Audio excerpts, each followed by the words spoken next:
Ready? Sorry. Sorry. Short song.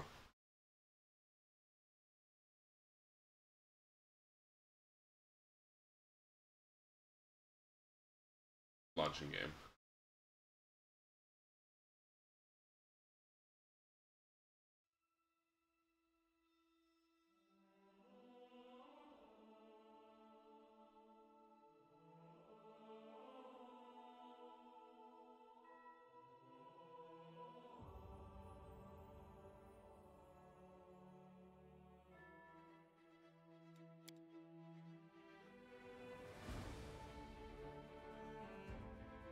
Where were we last? Just outside of fucking Seven Malik's lair?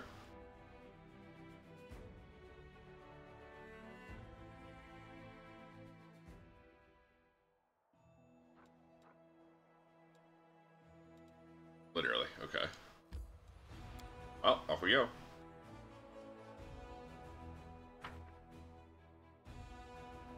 You don't need rations or camp supplies to rest. But you need a Kingmaker.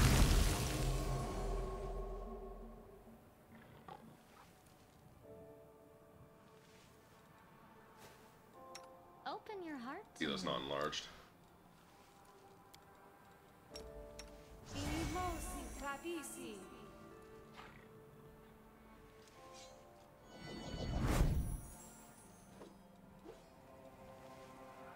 Alright.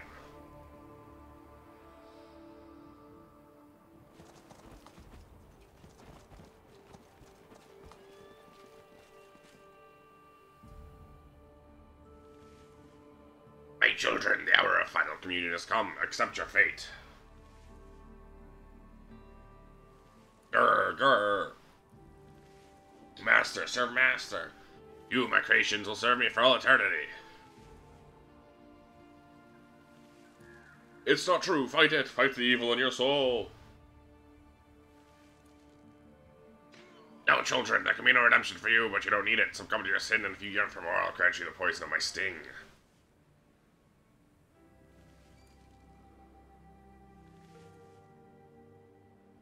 I could literally jump down there and kill him before I land. Fucking crush him. Grrr! Curse, I can feel a chill. Seven Malik didn't waste time. Now he has mythic power too. How does he have mythic power? We disabled all the mythic power. He's grown stronger, so have I. I've been preparing this encounter. I'm ready to face him this time. I won't back down. We had a 6-month time skip to disable their source of the demon source of mythic power.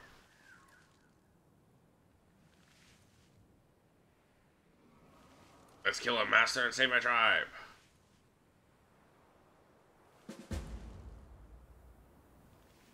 Everyone's still mounted. Good.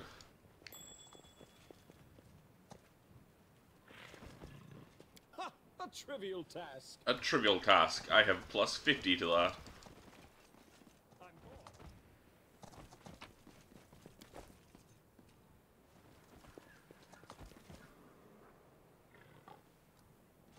This will be quick.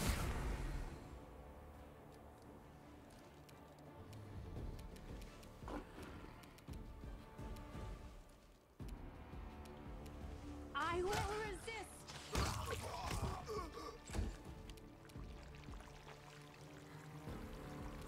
Don't hold back.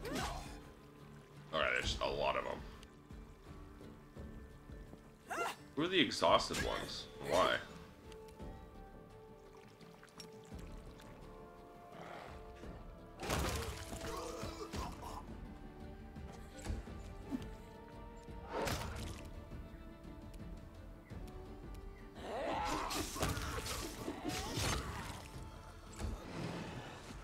Oh my god, how many are there?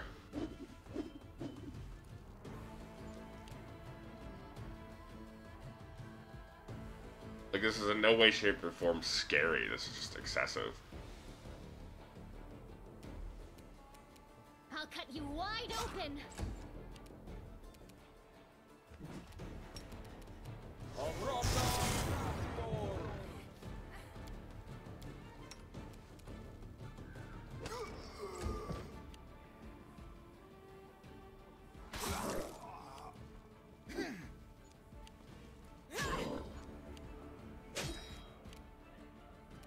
the Shadow Demon. I'm like, no shot they're hitting Ichimam. The answer was no, no shot they are.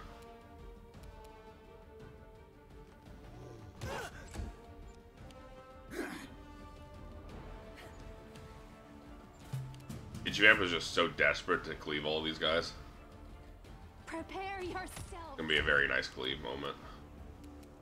Alright. Let's go.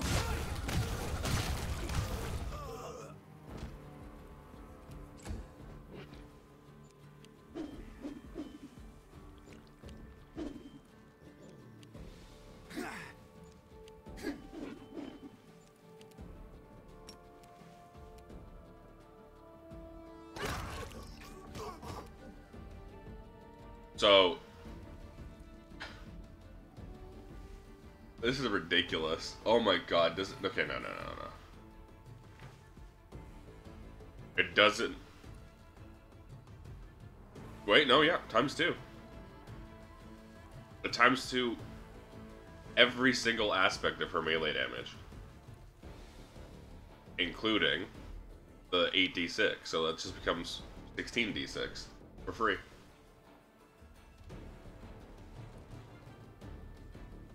This is only on a charge attack. Absolutely ridiculous. And of course, you can charge from literally anywhere. They'll beg me to stop. The spirits demand your blood.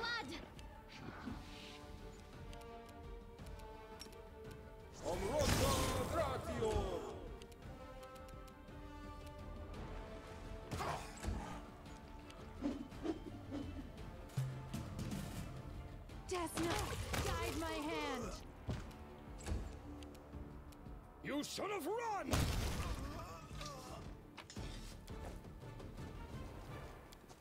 Yeah, we're saving your tribe, don't worry.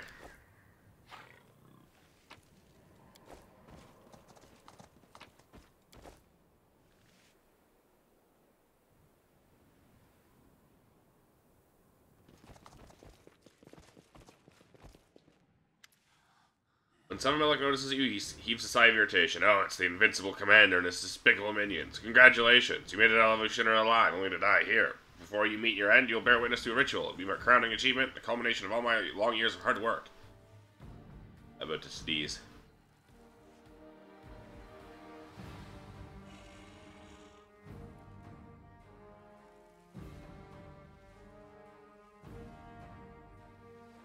Never mind, I didn't sneeze. But now my mouth is full of food.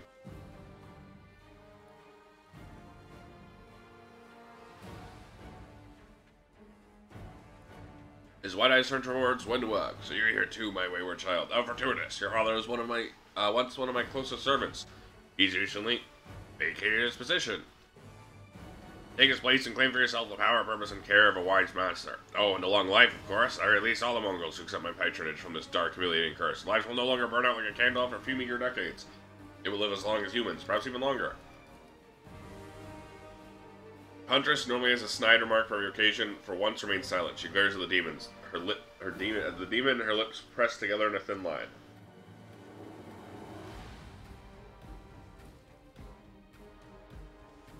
Slurry Dresden told me everything. Do you regret letting him go yet?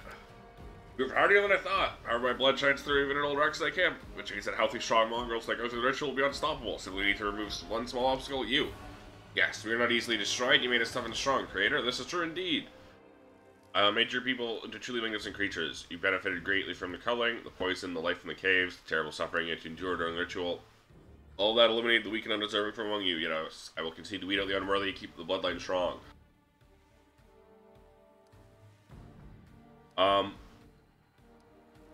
How'd you make the mongrels leave? I called them. And just like that. Just like I called your pet mongrel before, only a little louder, to make sure they would rise and come straight to me. An easy thing to do, for they were so confused after calling out their homely caves into a big scary world. They were in need of a stern father, a true chief. A low hiss escapes Wenduag's lips. I am their chief. Not yet. Bring me the head of the so-called commander and you can become one. Samumelech's raucous laugh drowns out Wenduag's hiss of displeasure. There's your new one, different from the old one. Difference, Commander, is that all my children are now with me and have absolute power over their minds. While you were being entertained in Shinra, I was nurturing them with the strength and rage of the fallen. The moment I gave the signal, will rip you apart. I really need to replay this so I can have Wendog for playthrough? Yes, you do. Also, hi, Sailor Umbreon. Wendog is best, girl.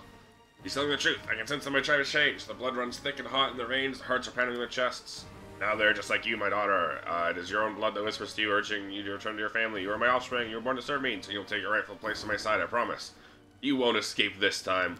Don't worry, I'm not going anywhere, but you should have escaped while you still had the chance. Mongrels growl furiously, brandishing their weapons. You glance around them at the scowling faces. Many of the mongrels are unfamiliar to you. You recognize a few of them from Neathholm. Zephaniah gives a low, throaty chuckle. I knew that you were coming. I knew when, where, and with what forces you would try to attack me. All this time I've been watching you through the eyes of one of your closest companions. My spy, the demon turns to Wendog. My daughter, you performed your task well. Now there's only one thing left to do. Kill your former master, bring me his head, and you will gain my dark benevolence. It will foremost be among my creations, and I'll give you place on my side. Wendog glances at you, then bows her head. When she speaks, her voice is low but firm. I'm breaking our deal, Zephaniah. If you had asked me for anything else, I'd have considered it, but I won't allow you to take his life. The huntress's grim voice rings out triumphantly. You believed you were safe, you thought you were in control, you set an ambush, created a list of all the ways you wanted to torture defeated enemies, you even rehearsed your victory speech. You were blinded by your arrogance. Yes, I can see the realization in your eyes. You're asking yourself, why didn't I prepare an escape plan? How will I feel, how will I flee and hide? How dare you? You are my creation, you are my slave! And you are my prey! Wendog's lips twist in a cruel grin as the demon nervously flaps his wings. His eyes dart around the surrounding ruin, searching for an escape. I can see it. I can feel your fear. There's nowhere for you to hide. It's time for you to accept your demise, and I will deal the final blow. You stole my father from me. You took what I loved most, and now I will take what you value most. Your life. The huntress raises her weapons, and her smile is as cold as ice. It is the smile of mountain cliffs as they watch overconfident climbers tumble to their deaths. It is the smile of the raging ocean when a drunken sailor drowns in its depths. It is a smile that promises death. Oh, it also lands here. Zephaniah, you've done enough harm to my tribe. Today you die.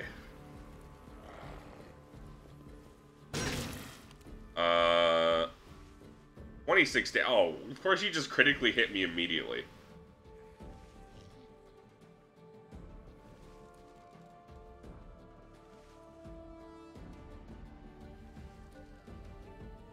Boo! Boo!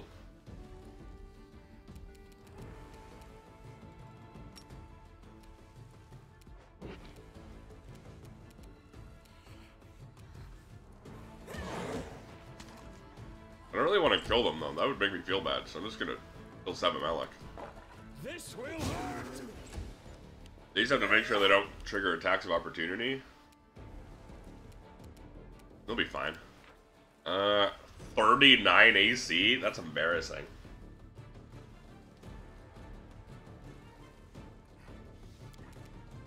You are today's sacrifice. That was delightful.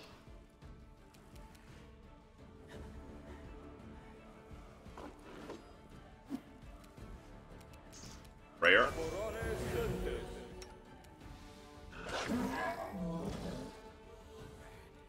She critically hit.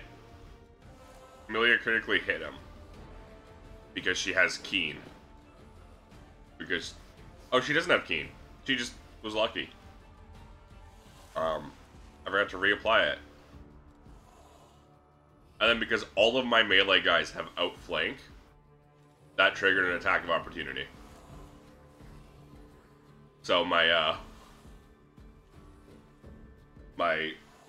fucking main character over here, my level 35 main character, dual wielding great axes,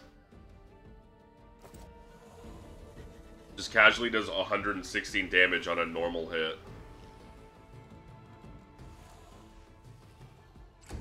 Zephaniah's on the ground now because he got tripped. Kind of fucking embarrassing. And then we all kill him from the attack of opportunity. Oh, we really have to kill them? That's kind of lame. I feel like you killed the guy mind controlling them. Make your peace. Oh well. Time to turn all of them into meat.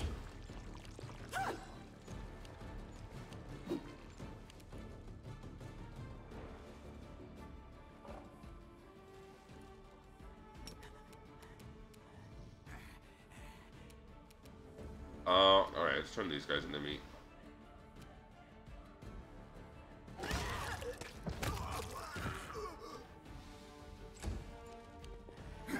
named my wolf Meatloaf because it's a cute name to name a dog. Dude, imagine dying to the vampiric shield. Fucking embarrassing.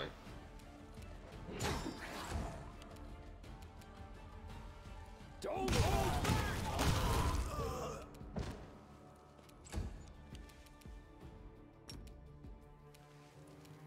Go for their heart. There goes the crit. And, outflank. You thought we were your playthings. So, how does it feel to be stabbed to death by your little tin soldiers? We will no longer allow others to treat us with contempt and disrespect. We know what it is to feel pain, fear, and loneliness. We have suffered and bled. And now, we will choose our own fate. No one, not even our creator, can decide our destinies for us. I'm sure you have questions. Ask away, Master. I won't lie. When Dweck turns to your voice, calm. You informed Seven Melko was coming? Yes, I did. And I told him many other things as well. Sabamelech needed a spy in your inner circle. He promised me a place at his side. It took me a while to decide which side I should choose. But then, I chose you. You were more powerful, and I knew I could go further with you than I ever could with him. So, that's why I told him we were coming. The scum needed to think he had the upper hand. I didn't want him to run and hide. If he managed to escape our grasp, my army would remain in his thrall. One thing I don't like is how she's like, oh yes, I knew I'd get further with you than him, even though, like, we just had a conversation, like, 20 minutes ago about how she told me about how much she loves me. And how just genuinely important I am. And she just opened up incredibly to me. And then they go back to normal Wendawag instead of opened up Wendawag. It's a bit silly. A bit awkwardly written. But otherwise, it's fine. But a good to choose Paladin your first playthrough is fun. Really want to try a Chaos or Elytron. Yeah, so I'm going to take a sip of water real quick.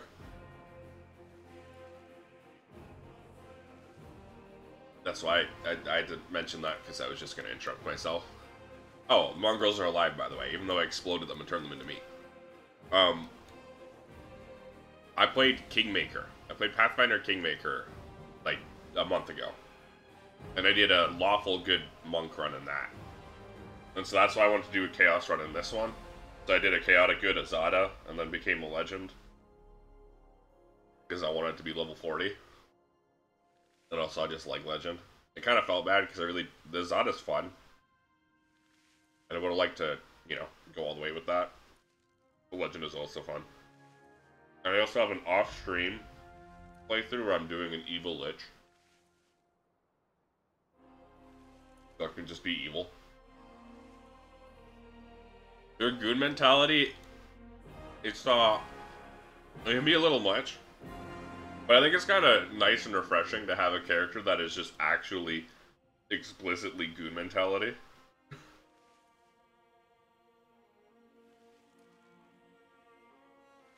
Oh yeah, I mean, Kingmaker is definitely, like, not meant to be evil.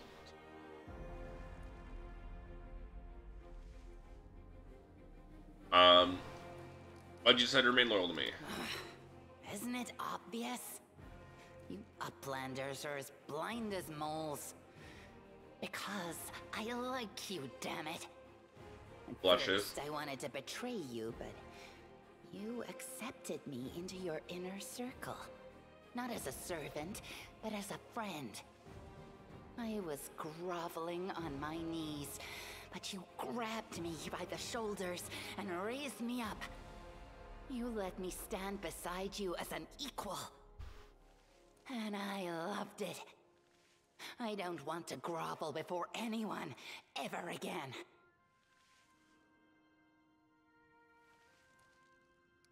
I did an evil dirge playthrough in Baldur's Gate. you could already be sufficiently evil, too, so I am curious as to just how much eviler you can be. Me when I betray all of my friends and turn them into mind thralls for Ball. Except for Minthara, who really wanted me to betray all my friends and turn them all into mind thralls for Ball.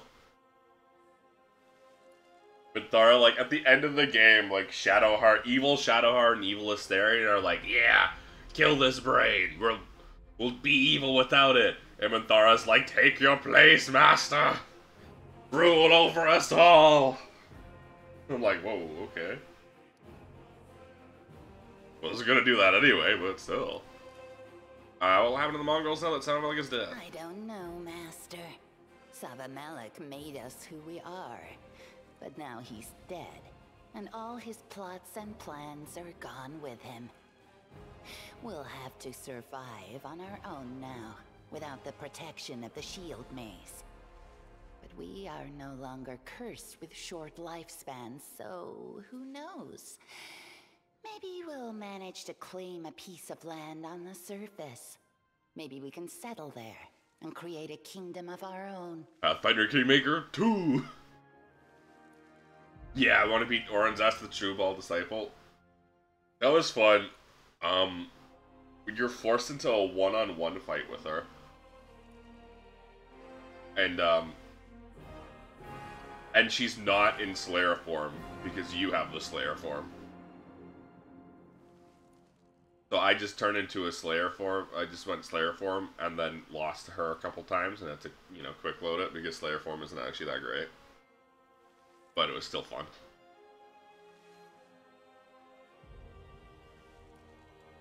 After all, we are fighters. We are tough and strong, and we do what it takes to survive. We'll try to make a better life for ourselves, and if we fail, then at least we'll die fighting for our future. Well, you played your role perfectly. I hoped you would say that, Master. She's clearly flattered by your praise. All this Uplander stuff about honor and loyalty means nothing to me. It's all a bunch of nonsense. I follow those who are fortunate enough to be strong, because I want to survive and grow strong too. I'm not acting out of a sense of duty, or following any foolish beliefs, and I'll never be a crusader. I'm not gonna be religious, or adhere to a bunch of Uplander virtues. But I'll follow you. Also, Lan's you're here. A true leader. Wendog is turned to 11, love and hate her. Commander, Wendu, thank you for what you've done on behalf of my tribe. I'm in your debt. You did not only save Lan's life in his conflict with Wendog, you also gained his respect by being honest. Oh, little Lan. You're here too. Sorry, I didn't notice you at first. I was too busy killing the ancient demon who was responsible for creating our tribe. What are you doing here? He follows the strong, you gotta respect in some manner. Exactly, and the reason I gotta respect it is because I'm the strong. Oh, you know, the usual, Wendu. Sticking my nose in other people's business, trying to prevent demons from stealing my tribe's freedom. Seems like some things never change. I should have killed you long ago. You keep getting in my way. So why'd you decide to come back? After I left Neathholm, I started hunting demons. I know it sounds stupid, but I thought I was doing something important. Although, hand on heart, I was really just looking for an enemy to chop my head off. But then I heard the news that Savamelek had abducted the people of my tribe from Drezen. So I set out looking for him. Luckily, it's not too difficult for a skilled hunter to track down an army of angry mongrels, even if they're in the World Womb.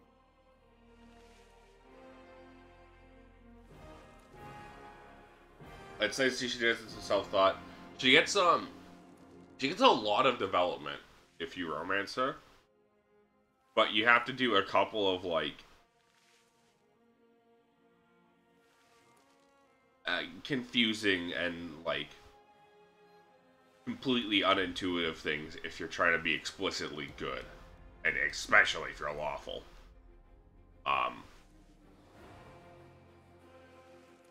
Because you have to go along with her for a lot of things. Like, there's a scene where she's, like, gotten a tavern brawl and killed someone. And she keeps, like, drunkenly gloating over all the others, like, ooh, the commander won't punish me. He's gonna take me to his bedchamber and fuck me instead. Hoo hoo hoo. And you actually, if you want to get her best ending, best romance ending, you have to do that, right? You do go, okay, we'll solve this privately, and you play along with her, and then you fuck her, and then she opens up to you. No, that's the thing, you don't punish her instead. You have to go along with it, and then when she opens up to you and actually explains why she did everything, then you can punish her for free.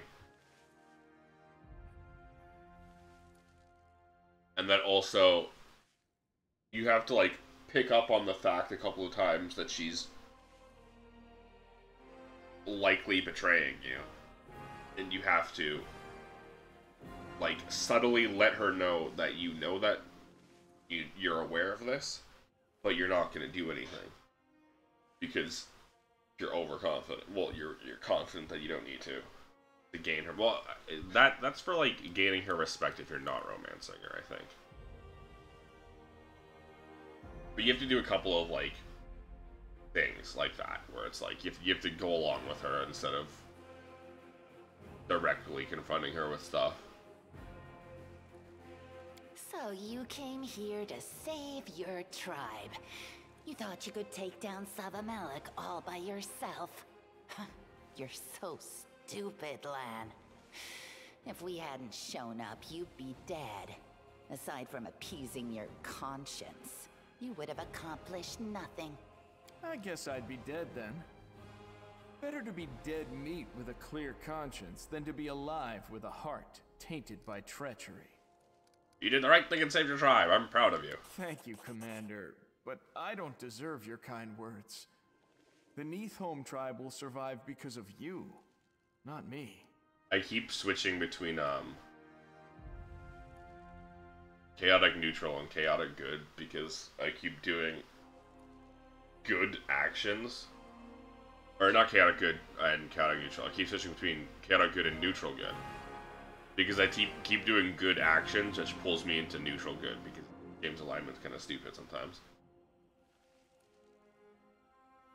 What will you do now? I've been thinking a lot about what you said to me back in that cave. And I guess I understand now. I was too focused on myself. I was striving to find a heroic destiny for myself, trying to become something more than just a guy with a bow. But I failed to realize that I've always been a part of something bigger. I belong to a tribe, a community, and I have no right to dictate what the other members of my tribe should do, or what fate they should choose. I may not always agree with my tribe, but it is my duty to serve them. Sometimes you gotta fight the karma system. Yeah, it's specifically due to the fact that they made it a big circle. That good, like, the tops and bottom of it and the sides of it are the neutrals. So just doing a good action will pull you towards neutral good instead of doing a neutral good action, right? Because normally it'll pull you, like, to the edge. Let me get through this conversation to visualize it better. If they've decided to follow you, if this is the future they've chosen, then I'll walk that path with them. So, if your army needs a decent bowman, Commander, I'm at your service. Also, Wendwag's Chapter 3 quest, he had a duel with Lan. But I chose all the lawful options during that, and then Lan agreed to not die. That's why I've got him. Decent. You're mediocre at best. But never mind, I'll train you out, Plan. Can't have I guess probably Wendwag has something when similar our if you army choose land. marches against the demons. Where you fight her in Chapter 3 and then can... Probably evil. It's probably evil options. Welcome to the team. I'll try not to fail you or my kin ever again. Except that made me kill Wendwag. People sad. After a moment of silence, you hear an awkward cough. When the long was trying to get your attention, you glance over, bows his head guiltily, does his best something. Oh god, dog. Thank you for helping us, Commander, and thank you for lifting the curse on us. We're going back to Dresden immediately to continue our service. This time we won't disappear on you. We're in the camera with Priscilla and Demon 7 Mile.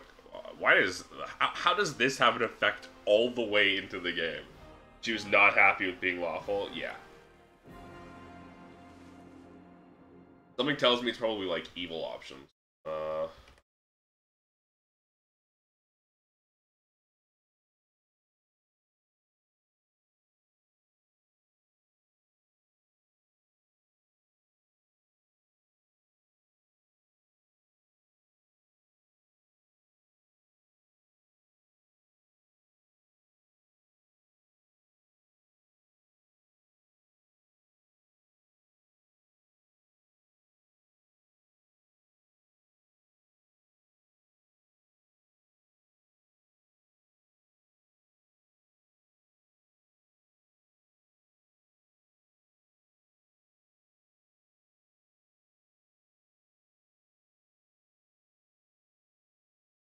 Okay, so I think it's,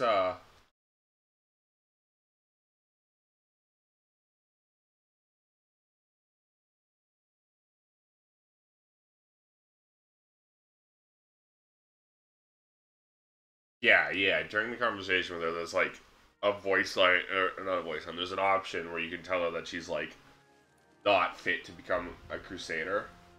Not strong enough to be part of your gang.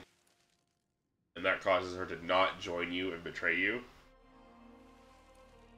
And instead she shows up and rejoins you, probably at this point, in Act 5. Alright, move along. And remember, if you get captured again, I'm not gonna lift a finger to free you. If anyone's stupid enough to get caught a second time, they're clearly a burden of the tribe and deserve to die. Wendwag smiles triumphantly as she looks at Seven Dog's corpse. She speaks, her voice is low and hoarse. We can stay here a while longer? Can we stay here a while longer? I'd like to talk to you alone. What do you want to talk about? You'll find out after everyone else leaves. Of course. Alone at last. Does the sight of a dead demon turn you on? Jesus. And his voice is off for her. What's so special with this place? Would you want to talk here? Because of him. This nasty scumbag called me a slave. You took his life. And now he'll have to lie there helplessly while you take his power. Huntress points at the demon's corpse. I want to offer you a gift. A communion with Sava Malik's poison. It contains immense power, but it is also incredibly dangerous. Wendwag smiles mysteriously and points to the demon's corpse. There's a fearsome-looking stinger at the end of his tail. Your eyes are drawn to a single bead of poison that clinches dangerously at its tip. A lot of the MCs kind of hated me as lawful, but I with my authority. Yeah, that sounds like lawful to me.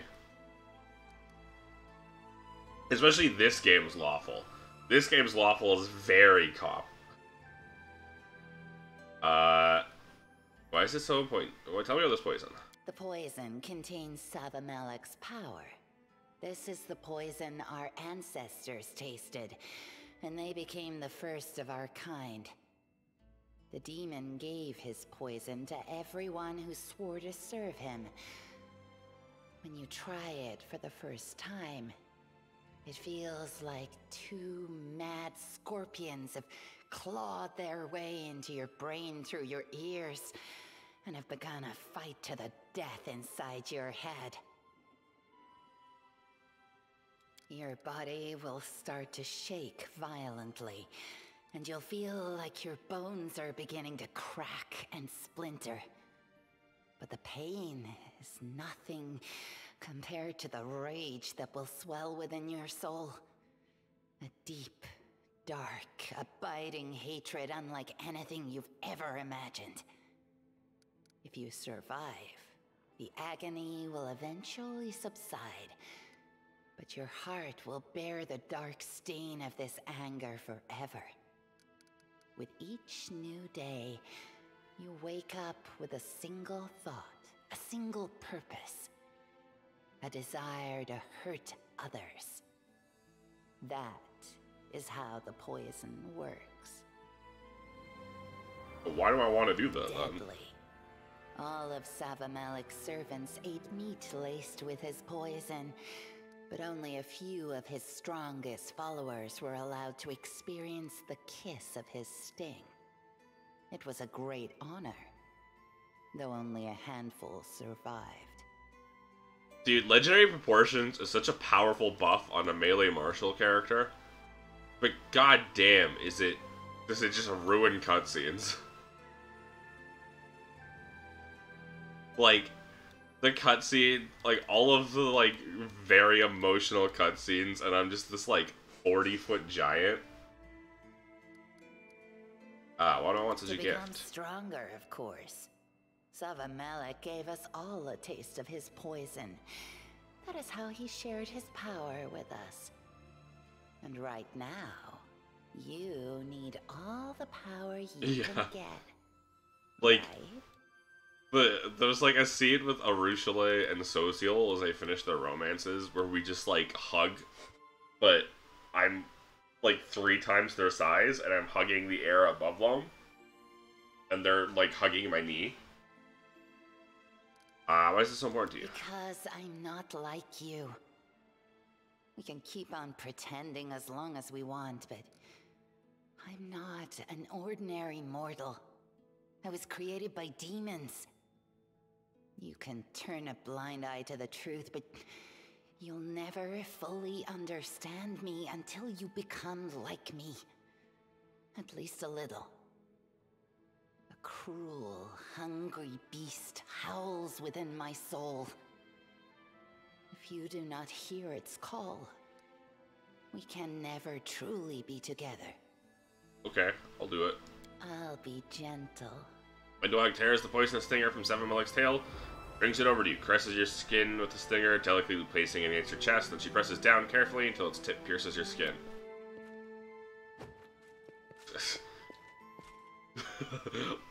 Still taller than you.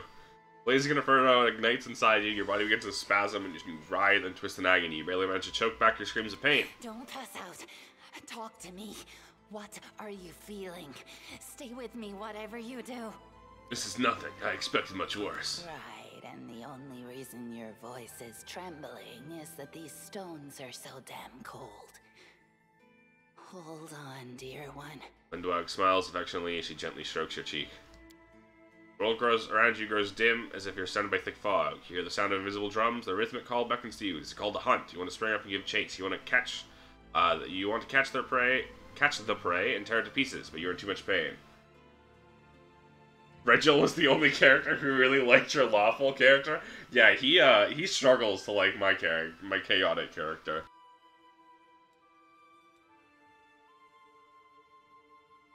Can you hear me? I have to look up his nomas from the name. Wenduag's voice shakes you from your feverish, pain-filled dreams. It sounds frantic, as if she's been calling you for some time with no response. Did you really call me your dear one? That's so sweet. She laughs nervously. If you die now, you'll have no one to tell except Pharasma. I'd never mock you for that, babe. If you stay alive, you can... Literally just like him, except a female details. human. Just try not to die, alright? You notice the handle of the dagger sticking out of the Huntress's boot. It's the same dagger, handle of a dagger sticking out of the Huntress's boot. Same dagger she took from the One-Eyed Devil back in Dresden. Odd, she's never carried it around with her before. She's better weapons now, weapons that are far more suitable for a serious fight, unless she simply wants to slit someone's veins. New sensation washes over you. Hunger. Hunger so powerful and intense you lose track of everything else. You crave the taste of blood, like an addict craves drugs. For a moment you were so caught up in the sudden desire you forget about the pain, then your body contorts into another spasm of agony. Wenduag's face is a mixture of horror and desperation. She stares at you helplessly, and tears fill her cat-like eyes. The world around you starts to shake. It's an earthquake, as your body begun to convulse again. Wink encouragingly. If I die, you can cut off my head and claim a reward from the demons. Right. Wenduag tries to smile. What am I waiting for? After all, I'm sitting right next to you. I might as well stab you now. Another spasm causes your body to convulse violently, and when Dog's smile vanishes, she looks at you with an expression of sheer terror. What have I done? And just buries the head in her I'm hands. such a fool. Why wasn't I content with what we had? Damn it! I'll live, don't worry. You were the first person I have a I've ever plus told like about 40 to my father. fortitude saves. I've never felt this close to anyone, and why? I wasn't trying to kill you. Please, you have to believe me. I would never betray you. I'm loyal to you, and I'll remain loyal forever. I swear. Wenduag's voice sounds thin and fragile, like a twig frozen by the winter winds. Feel as though your chest is bound by invisible chains that are growing tighter and tighter. By the second, feel yourself gasping for air, trying to breathe. It's no use. The world around you grows dimmer with each heartbeat. This is it. Nah, I'd win. Darkness gradually gives way to light. The pain is evaded. You're no longer in agony. Your mind grows clear. There's still something within you that is foul and unnatural. You reach out with your mind, probing this dark, lingering corruption. Find that it is a source of both pleasure and disgust. It attracts and repels you in equal measure. I want to hug her. Yep. Yep. And another one has been converted to Team Wenduag. Wenduag, who's been staring at you worriedly, laughs in relief. Your lips are bruised and bleeding, and you taste the iron tang and blood on your lips as well. How do I look? Not that different from before. You grew some really small horns, and of course now you look like a rat, but I think it suits you. I'm joking. Relax. Don't look at me like that. No, you don't get it, Wenduag. I would love to look like a rat. You haven't changed at all. If this But game I let me be a guess rat I'd say person, I that's would because have. Savamelic's poison isn't strong enough to overcome your mythic power. I was to touch by your sport. Unusually hear you offer up such gentle words of I comfort. never tried to comfort you. Comforting words are for weaklings. Wenduag smiles nervously. Don't fool yourself. I'm still the same wicked, lying, traitorous bitch that I was before. I still don't care about anyone but myself. But I am a little glad that you didn't just drop dead. But I guess you do have a point. I've been a real bitch. But you never stopped treating me with respect and understanding, even though I didn't deserve it. You covered for me when I made mistakes. You supported me when I felt helpless and confused. You're the first person I ever decided to be loyal to until the end. Ladies and gentlemen, and everyone else in between and outside, congratulations, we have fixed her. Woo! Woo! Fanfare. Where's the blood on my lips? I may have kissed you. Just looks away quickly. What'd you think? Did you like? It was absolutely horrible. I wish I had never tried it. You said kisses were disgusting. I just didn't know what else to do. I remembered Uplander saying something about how a kiss could break a spell. You hear confusion in Huntress's voice. She glances over you in Absolute sudden rubbish, horror. isn't it? Gods, what a fool I've been. True love's good. Let's go. We still have a lot to do. The world wound won't defeat itself. I don't want to think about all the battles you'll have to fight. All the ways you could be killed. I worry about you. What a strange, ridiculous feeling. My dog looks you in the eye. Her voice is soft. I don't know what lies ahead, what the future holds, but I know that we'll be together, no matter what happens. And if we have to face Pharasma, we'll stand before her side by side. Yes. And that gives you an affectionate And smile. anyone who tries to separate us will bitterly regret their mistake. Oh, dude, I can't wait for the whiplash when I go do Camillea's romance quest. So exhausting. Wenduag closes her eyes wearily. She whispers softly. Hey, let's look at the buff that gave me. Dude, I love how I have 529 max HP, and then fucking... Arushale has almost 300, though. Hold on? That +7 con going hard, I guess?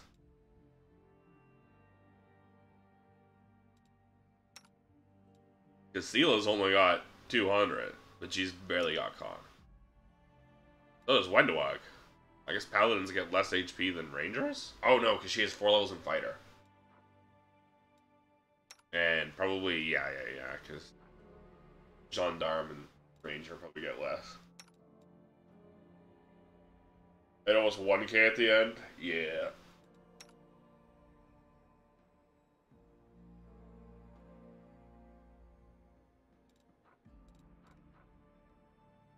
Right, those are, relics.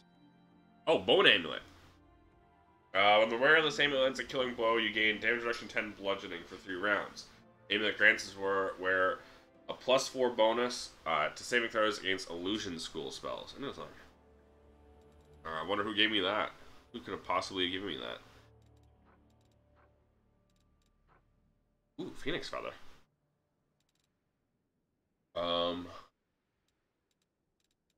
Right, character.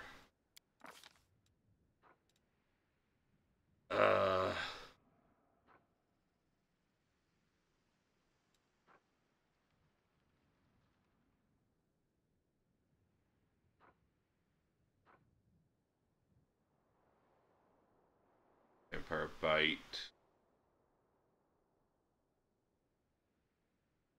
It's so hard looking through the 9 demon kind? No.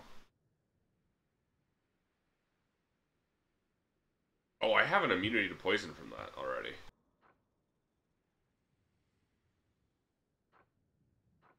It's so hard searching through your 9 billion buffs. Mongrel's Blessing. Immune to death effects, poison, and electricity. Whenever you land a hit, enemy must pass a Fortitude saving throw. DC 10 plus character level. Okay, so it's currently a DC 45. Plus Charisma modifier. Currently a DC 49. Or suffer 1 permanent negative level to a maximum of 10 levels per enemy. That's insane, because I land so many fucking hits in melee. I have a +60. I have a +60 to my attack.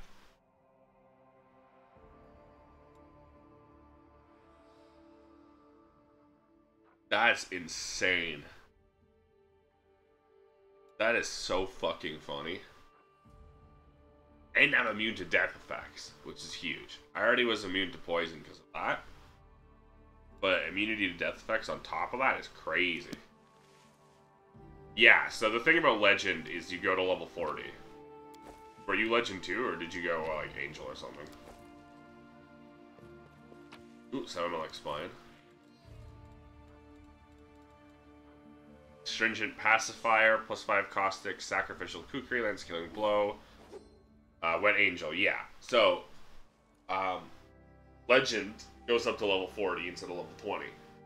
Which means, you know, you get, especially if you go two full BAB classes like me, Player and Fighter, you by default have a, +4. Or not +4, +40. You have a default +40 to your first attack. From your base attack. Currently it's only 35, because I'm only level 35, but once I hit 40, it is default +40. A buff just wore off.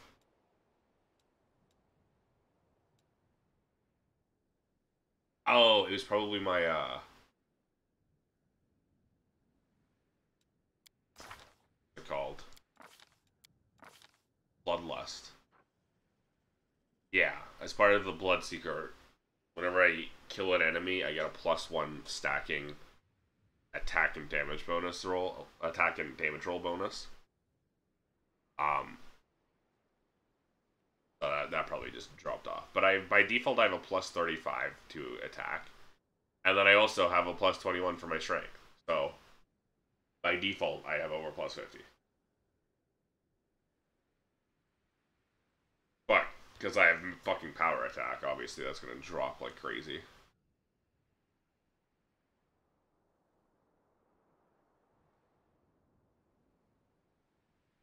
And because I've only got a +2 weapon. But What's on your mind? one of you motherfuckers has greater magic weapon, right? Yeah, you.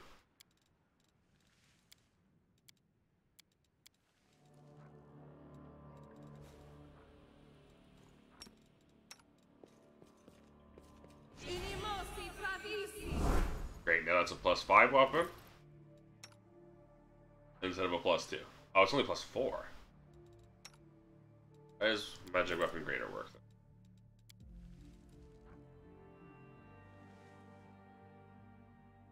+4 caster levels.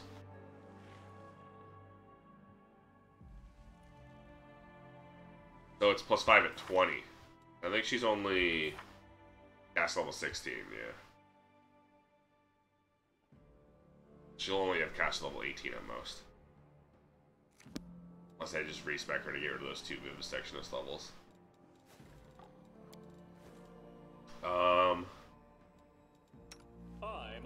But yeah, ready. I just have an incredible hit to attack because I'm level 35 and I have an insane strength score.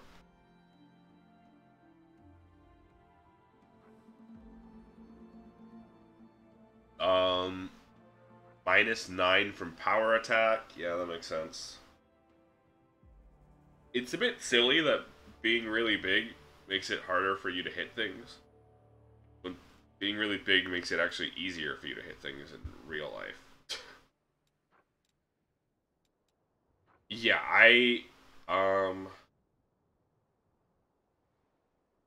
Oh, one of my buffs fell off. You called? Let's go fix that.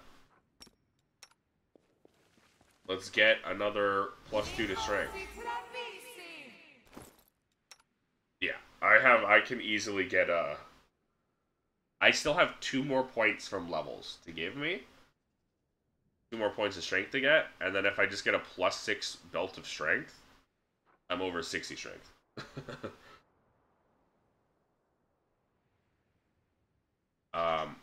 Because Legend gets you... I can have actual god strength, for real. Legend gives you +4 to all your stats for free to become it.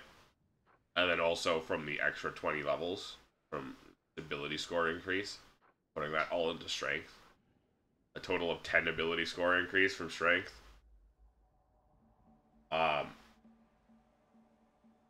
+6 from legendary proportions, +2 racial bonus. The level 20 ability for Bloodseeker is you get a +6 profane bonus to +6 profane bonus to strength, intelligence, and dexterity. And you never get profane buffs, so it's insanely powerful. It's insanely powerful for an otherwise kind of barren class.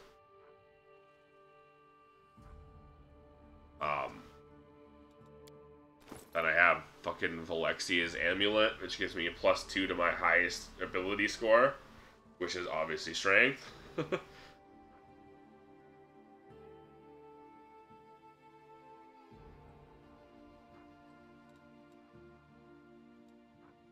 I don't even have the best gear yet either.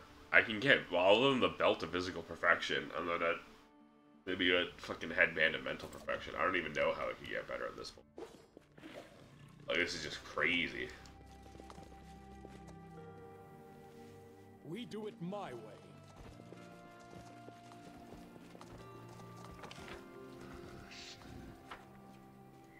My shadow even making those noises. And now I'm immune to poison and death effect as well.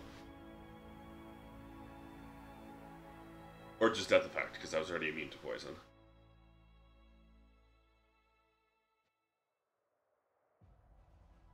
Right, time to explore this area for the...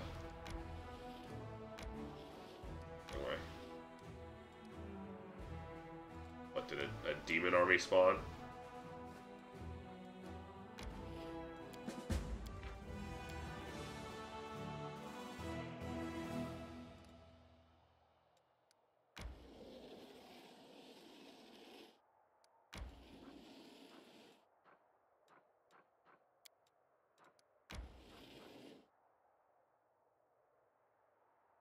Oh.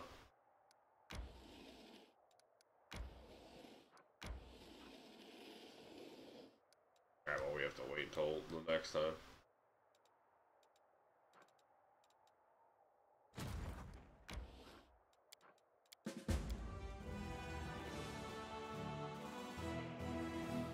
That's the only demon thing, except for that that last little dude. Like it.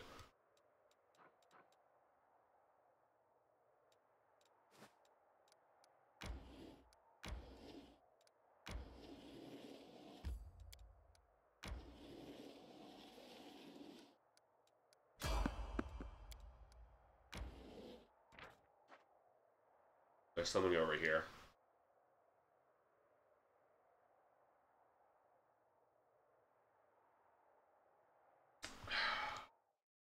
Bone Hill, I think. Okay.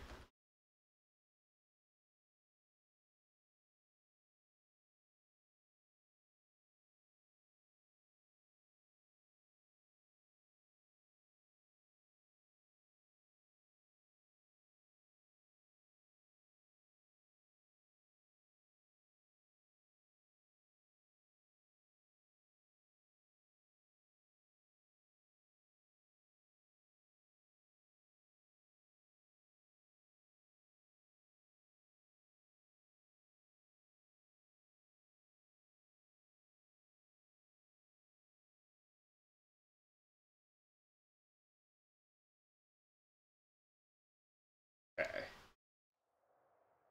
Ice fight your enemies with 52 with Mutated Dragon Disciple.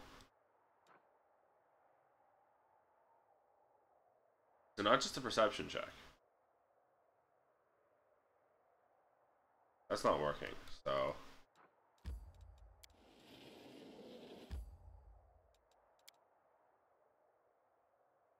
have to...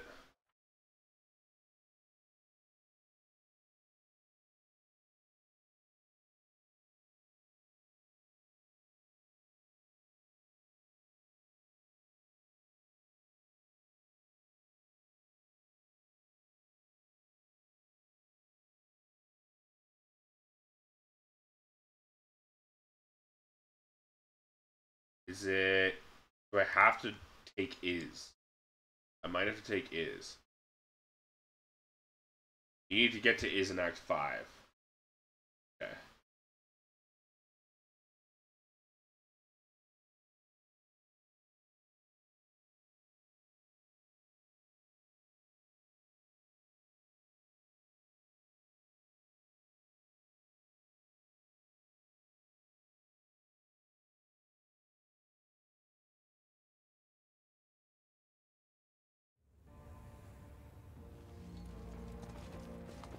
Follow if you dare. This person says you can go before is.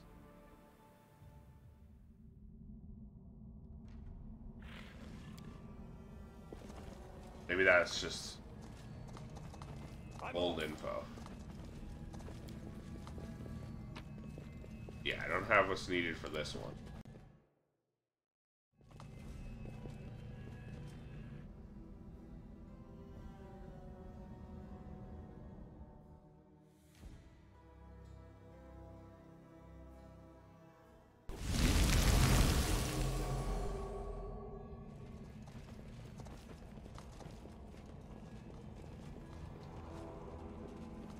There's no way I failed a I do what I must.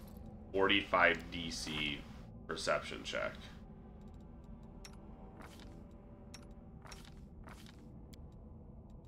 That many times.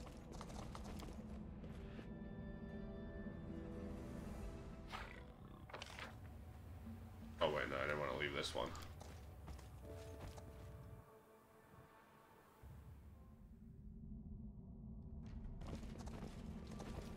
I want to have plus 39 to it.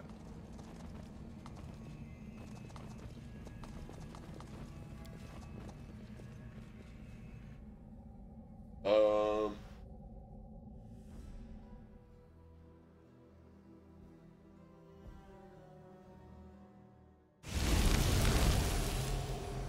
I have a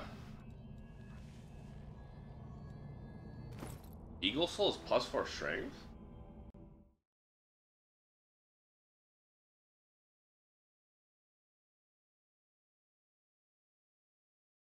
It is a +4 Sacred bonus to strength. That's crazy.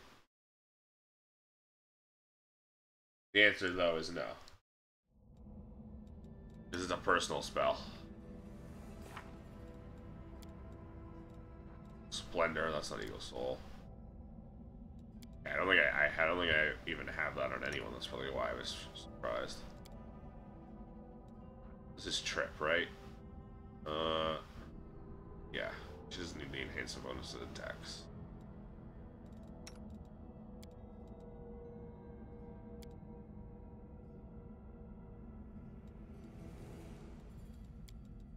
I don't need damn anyway. Therefore.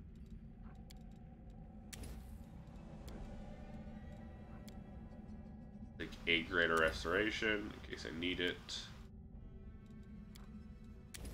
And the harm in case I want to do some funny.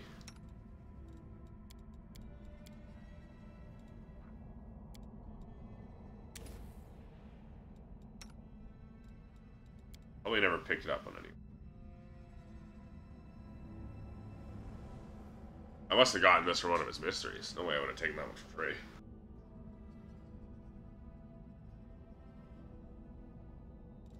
Yeah, if it's Sacred bonus, and that's gonna stack.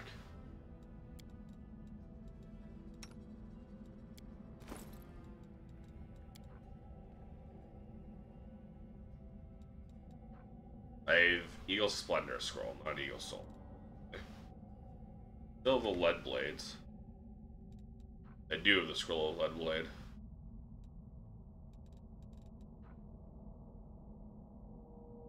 DC 21. Come on, bro. Hey, I have 22. I should be able to use that one.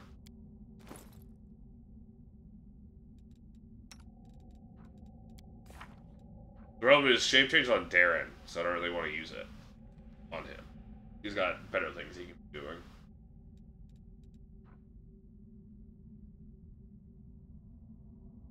AK buffing.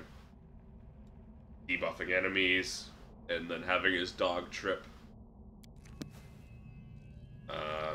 Back the right way. Where am I? Yeah.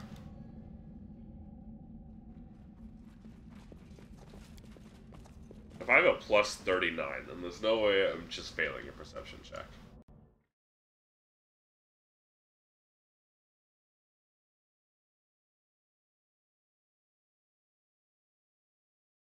So it's likely that whatever let you do it early is patched. There's probably a bug in an earlier build. And you do have to capture is.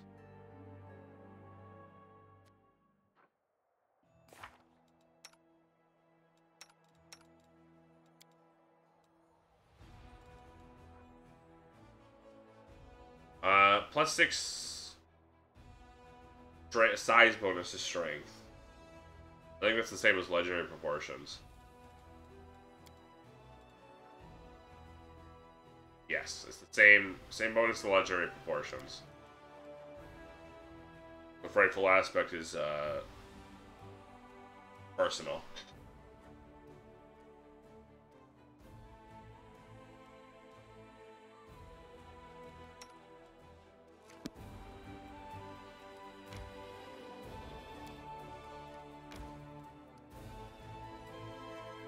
Let's try again.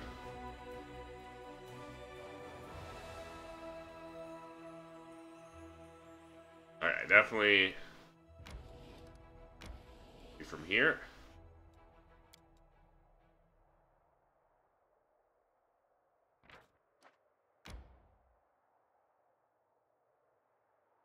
Alright. And this definitely feels like that's I have to go to his first. We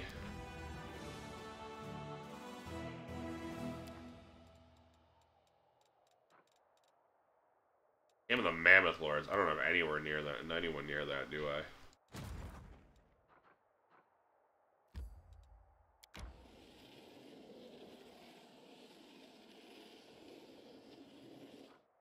I think and talk your brother into letting him play on your PC, you miss this game? Hell yeah.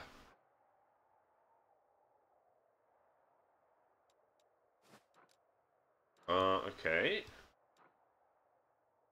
Well, that means we're done on this area for now. We need to come back for you. Make my way up here if I wanted.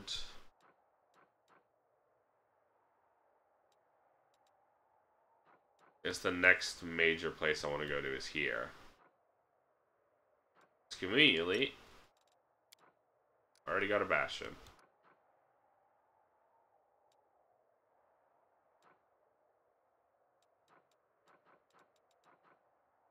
And Forgotten Secrets. Secrets of Creation. Forgotten Secrets, the one I have the thing for. Yes, that's from the Shrine of Sacrilege.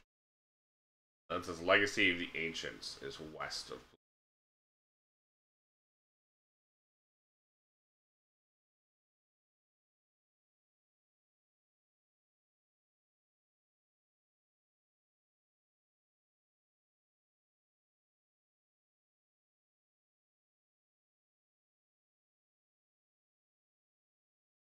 Okay. And we'll go to this one later when we want to go to the trap for the other. But for now, we're going to go through Pelluris Fall.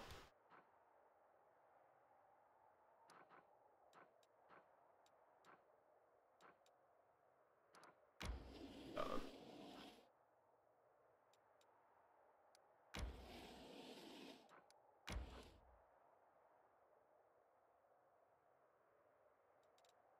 we fatigued at all? Shouldn't be. Okay.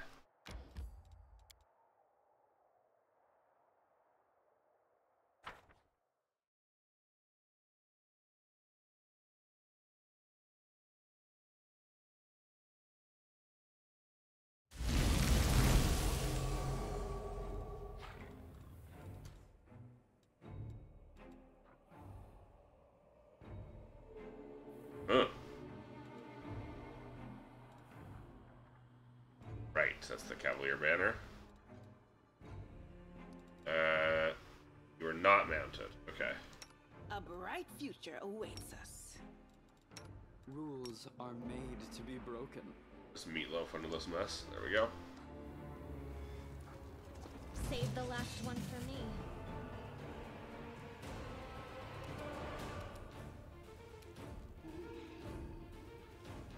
Where's the furthest one I can full attack? Just, I guess. I will resist.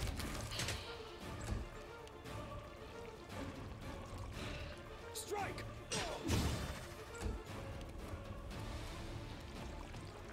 I saw Mongrel's Blessing.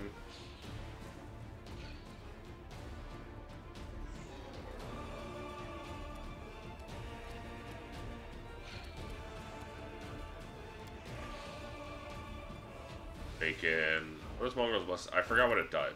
What it did? What it does. But the, alright, negative level. That's what it does.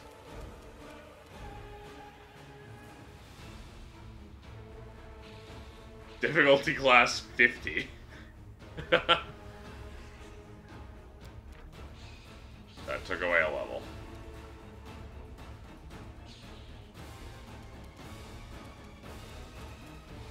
I inflict negative levels, is what it does, specifically. I'll rip you apart!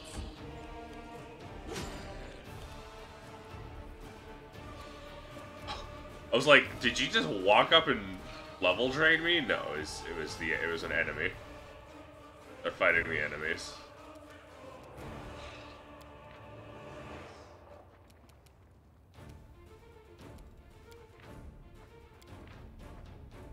Doesn't say he has a negative level here. Oh well. I'll cut you wide open. I should have banished. Oh. Yes, kill each other.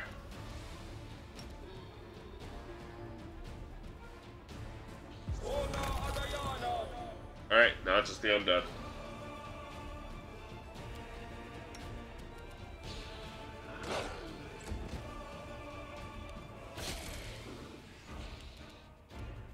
will never complain about whatever that bug is that makes it that so Darren gets to go twice when he summons that demon. It just fucks the initiative up.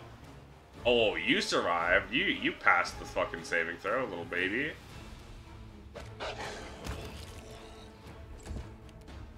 Is this speed of combat unblocked? No. There's... In the actual settings, you can increase animation speeds. Have it on... This is an in-game setting to have it on 3x speed.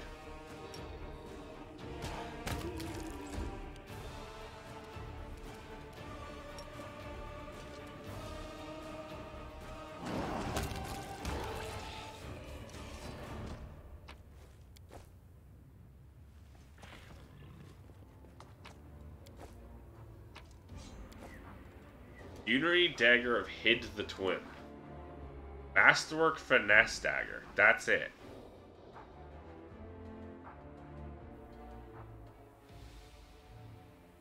Was you knowing that? Yeah. Follow if you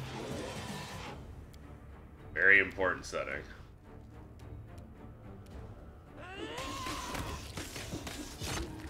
We love Cleaving Shot.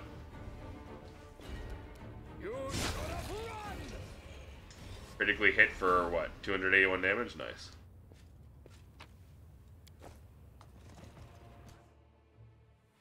Fury Dagger of Sarkorian Chief.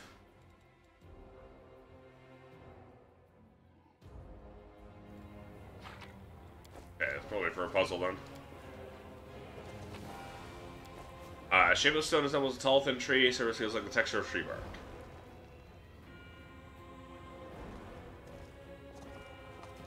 Did haste fall off? No, we're good. Okay. More Funerary Daggers. The heartbeat quickens. The spirits demand your blood. They'll beg me to stop. To the spirits or to you?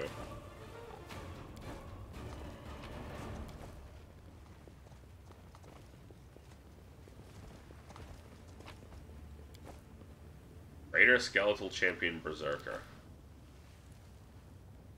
I mean, I could take you easy. Oh, hi!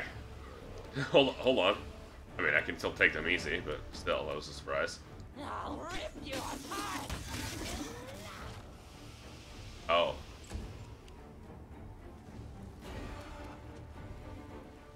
Haste definitely wore off. No? I guess, yeah, 60 movement. Can't wait for Pathfinder's next game release for 2E. Are they making a new one? Because I'm very interested in that.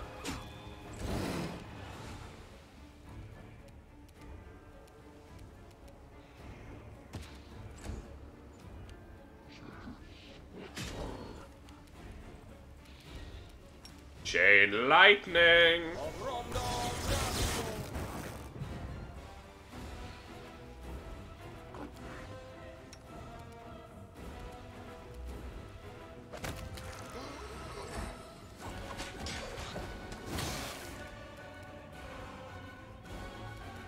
You are today's sacrifice. I already have Ghost Touch, that's good. Shield of Law.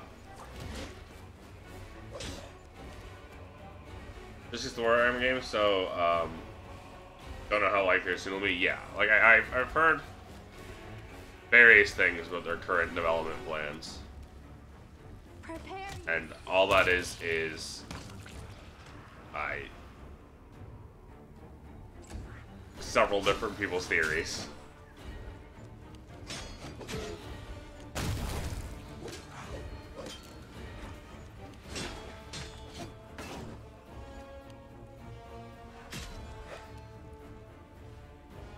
Alright, where do we want to drop?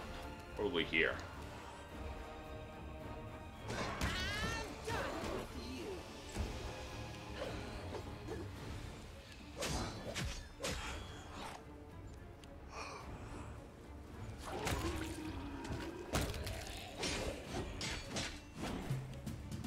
What was that?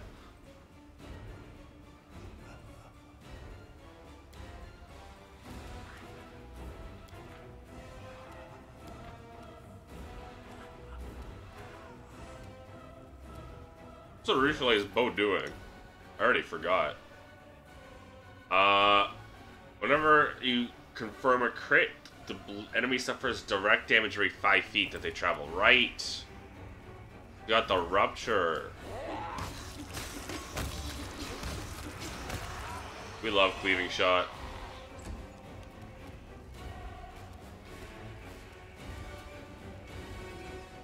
Don't hold back. We love cleave.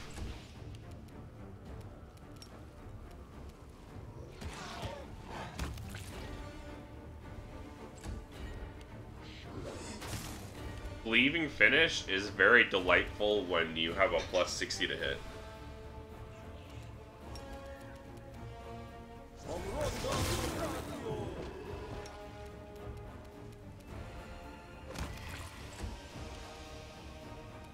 Go for their hearts! Desna, guide my hand! I'm not even gonna do a charge. To the fray! I'm gonna walk over and hit you.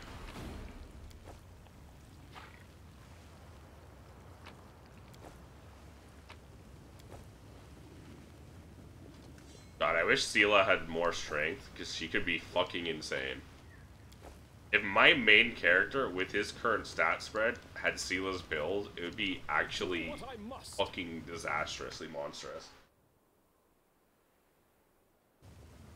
Well, I guess Seela needs to hit level 20 first, right? Right, because I enlarged her, but she doesn't care because she's got heavy armor.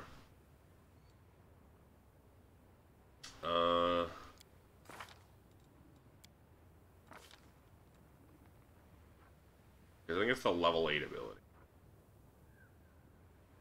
Yes. It's the mount strength modifier, in addition to zone. Never mind. And we've already got mounted combat, indomitable charge. Right?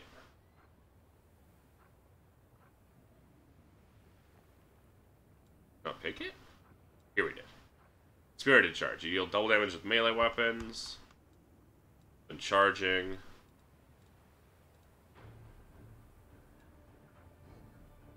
You deal double damage with long spear.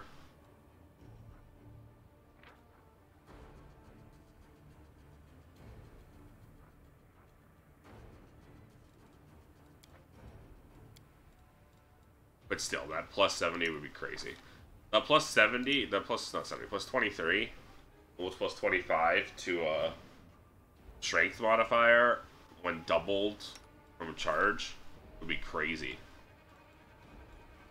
And the Hippogriff. So the thing about Sable Company Marine is it's literally the strongest level 1 dip you could possibly ever take. Because you just get a free mount. As long as you continue, with the pet class, right? Like Paladin. Like Paladin and Cavalier. You get a free level 1 mount. Because the Hippogriff starts large. With just a charge that is flying. Because, the thing about the Hippogriff is their flying attack targets one enemy within 180 feet. You just pick anyone in range. You don't need a straight line, no, don't need nothing. They can be around the fucking corner. They can be through the goddamn wall.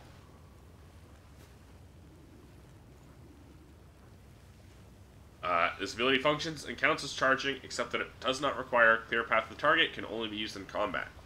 Target is considered flat-footed against the Hippogriff's first attack, made as part of the flying attack.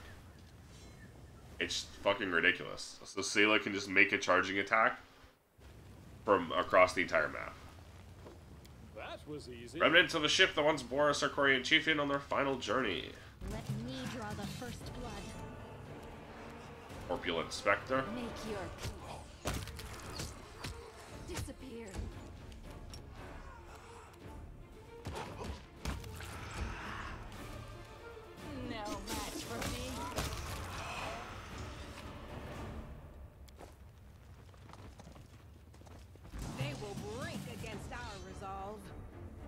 just a bunch of little dudes. Just I didn't want to target you. Oh well. Chain lightning.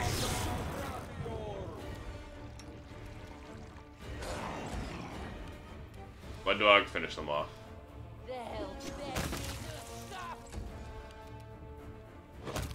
We were just out of range for her to continue. That sucks. Ascend to the top.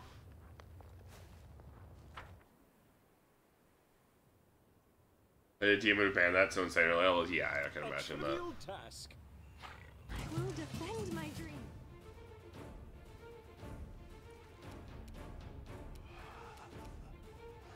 Strike! Attack. You should have run! But you did not ascend with us, Shadow Demon. Oh, but it's okay. You're in the wall now.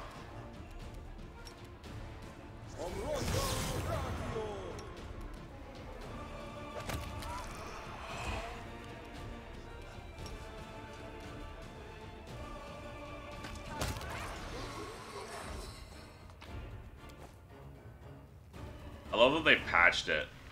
I'm not reading all that, sorry. I'll take care of it. So, they patched it very recently, like the other day, that it adds the Hippogriff's flying attack to your bar now. This will hurt.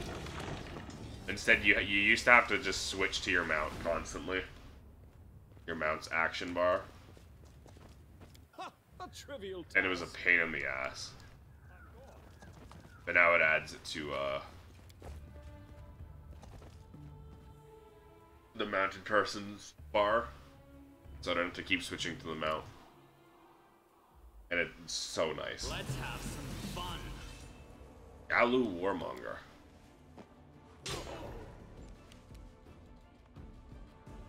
Wow, dude, just barely hit me. I am flat-footed. Impressive initiative roll, I will say. You rolled a 19 versus me rolling an 8.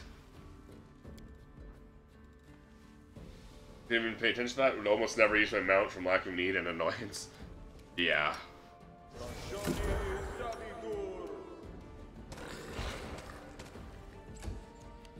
I'll rip you apart.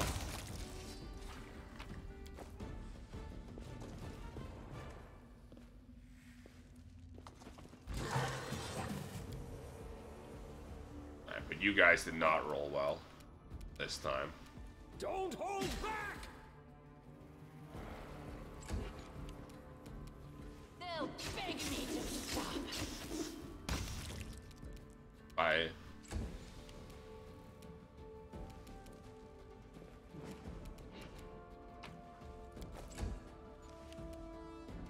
Now here comes the problem. I have no fucking clue where they are.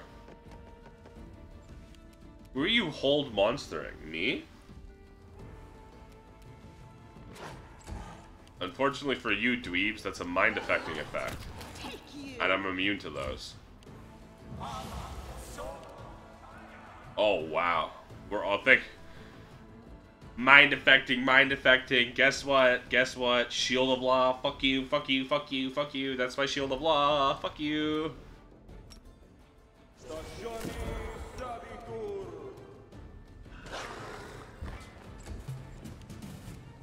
Strike!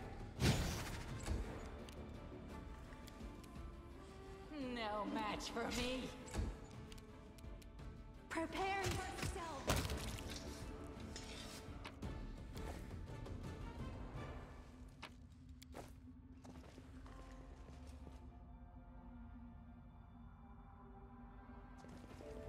I hope you appreciate A description how it reads of Sarkoris. All our tears are for you, our lost land.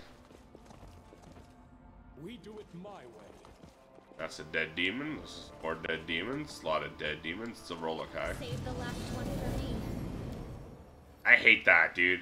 Death Stealing Gaze.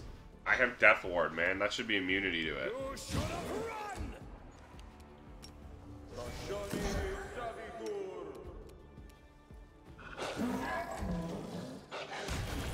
I'm pretty sure I also have Blind Fight on everyone, so I shouldn't even be rolling that. Young man's lifeless fingers curl around awkwardly around the hilt of a sword. Statue of Pulura, main simple, expressive style characteristic of Sarkoris.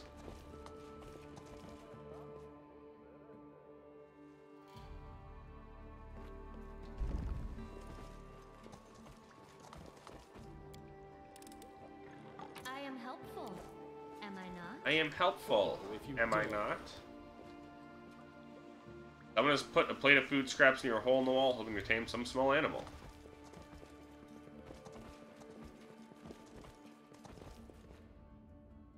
That's a dead body.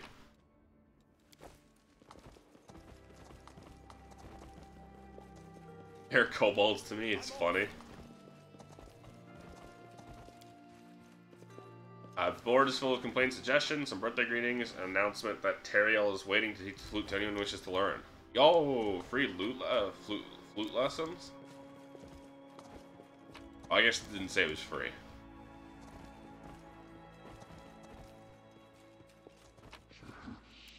I do what I must. Schedule listing the daily responsibilities of the stargazers and guards. Schedule is packed so tightly, those who adhere to it must have little time to think of anything else.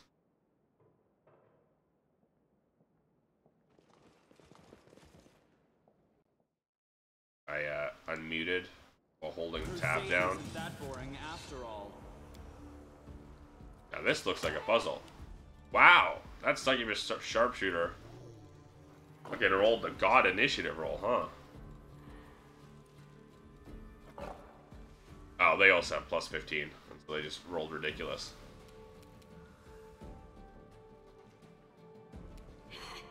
Desna, guide my hand. I'll rip you apart. Alright, we got rid of you.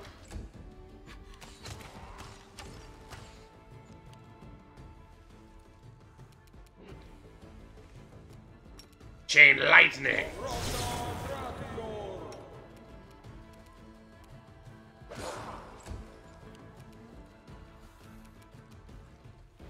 This will hurt.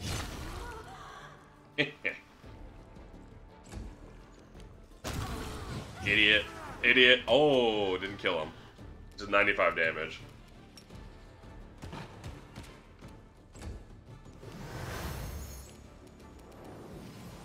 I'll cut you wide open.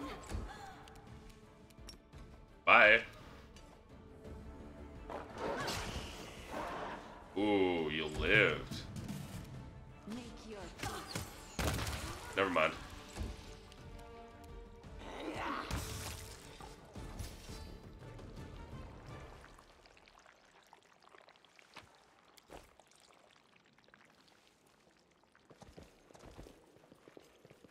I'm I going. think I accidentally clicked one of those. Hope it didn't ruin a puzzle.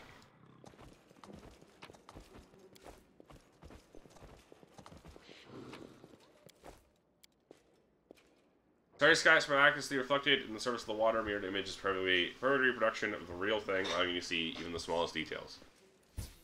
Stargazer, back, stranger, wagon, the patriarch, the rider, daughter, bridge. No reason to pause. Or mine actually clicked. I don't remember that one. The follower. Cusp. Okay, so that resets.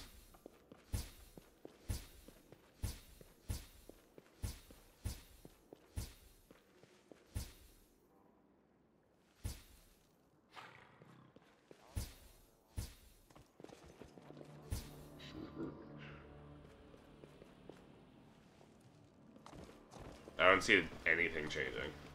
So. Ooh.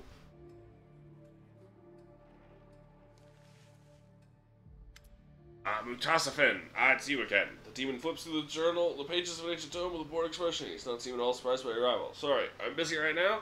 Don't have time to chat. You'll have to find something else to do. For example, you can try and save those fools over there. Surprisingly familiar face appears at the demon's side. Nura gives you a sly wink. Look, Master Mutasafin, put aside your dusty old books for your visitors. Stop the demon. Don't let him steal these sacred tomes. They contain all the information we've gathered about the world wound. Knowledge like that, he can...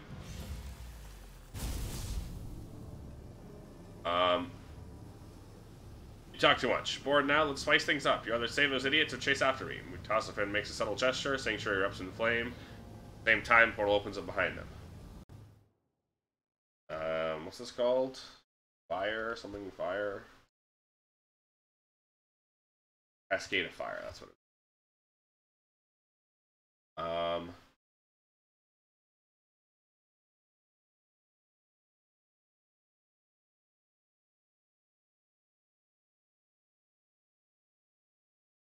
Okay. Can't let you leave without dangerous knowledge. You're such an annoying creature.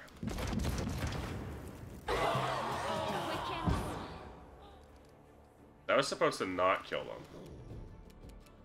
Because Zura's on my side, wasn't it? Well, we can just kill his ass. Okay. So everyone exploded and still died. Don't want to do that.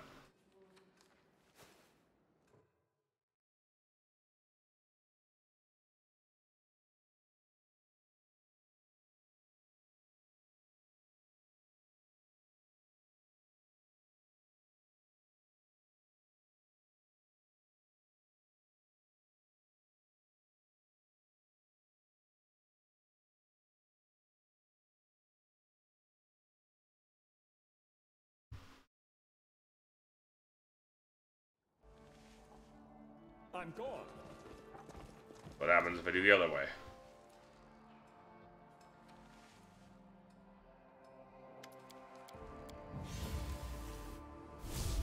I will let you die. Well, I'm not gonna let you escape, you boorish lout.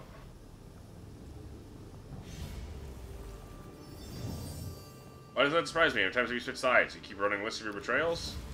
Okay, so I had to choose the... She won't save them. But she won't let him escape. Alright, now we just do what we just did before, which is kill him.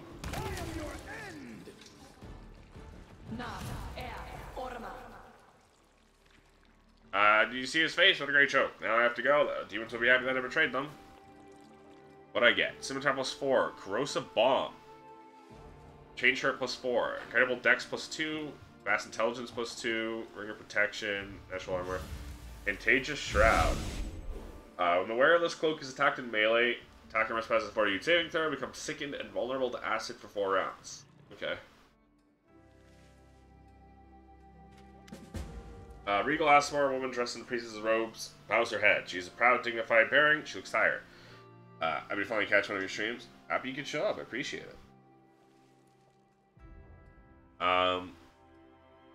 She looks tired. Greetings. I'm Eliandra, High Priestess of Pelura. Thank you for coming to save my shrine. Back with some strawberry milk. Hell yeah. Tell me what research was it about? Why didn't Mutosafin want to steal it? Research is our life's work. Priestess senses bitterly. We've studied the world wound for 100 years. We've been searching for a way to close it. Even wanted our research for a different purpose. Aspires to follow in Aurelius Warlish's footsteps. Wants to open a wound of his own. Believed that our research would help him accomplish his goal. Thank you for putting an end to his evil schemes. Worked so hard over the past 100 years. Cannot bear it for research. Ended up in the wrong hands. Your research will be useful. Welcome to our research. Grateful you kept it from falling in the wrong hands. So we're knowledge to serve a good place, a good cause, not place. I read this place. You'll find everything you need on the bookshelves behind me. Tell me about this place. Pelura's Fall. Once were the real waterfalls. There were real waterfalls here. You could hear the song of water as it flowed across the stones. The whirlwind came to all the way. Servants of the Shimmering Maiden took shelter here when Sarkoris fell. My lady hid this place from unfriendly eyes, prolonged the lives of everyone inside, so that we could dedicate ourselves to an important mission. We've been studying the whirlwind since the day it came into existence. We were alive when the whirlwind opened. And what do you know about its creation? More than some, but not as much as I would. I've been to Threshold, the fortress where outlined spellcasters were held, where Aurilu conducted her monstrous ritual.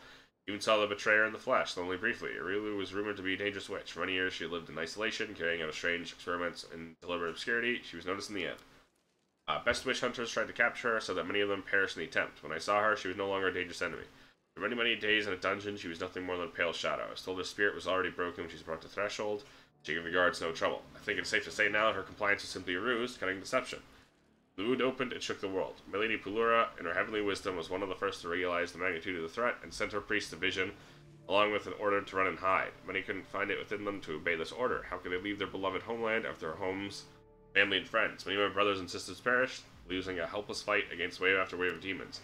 I was destined for a different fate, and so was my shrine. Lady Pelura hid it from the eyes of the demons, had a vision telling me about the work that needed to be done to avenge the fall of Sarkoris and rid the world of the world wound. That was when I learned this difficult task would take a century to complete, and that would require us to make many sacrifices. I was willing. I feel like all these swarm mythic path options are they just devour this person. Eat, eat, eat.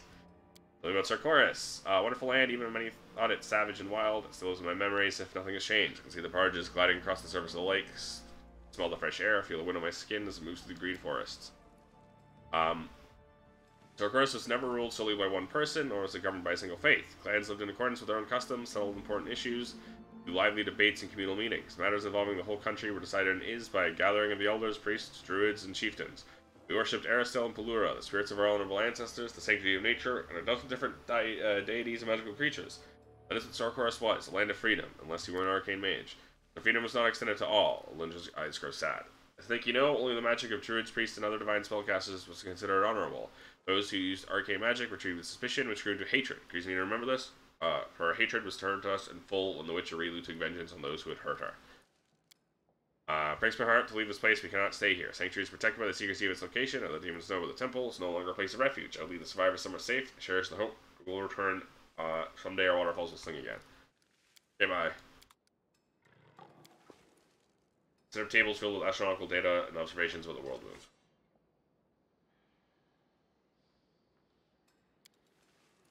Scientific research of Pelura's stargazers can be found on the shelves. Books and scrolls contain meticulously detailed observations of the movements of celestial bodies. That was easy. Tomes are filled with ephemeris data about the movement of celestial bodies. Data seems to have been gathered over centuries. Plus 57.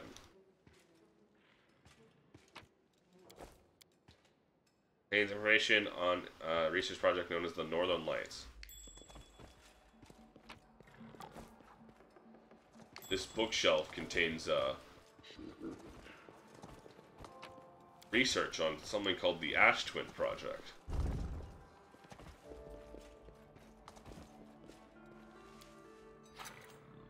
I am helpful, am I not? We do it my way. There's definitely a puzzle with that.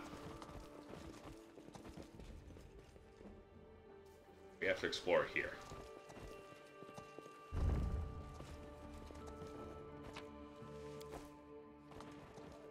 Follow if you dare.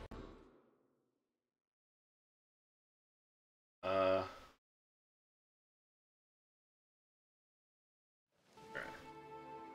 There's just I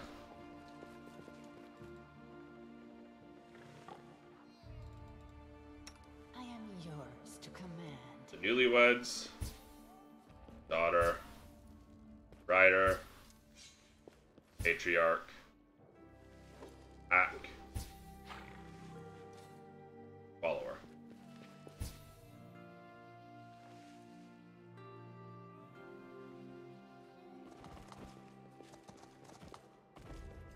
I do what I must. I googled that. The answer was probably in a book, and I didn't really want to read that. Summit Mask. Is this one of the,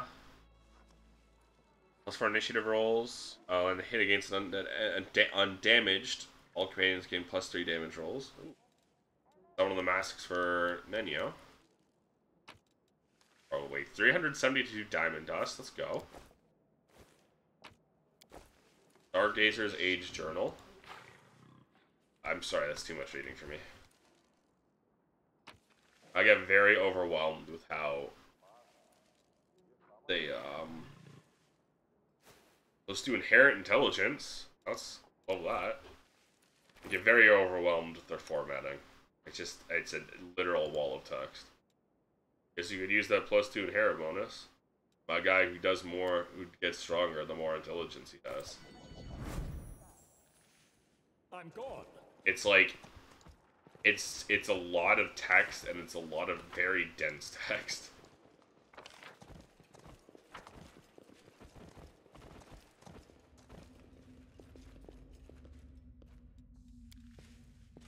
Small mushroom patch has clearly been tended to with love and care.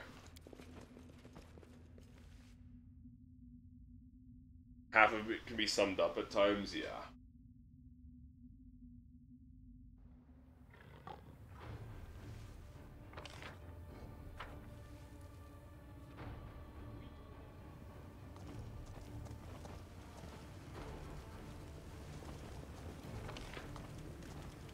Alright. Oh! I was just about to say there's nothing else here.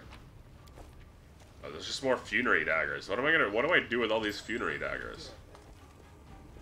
I feel like there has to be a puzzle for them. Always been my issue with playing tabletop? Yeah. Funerary daggers.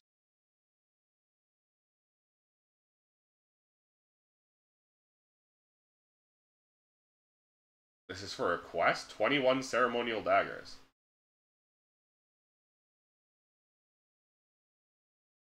Oh, it's for the Angel Mythic quest. Okay, well. I'm not an angel, so.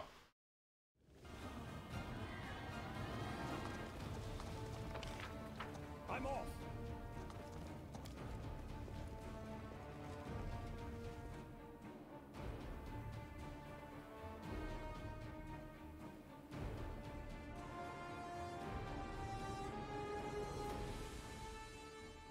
I was thinking of doing an angel run after I finish my off-stream Lich run. Alright, where's the Secrets of Creation? Place of Execution. That's where we want to go to. World map. Let me look for this. Nice, convenient image of the world map. Place of Execution is here.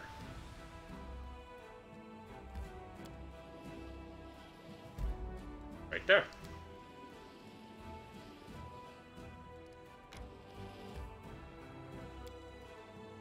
No one fatigued from that 9-hour run?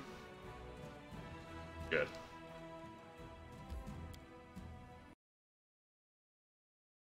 Sorry, and Laura is pretty badass. Mechanics-wise is pretty generic. Yeah, I mean, that's why...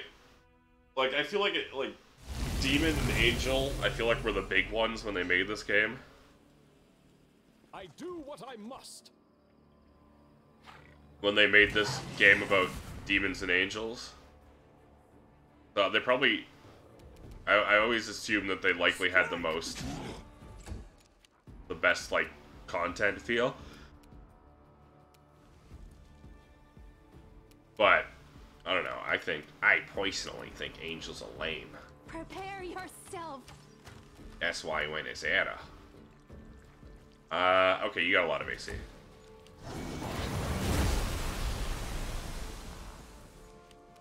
Should have expected you to have a lot of AC.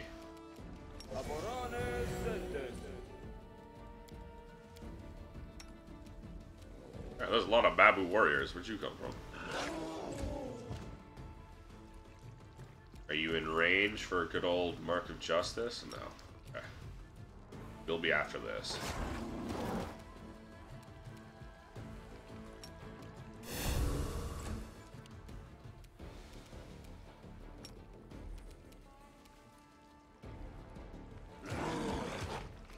Yep.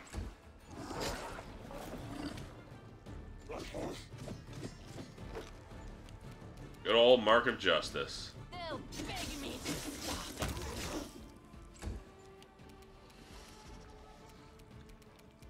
I'll cut you wide open. You should have run. Yep. I hate the Balor's exploding death.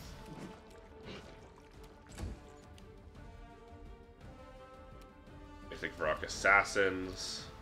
Desna, guide my hand.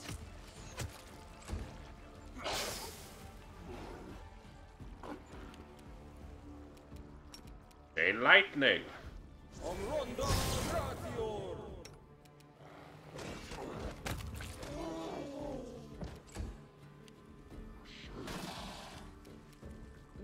glory without risk.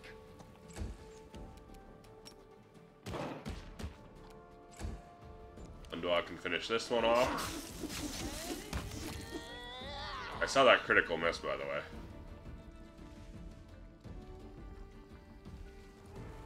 Oh no, it's probably a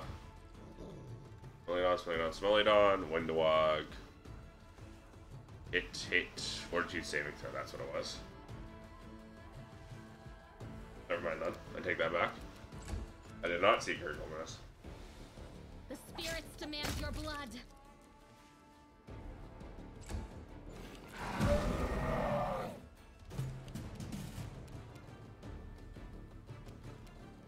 You went Angel, or Asmar for your Angel run? Makes sense. Make it.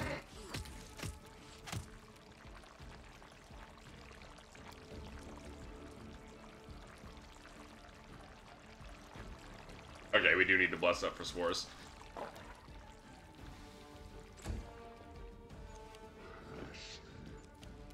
Just wondering if that hit.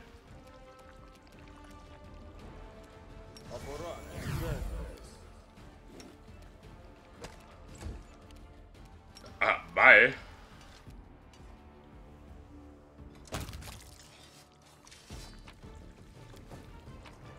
There's all the, called Sturdy Snoot. Snoot. Headband grants plus 12 bonus athletics mobility. One red animal companion grants plus 3 dodge to against ranged attacks. Okay. But you little guys wants it. Shrumpy?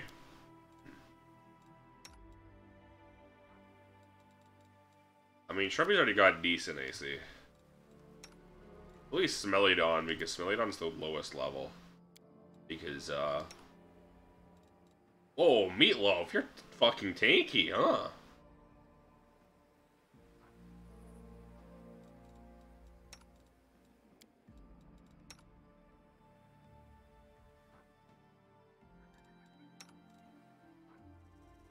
You have no flat-footed AC, because a lot of your AC comes from your decks.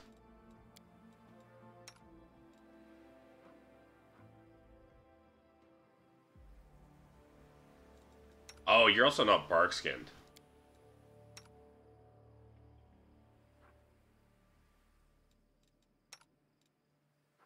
That does reduce your AC by a lot.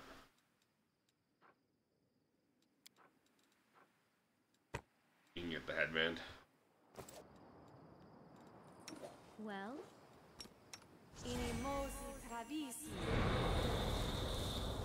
I generally don't buff Smelly-Don because, Smile, the world's not ending. He's just so weak. yet. He's my weakest one because, Let's get to the exciting part. he doesn't have the Waiting's never fun. levels. Because Wendawag has 4 levels in Fighter, so even with Boon Companion, he's still 4 levels behind. Just fine, I don't mind. He's really just there as an extra shield. And then maybe as a mount, for if I want her to be able to move and still do a full attack.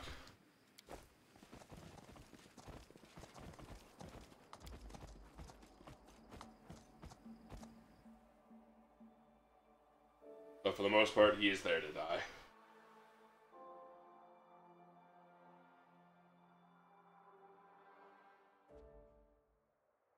Alright, we gotta go back to... gotta go down here. Oh, that's an annoying one to get to. There's no close by fort, because I can't upgrade you to a fort for some fucking reason.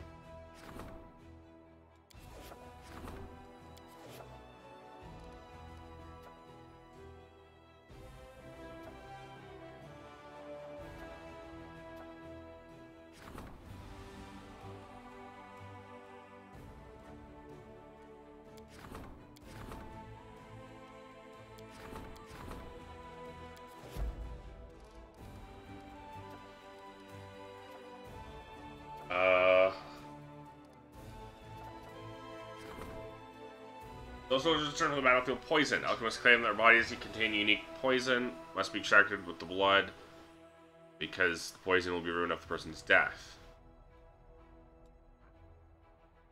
Arrows plus 1 of the poison ability. No, treat the soldiers. Those are able to save the afflicted. Soldiers are glad for the Carmen's recovery.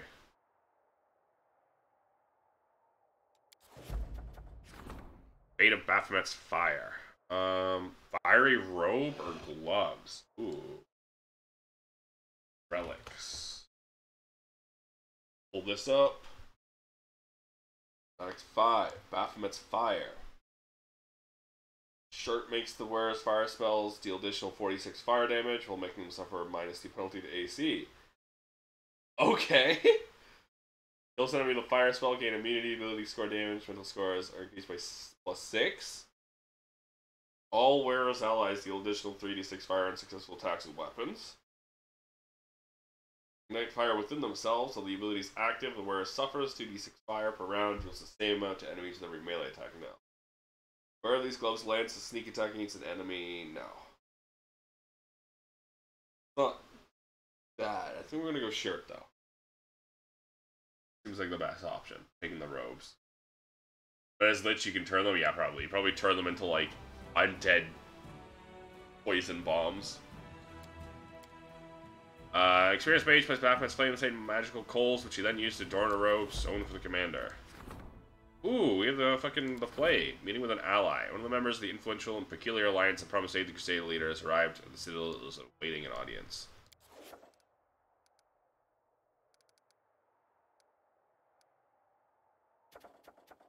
Records of Plural Stargazers. Northern Lights. Powerful weapon could one day affect the entire war. Oh, shit. But logistics is busy.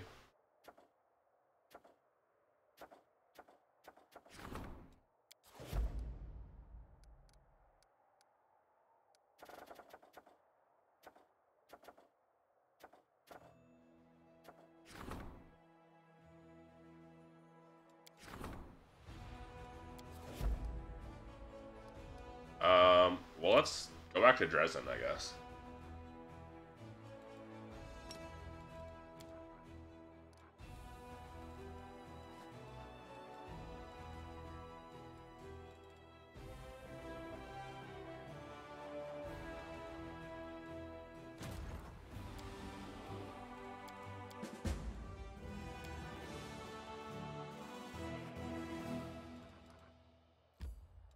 Enter the Citadel.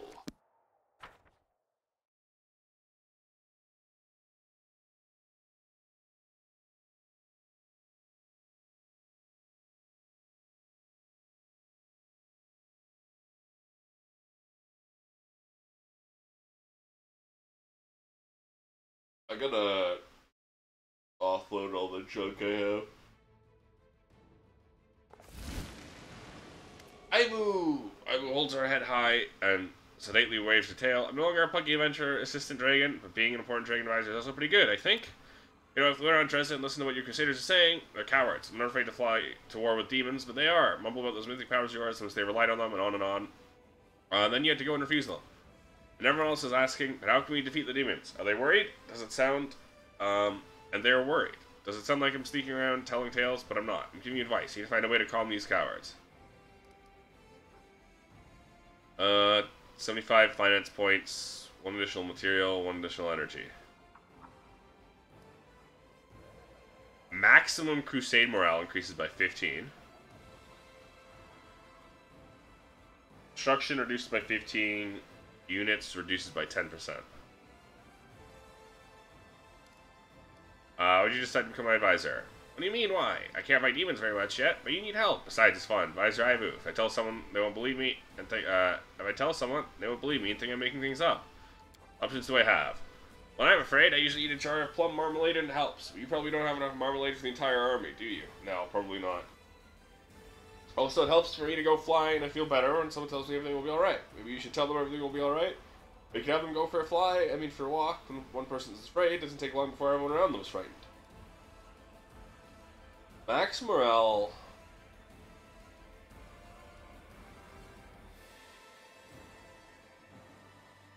I'll raise morale. It's good, tell them Ivy's not afraid, says hi to everyone. It's good that I told you about them, give you advice, because everyone will feel better. I like being an advisor, but it's a little boring. What do you think? Maybe I want to be a general instead. How about a mayor? Maybe a cute trig everyone gives candy to? I think I'll ask someone else to advise you while I make up my mind. Gesmera looks the same as before. Blind Gesmera, the Wood Shaper, became the new chief of Wintersun. So it's true, Commander has returned from the dead. Heard all manners of rumors. We did not know what to believe. Came here myself to be sure. It's true, none other trigger the demons. Eat her. What's the news from Wintersun? I thought time would heal Wintersun. Hasn't been easy. People gradually returned to their lives. The mere sight of their homeland brought back memories of the atrocities. That is why, when the demons returned, we didn't fight the way we should have. More Sheremet to destroy the minds of malicious people. She'd used to confuse the minds and souls of people. What will you do now? We'll leave in search of a better life. The place we called home all these centuries no longer accepts us. Too many ghosts here, too many memories. I do not know where we'll go, but I pray to the spirits that the new place will accept us. Farewell, Gesmera.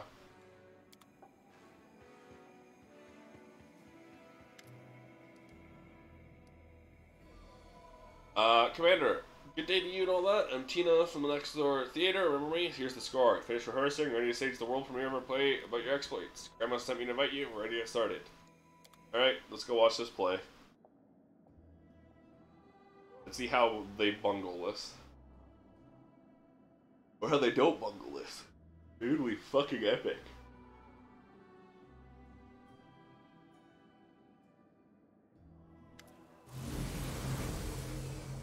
Grandma Gretlin, the director. Grandma Gretlin's smile shines with pride and happiness. Her new ladle shines equally bright. She holds it like a scepter. Ladies and gentlemen, the day has come that every participant in the crusade has waited with bated breath. The day when we, the Next Door Theater, finally present to you our newest production. Theater, theater! Ember laughs melodiously and claps her hands. Greybor casts a long, thoughtful look on Ember. Elf's joy is reflected on the dwarf's stern face by a slight smile. I love Greybor. I love Greybor. I abandoned my wife and kid. And now I'm gonna adopt this kid. Massive prop catapult behind Grandma creaks loudly and somewhat ominously in time with their words. At least you hope it's a prop. Today we return to the recent past, to one of the first victories won by the Commander. Our show is dedicated to these grandiose, incredible, mind-blowing, exciting, large-scale, grand legendary events many of you probably witnessed firsthand. As the director and playwright feel humbled. Greybor's an asshole I can't help but love, yeah. Feel humbled and honored too, captivated by her own speech. Grandma brandishes her ladle with wild enthusiasm and accidentally touches, but only lightly, one of the catapult's levers. Oh no. That person's dead? You hear a theatrically loud whisper from the ranks of the actors. Does anyone remember what we used to load that catapult? I've got a question. What did the projectile hit? See something that resembles a plume of smoke in a place similar to the one where we left the crates our props are in. I put my cherry pie in the catapult bucket to have a secret snack during the performance, and now it flew away. The last sentence is followed by a loud sob. Stop panicking. Show must go on, even if we're left without our costumes and props. If something does not go according to plan, improvise. Having whispered these instructions quite loudly to her crew, Grandma Gretlin gives a beating smile to the audience. Nothing more than a few fireworks to celebrate her premiere, and now we shall begin. Hurrah! In the year 4715, in the area near Dresden, a figure appears in the front of the army awaiting his orders. It is their leader, Knight Commander Ichiban Kusakia. My heart burns. Lambkin pauses, moving his lips quietly.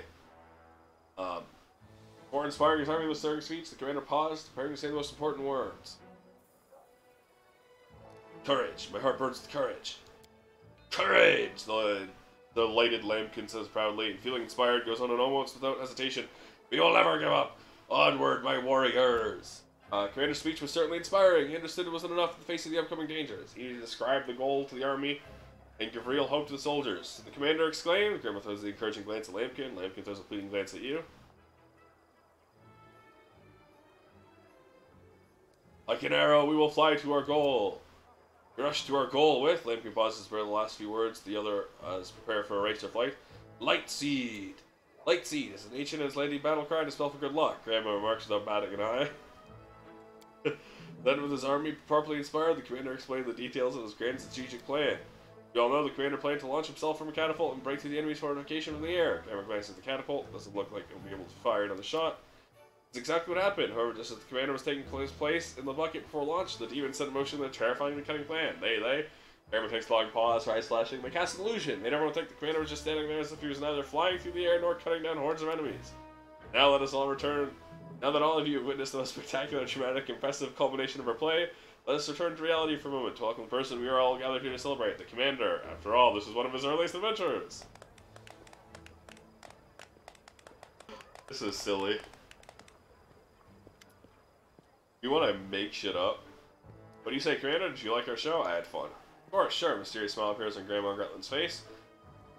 Believe it or not, Commander, but every true comedian knows their calling is to provoke laughter and smiles, but not necessarily on stage. And need not be a successful professional and perfectly organized performance. Sometimes art exceeds the limitations of the stage. Now, unfortunately, the time has come to say goodbye. We were with you for moments the first day. Now the show's over, and the next are theater troopers of the places to be and the place to perform. I'll never forget you. I'll never forget you, Goo. I feel so sad being in town and not having Ibu.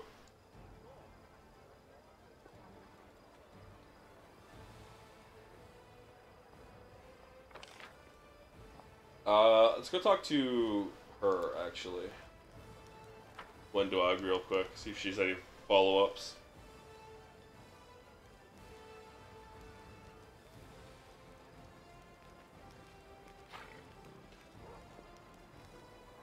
One temporary hit point for 1 hour. That's so funny. It's so worthless now. That one temporary hit point isn't gonna do shit. Look at all the robust, corrupted mongrels. I need the gods allow me to die before this whole nightmare started. Here's Lan. And it's busy adjusting his bowstring before he puts down his bow when he notices you. Commander, the more I look around, the more confident I am that I made the right decision. My tribe feels at home here, and that's what's important. So funny how big you are in town. What about you? You like it here? Being here on the surface, or here in Dresden? I was surprised by how quickly I got used to living on the surface, but so was because when I was a kid, never mind. Anyway, if you're talking about Dresden, I think it's amazing. It's a huge, magnificent fortress, at least by my Mongol standards, and the soldiers here are fighting for a good cause. I know everything you do is for the sake of your tribe. Are you happy? You enjoy serving under me? With all due respect, Commander, I only serve my people. Don't owe my allegiance to you, or the Queen, or to Mendev, or even to Galarian. As long as the Mongols are content to stay here, I'll remain here. What you do if you were banished? Mostly just traveled around and fought demons. To be honest, I hoped that one of them would finally bite my head off, so I wouldn't have to keep worrying about whether or not I made the right decision. Lan gives you a wry smile. Turns out I was stronger than all of them. Somehow I was unlucky enough to survive. So unfortunate, right? But I'm glad I made it back alive. My tribe needs my help. Dying would have been horribly self-indulgent of me. What about you do now? Everything I can to stop this war. Mongrels are hunters and fishermen, not soldiers. I want my tribe to live a happy, peaceful life. As for myself, I don't know. Maybe I'll go traveling once all this is over. I'm sure there's a list of places every person should see before they die. I've got something to move quickly if I want to see them all before I kick the bucket. What about you and Wendawag? Lan scratches the tip of his horn thoughtfully. I'm not going to pretend we're best friends, or that we like spending time in each other's company, but at least I know she won't stab me in the back. That's good enough for me. Maybe someday we'll forgive each other, but that's a long way off. Dog greets you with a dazzling smile. It's funny, but I knew you were coming to visit. I could smell your scent in the air. I wonder if the poison in our veins helps us sense each other, or if I just learned to read your mind. Hunter looks at you and chuckles. Well, we do know that Salamalik is dead. For start, I'll help you destroy all the demons left in the world. As long as they're here, the Ethers will never be safe. We're just tools to them. Things created by one on their own. As for what will happen after the victory, another war, I think. The Ethers deserve their own land, their own piece on the surface. No one was going to give it to us without a fight, so I'll have to use force to get it for my people. Just gaze at you with devotion, thank you for talking to me. We do it my way. Now let's go hit up Arushale. I'll pull up my quest journal. Creation. Do the Legacy of the Ancients now. And Forgotten Secrets. Right, I forgot about the Soldiers Party for me. Nate Smith. Darren. Max your stats. This I forgot to return. I forgot to return to the Folsom Queen. After I killed Baphomet. Not really my fault. You gotta kill Baphomet and you just kind of forget. I did look up how much experience that would give me though, and cheated the experience because I technically completed the quest. I just never went back to cash it in, which is annoying. Try to change your nature and succeed. How does it feel? Feel reborn. I'm a whole new person now, and the world around me seems remade too.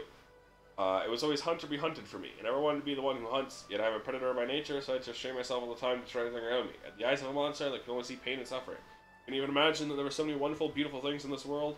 Still unable to understand many of them, but I'll change, and I'll come to understand everything. So with nightmares, they still haunt you? Yes, they do, and that's how it should be. I myself have changed, my past will haunt me forever. All the evil things I did, I have a lot of debts to pay. No right to forget them, my nightmares will never allow it. Answer to this riddle turns to be surprisingly simple. Yes, but it was not about the answer at all. What if someone told me something like, Urushala, you need friends at the very beginning of my journey? Of course I needed them. Revelation would not have helped me at all back then. It took me several decades of haphazard wandering in order to understand how dreams work and what I should do with them. The answer is simple yes, but this journey was the actual lesson the goddess wanted to teach me. So you know, now that you know you can love like we mortals do, how does it feel? Succubus blushes. The feeling is wonderful yet terrifying. It's why demons are unable to fall in love. Their evil turns them into cowards. To love someone is to open up to the others, to trust them completely. It means lowering all your shields, knowing that your beloved won't hurt you. Now I understand. Well, now I love you. Blushes. I think Camilla is still pissed at me. We had that really bad date. Because she's, you know, she's conflicted. She wants to murder me because she's Camilla and wants to murder people. But she's in love with me, so she doesn't want to murder me. Cold contempt, fury, shame, and interest all flicker in Camilla's eyes. She looks down at you. She looks down. I mean, no mood to talk. If you'd be so kind, I should like to be left alone. Yeah, okay, so.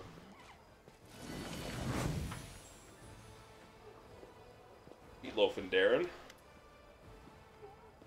I finally remember my existence. Darren smiles mischievously.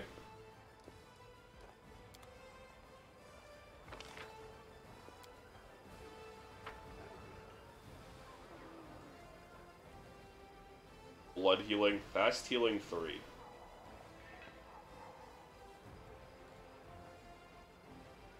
I'm glad I still get this, so I still get the free extra attack. Mixed with my bite. Da, da, da, da.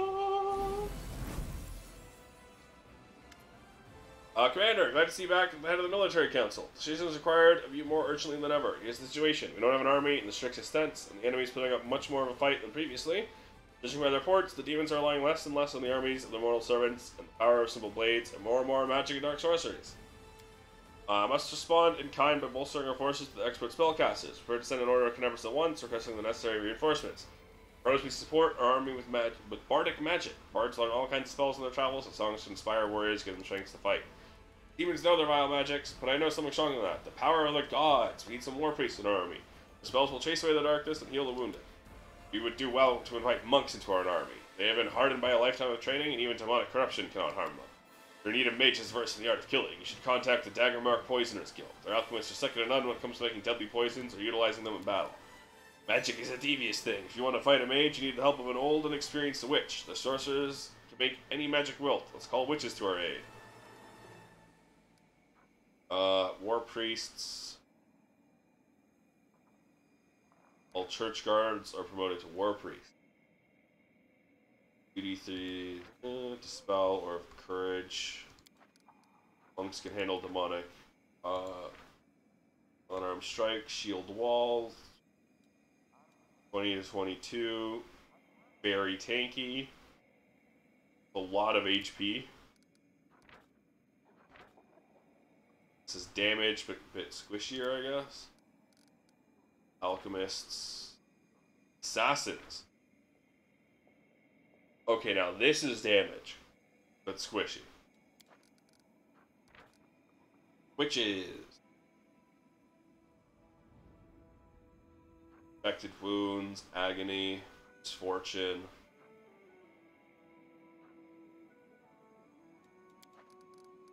And then we have bards.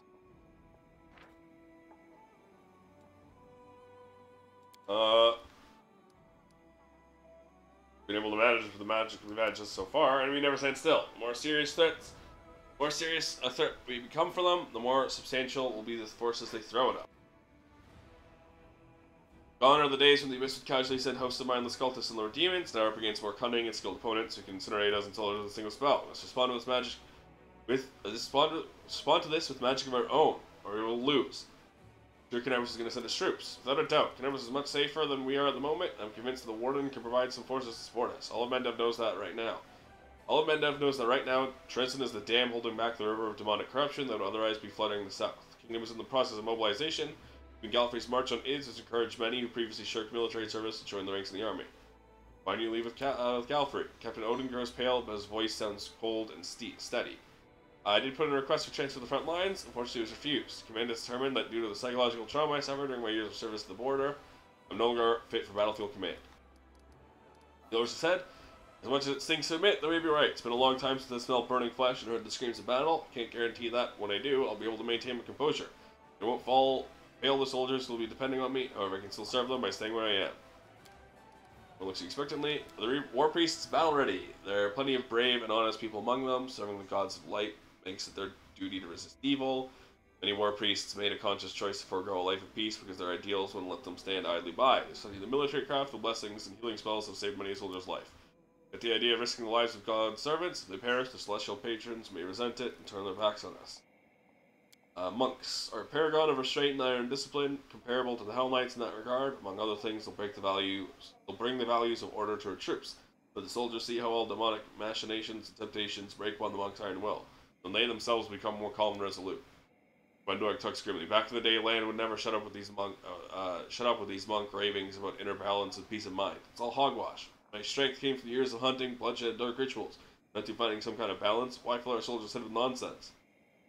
Also, I literally fought evil monks, Regil, so I don't know what the hell you think they're gonna. I've literally fought monks working for demon assassins, so they're not immune to demonic corruption.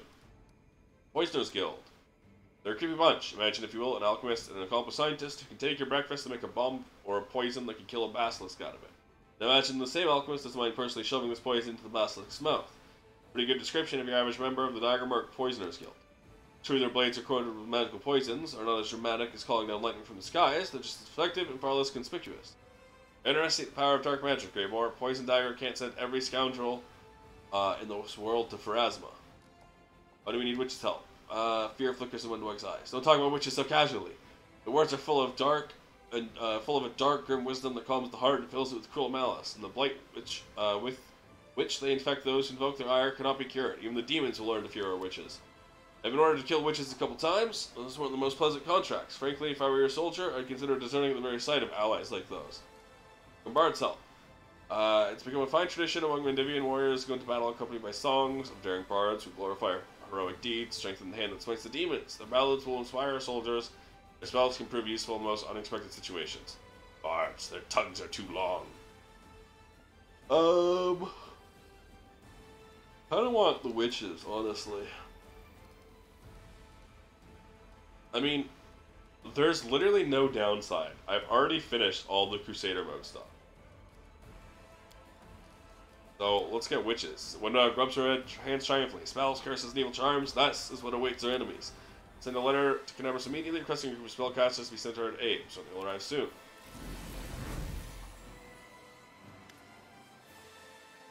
Commander, glad to see you back with us. Captain Armatin has barely changed since your last meeting. His letter is now heavier than before. Arms and face bear new scars. Arrived just in time. There's unrest within your forces once again. Fortunately, once you returned, so did the Wary. They're turning soldiers against you, afraid we're dealing with an open mutiny. Yeah, how much Regil is like my character? Order! They're agitating for the army to abandon Dresden and march to Iz, to Her Majesty's aid. If we don't stop them, the outcome may be disastrous. It's me with the Wary. Don't believe it'll be hard to convince them their plan is pure madness. We'll gather loyal officers, send them to speak with the soldiers, unarmed and with an open heart. We'll convince them to turn their backs on those madmen and their mutiny. Mutinies must be suppressed with absolute severity. We surround all units engaged in the revolt, and we arrest and hang the agitators, publicly. Find every rebellious leader is a very angry second-in-command who dreams of promotion. We'll just hint at the fastest way to get it, and the mutiny will fade away by itself, with the added benefit of refreshing our staff. The warrior is so loyal to the Queen. Why didn't they leave with her instead of remaining in Dresden? Good say, Commander. I believe we should talk to them and find out the reasoning and their plan of action. To agree, this all looks very suspicious. Either way, many say you have no right to give orders to anyone since the Queen Relieved you of your command even before you went to the Abyss. Technically speaking, they're not entirely wrong. It'll be hard to make them reconsider. You also have a great deal of respect for Queen Caliph, don't you? I'm a soldier. It's my duty to respect my superiors, hold you in high esteem as well. Catch nervous trembling in Harmattan's voice, partially masked by his calm and relaxed tone. I wonder.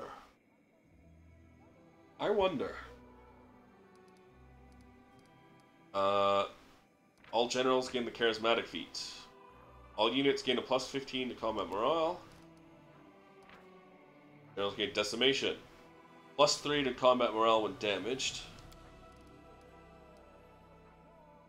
Bloodthirsty officers. All enemy units suffer minus 15 penalty to combat morale. Crusade morale reduces by 25.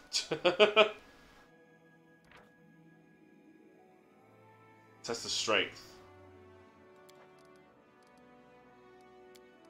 Sela, what's your plan? Even if there were any doubts before, perfectly clear now. Soldiers are not to blame for anything. They're being provoked by dishonorable officers. We try to turn our loyal troops against them. We, those who give them orders, must convince them not with blades but with words. We will appeal to their conscience and make them abandon this madness no matter what the insiders and their command are saying. Approaching the mutineers unarmed will be the definition of madness. I am not even going to discuss this plan of sorts. Revolt should be nipped in the bud. We'll surround the mutinous detachments, publicly execute the wary, and all those convicted of instigation. If seditious tendencies persist, we do it again. It's the only way to ensure the troops' loyalty. Fair point, the demons are struggling to exterminate our forces, let's do them a favor and slaughter our soldiers ourselves. Darren, your opinion? On the back of every disgruntled officer is a whole queue of aspirants eager to take their place. To get rid of the ringleaders of the wary, we won't even have to hire assassins. The promise of promotion and the pay raise is all it takes for any second in command to do their duty. If you buy a dagger or a drop of poison, they'll make good officers, feared by allies and enemies alike. You know the word honor means nothing to you. But this idea is horrible, even from the most cynical perspective. What's the point of ridding ourselves of schemers and traitors if we're only going to replace them with other schemers and traitors? And murderers to boot. Captain Harmattan. I think their talks of self-directed march are a bluff. Only lunatics would follow such a suicidal plan. We need to talk to the wary and ask them what they really want. Don't parley with mutineers. Pretty sure we all know what they want. Same thing as everyone else. Power and money. We'll be playing into the hands of the wary if we sit down and talk to them with equals. We'll do Sela's. None of our officers will refuse to address the army. May the goddess help those bring those poor souls to their sense. Oh, it's you, the diplomatic council. The economy doesn't need nearly as confident or bold as before. Commander, what a blessing it is to have you back. Menev is in need of your help. There's been a revolt in Rosian. Disgruntled nobles are completely out of control. Proclaimed the royal council dissolved, arrested several of its members. Many politicians were accused of collaborating with the demons. Some were executed, others were torn apart by the crowd. First treasurers fled, fighting in the streets between mercenaries hired by the aristocrats and the guard, who was loyal to the royal council. Those received letters from the insurgents, as well as from the loyal servants of the crown, requesting your support. But the royal council and I have faith that you will elect to defend the legitimate authority. This faith is not misplaced, is it? Lady Conway regards you with devotion you've never seen in her before. Now she's on my side, huh? Now that she's afraid of losing everything. If the powerful have gone mad and are spilling blood in the streets, there's only one force that can stop them. The church will appeal to the clerics to intervene in this conflict. Their voices will be heard. Why don't we bother saving the royal council? So keep pushing us around. First, we publicly support the nobles. If a few esteemed elders were to depart from the council, it wouldn't be a terrible loss for the nation. I know a thiefling, Zarsi. She's from the River Kingdoms. She's saying something about a young state over in the Stolen Lands managed to cobble together a proper cohesive nation for a bunch of riffraff. Pretty slick, considering how tricky it was to make them not hate each other's guts. Want to invite them to help us patch things up?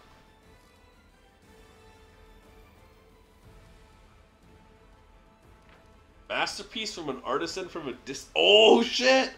Yo! It's the fucking Bakken elixir from Kingmaker. Hell yeah, I'm choosing that one. That's just objectively the best choice. +4 enhancement to charisma and wisdom. Angelic aspect greater as 20th level cleric.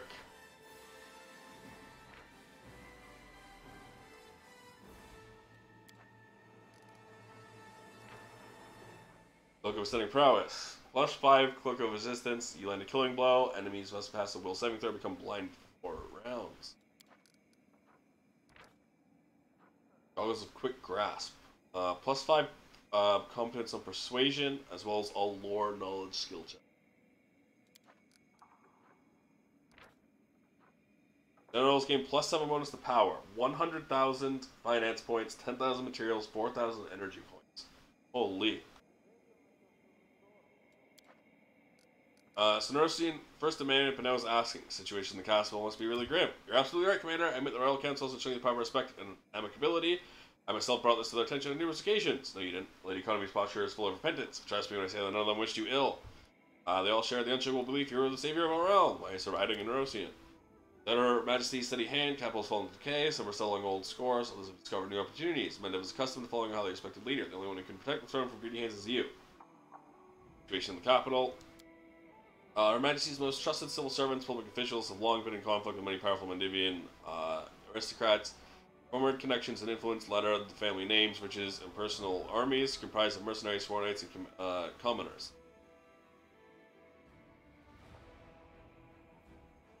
Woldriv is such a great character. Yeah, I enjoy all of the characters in this game. For many years, the strife was latent and civilized. Coercion, bribery, intrigue, nobility spotted an opportune moment. Decided to overthrow the clique of dignitaries that has usurped royal powers. That is what they call the council. A series of arrests ensued. The royal council found its own supporters and retaliated. Numerous aristocrats are assembling their forces in the capital. Supreme Court building now serves as the base of operations. The new Royal Council, formed by leaders of the nobility. Old Royal Council is holding Her Majesty's castle, treasury, and the guard headquarters. Every so often, skirmishes break out on the streets. Many civil servants have left their workplaces, and townspeople are fleeing the city. Capital is paralyzed. Of course, employee do not delay, every minute counts. What can the church do? Become a living wall between the opposing sides. Call for mercy, and if necessary, warn them about heaven's wrath. They'll sometimes forget their conscience, and that's what clerics are for. In the end, they'll have to remind people that we're in the middle of a holy war. And who do you think called the shots in the Royal Council before, my good Sir Cleric? Sorry, I think my mom is watching the soccer game and going crazy. Its leader is the Paladin and the Inquisitor. In other words, the pious people, just like the ones I want to ask. Oh, 1 second.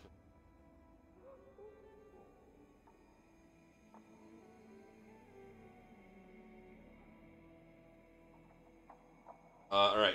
Who do you think calls the shots in the Royal Council before, my good? Call the shots before. Its leaders, Paladin and the Inquisitor. Lords, the pious people. Why should we support the nobility? They'll form a new Royal Council. Certainly possible they'll end up being exactly the same. Hypocrites, spores, schemers. Firstly, there will be a new and refreshing set of hypocrites, spores, and schemers. Secondly, they'll remember who has helped them rise to power. We won't demand at every turn that we kiss their banner. You're mistaken if you think those nobles will be better than the Royal Council. They at least knew the boundaries that had been set by the Queen. Band of nobles who see supreme power will believe that they're entitled to anything. What about the River Kingdoms? Darcy, friend of mine, is telling me this kingdom, the Stonelands, how it was made. Centuries, all kinds of rabble and outcasts would gather there, and this new leader appeared. The whole mishmash became a solid nation. It got me thinking, that's a reference to Kingmaker. If they're so damn good at making different sorts see eye to eye, maybe we could put them to use here. Might butter up some folks, give others a scare, whatever. It'll chill the hotheads, eh? Anyone who calls on foreigners to solve their country's problems is just asking for an intervention. We have no right to show Mendev's weakness to other nations. You really expect me to support the Royal Council? Neither they nor I were ever your enemies. We're doing our duty, although we may have been unwise and presumptuous on occasion. Sure, you all mistakes have been addressed. Being generous, you will only demonstrate just how wrong Papal was about you. Teach him a lesson. This is a small-time thief chatting up with judge staff. Your Honor, I've seen the error of my ways. I was wrong. I'll learn my lesson. Please be generous. Cut the crap. We've been around. We know what those promises are worth. I'm getting that Bakken. I'll drop a line to Zarcy so she doesn't get us some random nobody. She should find, like, the best advisors there. Maybe a counselor? Sounds neat. 4 counselors arrive in the capital, give everyone responsible good whooping. But if they're troll or something, River Kingdom is one wacky place, you know? I already read that. Apologize once more for the misunderstanding we had in the past. I thank you. Won't take any more of your time. Should the situation or scene changes, immediately convene the Diplomatic Council will give you a full report. Logistics Council? No. Camellia? Alright, I gotta pull up the Camellia guide.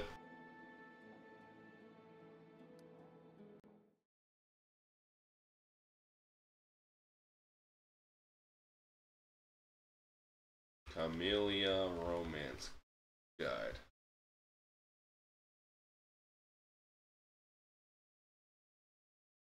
Camellia will meet you in your chambers. You've said a great many things to each other. Camellia's eyes are fixed on the floor as she speaks. Even with her head lowered, you can still see her blushing cheeks. She trails off. A tense silence fills the room. It was mostly you who did the talking. She blushes even more and raises her furious gaze. So you decided to lay all the blame on me? Or you're trying to say that I'm the one responsible for what happened? And I want to say I feel a little embarrassed by my behavior back there. Shouldn't have lashed out at you, and I shouldn't have arranged that normal date in the first place. Could have guessed that it wouldn't work out. It was stupid of me.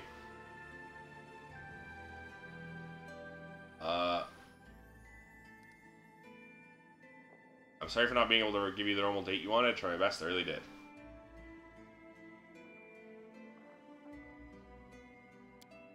Emily raises her head to look you in your eyes. I know. I appreciate that. Hold on. I have to fix my chair. I have lowered. My chair sucks and is a little bit broken.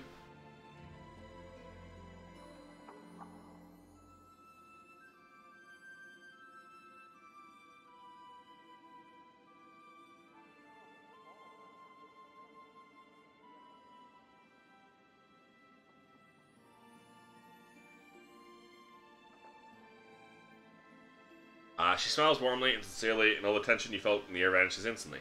This is a stupid date, a mistake that almost ruined our relationship, but also gave me new sensations, things I never felt before. I was angry and anxious. First I wanted to kill you, then I wanted to embrace you and feel you through my entire body. It was indescribable.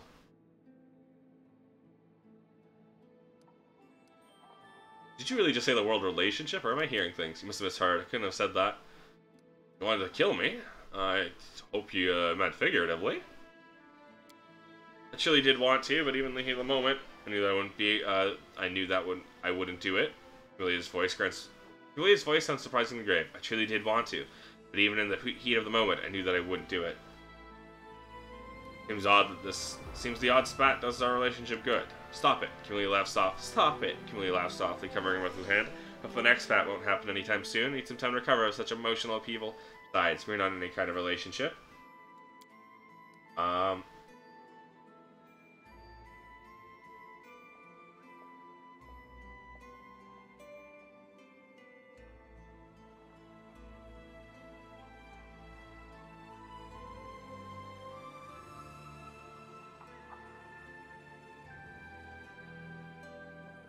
Yeah, okay. Tell me the truth. I'm not normal, am I? Is it hard for you to talk to me? Really seems lost in her thoughts for a moment. It is. I like you. Tolerate the oddities of your personality. It's getting harder and harder as time passes. If you choose either of these two, instantly ends the romance. Camellia stares at you, bewildered and anxious. You tolerate me while you can, but I thought... You never said no when I asked you to take me after the ritual killings. Know that you liked it too. You're nice to me better than anyone else. Sometimes even better than I understand myself. First realized it back with Shinra when we left the city and were heading to Coalfure. Are you even planning a future with me, intending to draw me into a relationship that you may try to disguise it with jokes? Don't you dare deny it, I know I am right. Is all that not enough to accept me the way I am?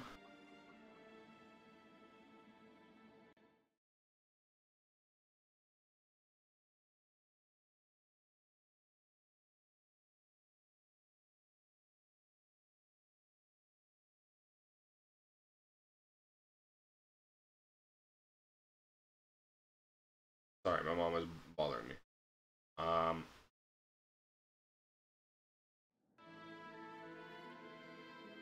This also ends the romance.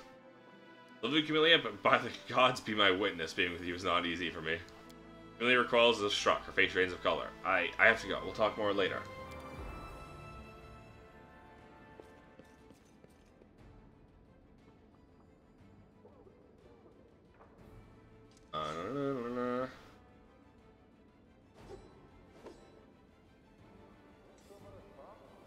Alright.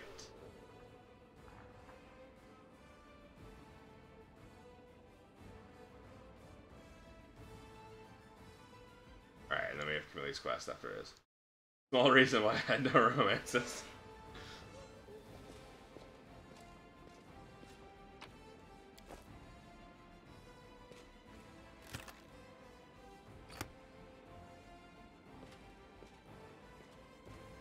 Were you too lawful good angel for Urushiele? We should move. And then, of course, you chose Lan over Wendawag, and then you're a lawful good, so obviously you killed Camellia.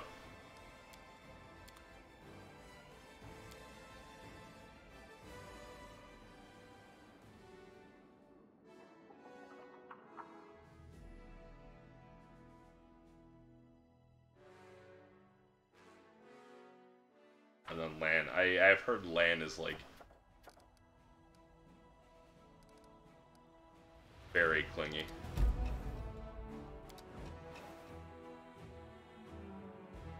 Messed them up on accident. Advisors arrived from the Young Kingdom and Solans, lived up their reputation, stop bloodshed and Rossi, and gathered all parties at the negotiating table. The messengers arrived in Dresden, bringing a personal gift to the commander from the leader of the young nation. Delightful. Absolutely adore that form. Army is marching for Nebris to help King Gothru's traps surrounded by demonic forces. Soldiers don't get... okay.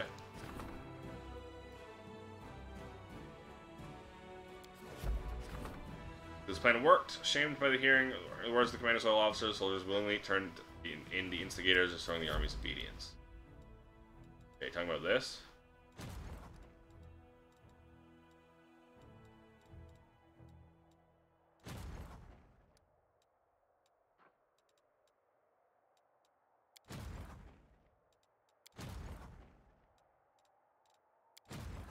I don't have anyone nearby.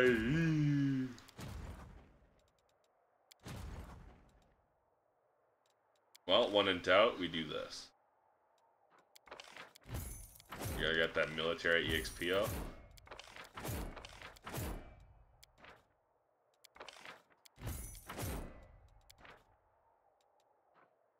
Movonic Devas.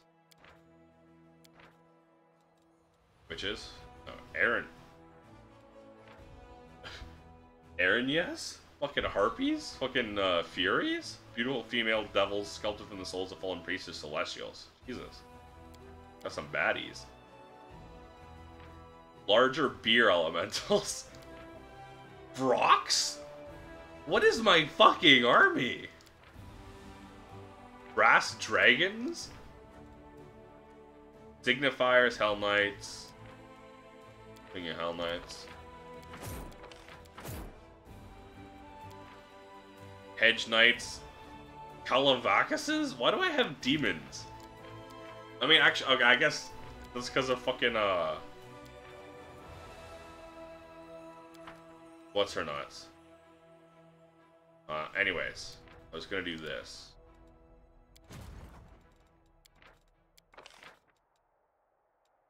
We're gonna assign you.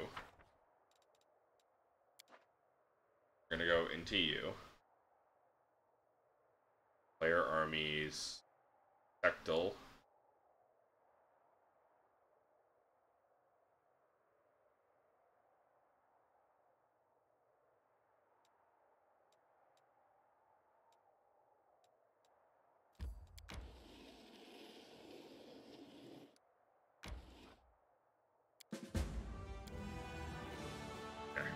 Okay. We do a little cheating, who cares? It's a single player game.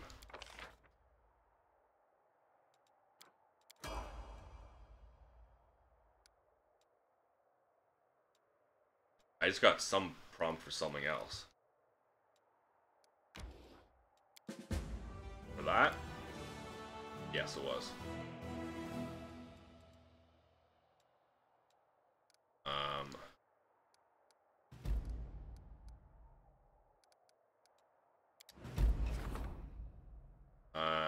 Be augmented.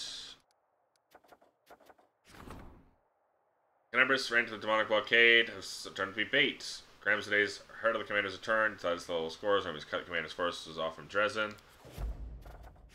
Despite all his trickery, Gramsday was once again defeated by the commander. Path to Dresden is now clear. News of the Rebels battles on everyone's lips, the Mendiv and the Abyss. Stolen Souls. Seal reports the Crusaders investigating the Stolen Souls are waiting on you to Dresden. Okay, so you seal his quest. Epidemic of secrets. Strange diseases afflicting the soldiers. Mouths grow on the victim's skin, whisper various secrets related to the events happening in the army. Healers claim the lead secret, the health of the victim deteriorates. All generals gain +1 to reduction of that. Kill the sick. Adds EXP. Best healer did everything to cure the poor people. Ever's paid off. Epidemic was stopped, and Crusaders better prepared for sudden outbreaks of disease. Any way to cheese is needed. Yeah, unfortunately, I'm not here to play Might and Magic. Here's some Might and Magic. Alright, Circlet. +6 charisma, and wisdom. All party members gain +3 insight to all saving throws against confusion, insanity, domination. +6 charisma and intelligence. Wearer and other allies in 10 feet gain the effects of the shield caster, allied spellcaster, shield wall feat. Okay.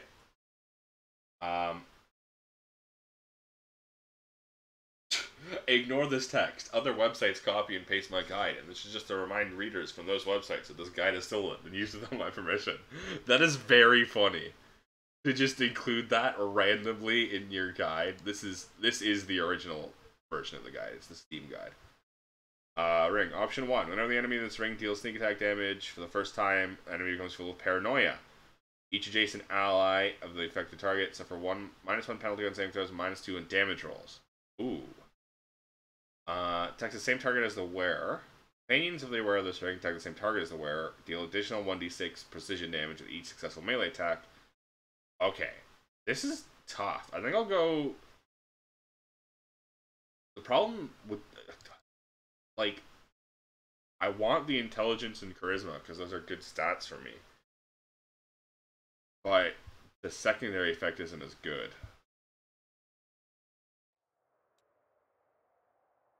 I think I'm going to have to take the wisdom and charisma.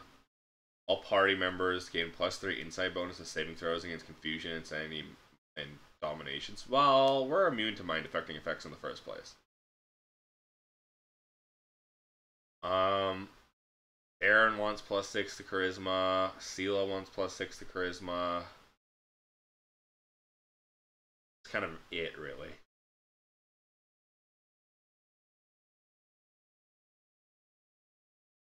I think we're gonna go with Ring then. The wisdom wouldn't really help many people though, because Darren is an oracle instead of he's a charisma-based oracle instead of a wisdom-based cleric. Camellia doesn't mind wisdom, but she's also primarily doing melee attacks for me. And then basically all of your casters in this game are charisma. Arushale is also charisma instead of wisdom because she's an espionage expert instead of a normal ranger. I'm gonna go Ring. Alright. We're gonna go back inside, and I'm gonna be right back because I'm gonna put away my dishes, get some water, and also my mom wants to talk to me about it. Back in like a couple minutes.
Sorry about that.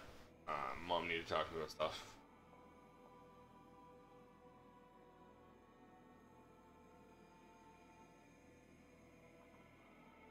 And I really need some water.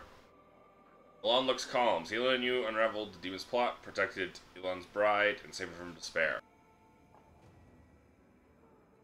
I guess if I didn't make the check or whatever I did, then he would have lost his bride and been much more upset. Commander, glad to see you've returned from the Abyss.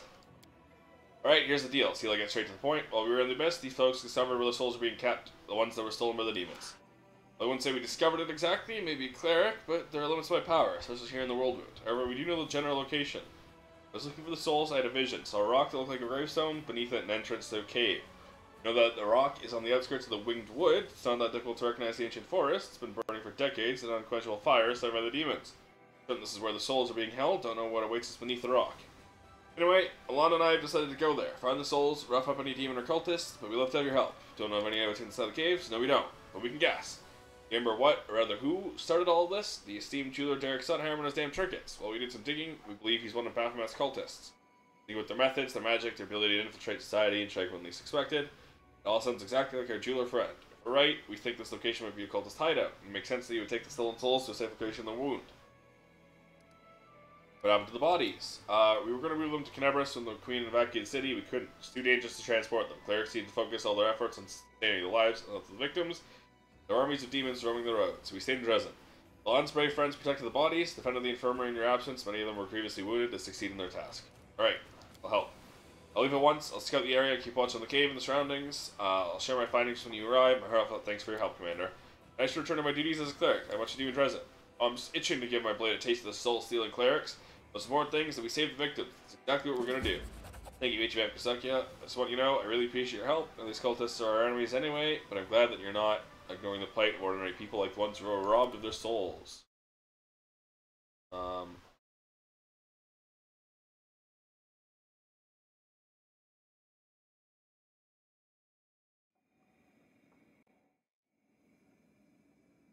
Figure approaches you, takes a moment to recognize who it is. Jana, the ill-fated deserter from the Eagle Watch. She looks very different from the last time you saw her. She's calm, collected, her face is a little pale, you notice a scar on her right temple, jagged and fresh. Jana, Seela beams at her friend, you're here. Yeah, I am here.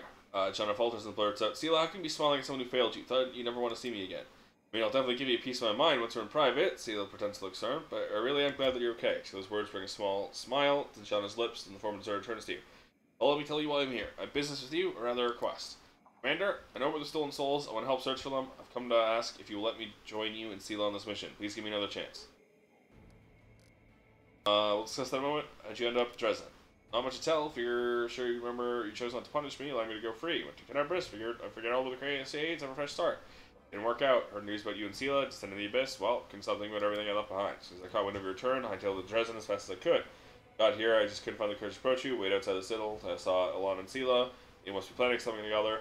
That's when I realized this was my chance to make amends. Might never make another opportunity to prove myself, so I came to see you. Why do you want to join us?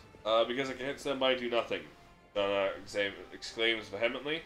The entire story began with us, with our League of the Inspiring Cart, and then I got cold feet and abandoned you, and then you saved me in the Molten Scar. If I don't help you now, I feel like I've been written out of my own life and story.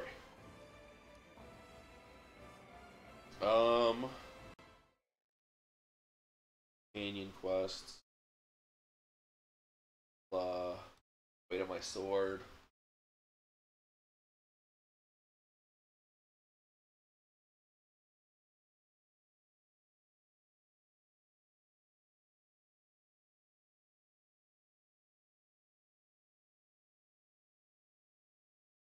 Okay, well. I don't know. Very well. Go with Alon and help him, we'll meet you there. Really? I won't let you down. We're not just saving a cart full of booze. The booze this time is much more important. That just means we have to succeed. Failure is not an option.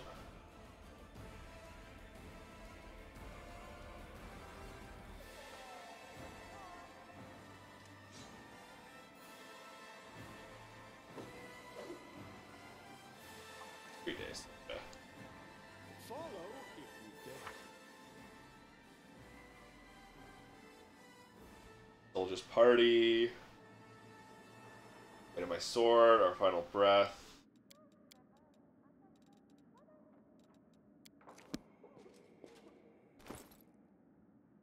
so far away from 36.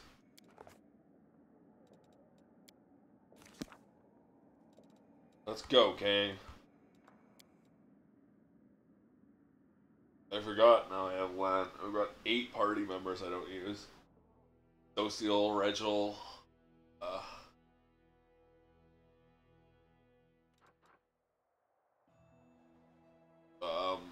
Ember, Wolchif, Greybor, Trevor, Lan.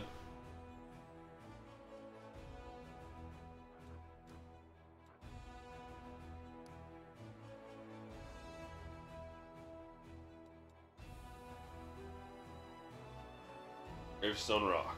Yeah, well that's all the way down there with Forgotten Secrets, so.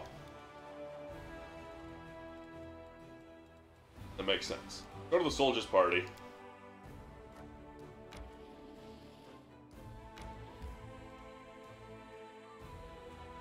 Better be a good fucking party.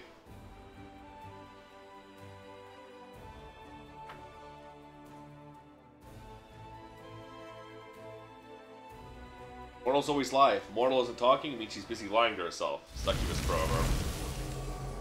Such wise words. I will help where I can. Fighting for a righteous cause is certainly different from a simple massacre.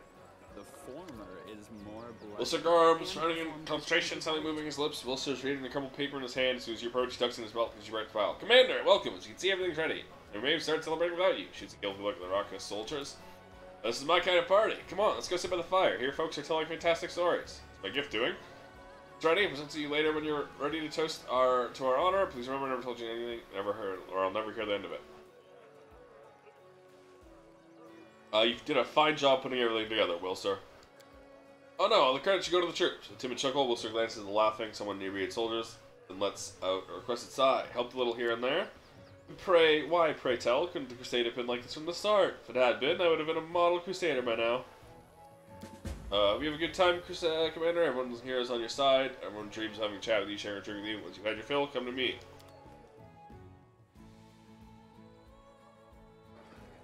I'm off. And lean Blackmead. Many lands, never before I've seen soldiers such love for the commander. My congratulations.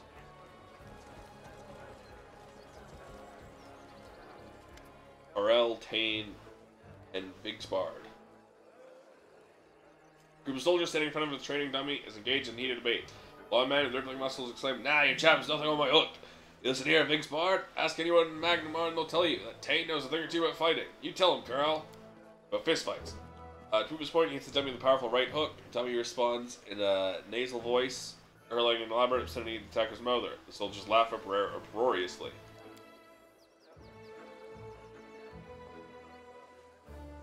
That's right, he sneezed. An elf, a scout, judging by her cloak, smells mysterious. Leave me out of this, boys. A dwarf, who's stroking a shaggy, partially torn beard, says in a guttural voice, Vigsbard knows fist fighting too. Speed by mass equal hit. Fast hit, strong hit.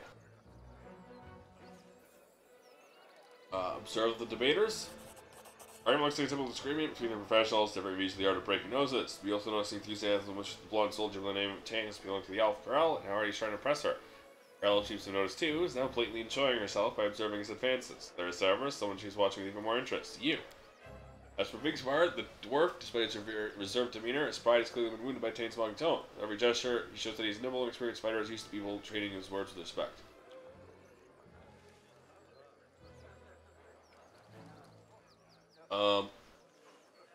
Experience tells me in any argument, the one who says the least tends to know the most.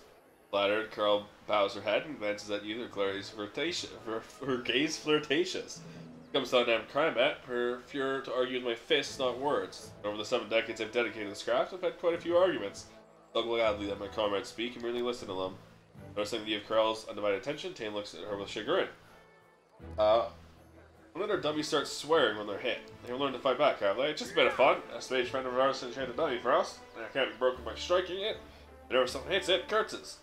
Striking the hit, meaner the curse. That part was my idea. Tane smiles smugly, throws a quick half-hearted punch to the dummy. Asshole! Soldiers erupted into laughter as the dummy reels from the hit. Grotesque face has been crudely carved on the dummy's head, labeled for the avoidance of all doubt, Arilu Varlesh. Leah wrinkles her nose in distaste. It's not day to comment. Quaint and unsophisticated army humor. I haven't missed you one jot. You have a refined sense of humor, Tane. Judging by all the Magnamarian obscenities your straw friend was regaling us with, you not only come up with the idea of teaching it to speak, you also contribute greatly to its vocabulary, ours too. You give it a try, Commander. It's all good fun. Where are you from, my good sir? Dusting both his hands and his ragged beard, Dwarfs only introduce himself. Big Spardog, for your service. For my help, Capital 5, Kings Mountains. Capital 5 Kings Mountains, Carl corrects him softly without condescension. Big Smart is trouble mastering languages, even common. Claiming he hails from his next no contact with other races. During his first couple years of Menda, Big Smart preferred to communicate through gestures and menacing eyebrow movements. I mean, I understood him, so. You think yourself an expert fighter. And trains his impressive soldiers, plus on his chest. I mean, a proud commander, but back in Magnamar, my fists earned me a fair bit of respect. Everyone there knows that if Tane's around, there won't be any tussle, because no one's foolish enough to tussle Tane. Your reputation is among thugs and thieves, not among masters. Let me have a go with this thing. It'd be nice to get some exercise. Tane nods vigorously. How about a way, Trade, so you can deliver the strongest punch to the strong lummox. The most honest way is to see whose strike comes closest to the commander's result. Soldiers loudly voice their approval of Tane's idea. Coin, straight hand, someone diligently takes bets. Tane, Carl, and Vigsbard all look determined to win. Carl, show us what you can do. Carl is in a C-mini stance, simply shifts her shoulders, hands open, jumps forward like a cobra. Instead of punching them with her fist, chops with her hand open instead of slashing with a sword. Thrice unholy slays the arcsome kobold slattern! Wobbling dummy curses with feeling as the soldiers cheer, pressed either by Carl's skill or the dummy's imagination. With a sack of straw. Tane smiles lazily, a step forward toward the dummy, turning his body, throwing a devastating punch at the straw head. Putrid, hideous freak! The demon squeals like a rabid pig, and the soldiers applaud. Why are they laughing? If those words meant to hurt people, or usually whispers. Vigsbard, your turn. Vigsbard walks to the dummy, sizes it up, chucks the distance meticulously, suddenly unleashes a simple straight jab. Drop dead, you randy mush-mouthed runt with a shrill balls and a wandering wife! The dummy's fierce terrain silences the surprised crowd. Sounds long. Sounds victory. My turn.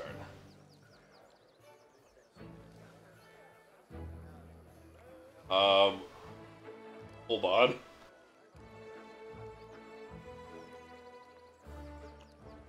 Which one do I do? Do I do the legend one?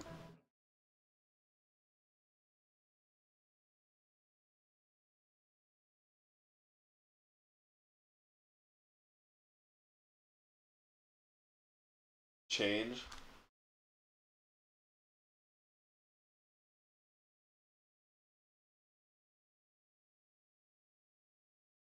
Well, I'm gonna do the one that gives me the most experience, which is the mobility 50 check. Strike hard and with style. There, a good punch is only half of it. You have to do it in style. I hope your knob ties itself into a knot, flips you off, you foul goat fart, you wretched pig-ass mammoth chunder. Dummy's yelling isn't enough to make Wilser Garbs, who said I got too far away, look away over an alarm. Roll the 9, doesn't matter, I have a plus 55. It's almost 7,000 EXP. Hallmark of a master, showing both the end result and aesthetic perfection. Bravo. Soldiers make such a racket discussing what they just saw that it's no longer possible to continue the conversation. I am kind of curious what would happen if I hit it with all my might, though. Would it just explode?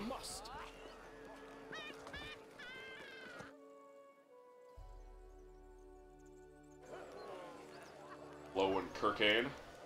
There's a stir in the crowd. Everyone was watching a brawl between two officers, partly halfling red face of fury and a gaunt, slouching half-elf with a phlegmatic look. Here's what I want to know. How'd you get promoted from stable mucker to full sergeant? You're a dolt. You couldn't get guard so much as a haystack, let alone... Sorry, I had to sneeze. Let alone army supplies. Elf's face bears a tragic expression. Look, Lo, we agreed you'd watch it. Enough yelling. Everyone's staring at us. Come on, not in front of the commander. Don't you dare behind the commander's name. Go look further else. Halfling gives you a sidelong glance and decides to lower his voice after all. A smile booms on his face and makes him look like a snarling wolf. Finishes his last sentence with a nervous squeak. Or else I'll strangle you, gently, without any pain whatsoever.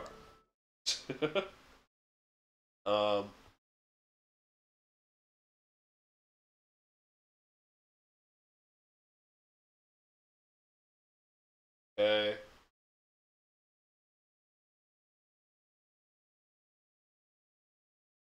Okay. Okay.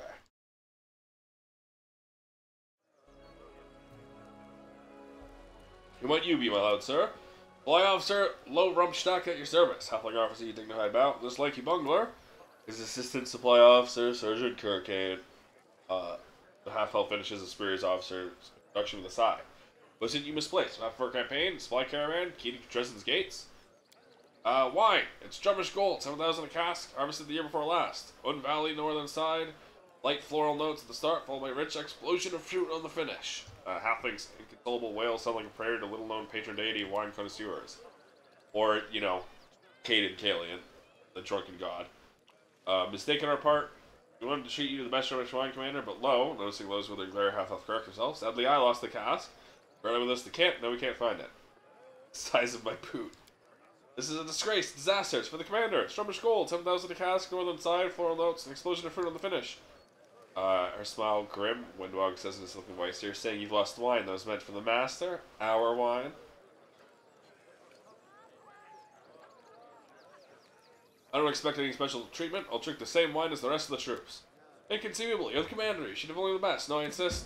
Interrupting the halfling's confusing babbling, the half-elf pushes a cup into his hands. Same cups, filled with sour wine, appear in your hands of every soldier here. Improving shouts, the cups are raised, there a sudden cry of, long live the commander! My skills are absolute. Here's the last named NPC. Group of named NPCs.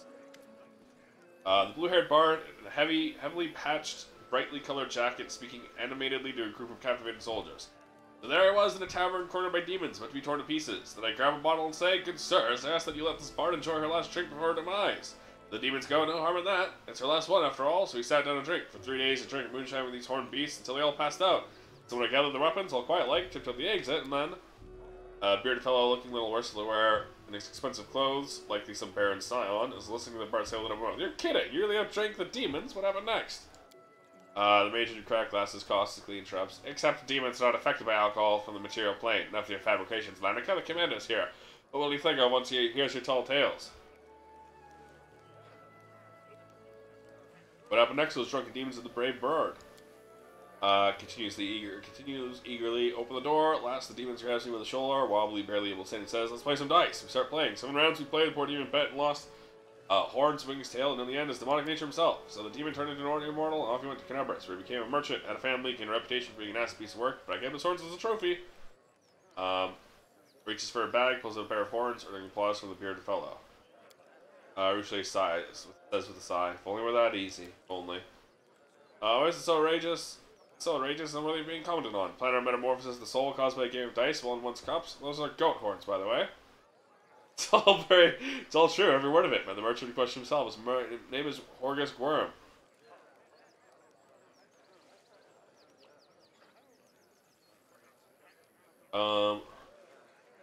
Someone tells about a fey, devil, very dangerous dragon, each was sold by a different bard. His name was Horgus Gwyrm. Your chest is in poor taste. The 8th commander knows about lying, telling you nothing but the honest truth. She gives you a cheerful wink. You what? You're saying the stories about Horgus Gwyrm? You know, I've heard the man too. That must be how it really happened then. So you three are fond of tall tales. So we see who can amaze me the most with their story.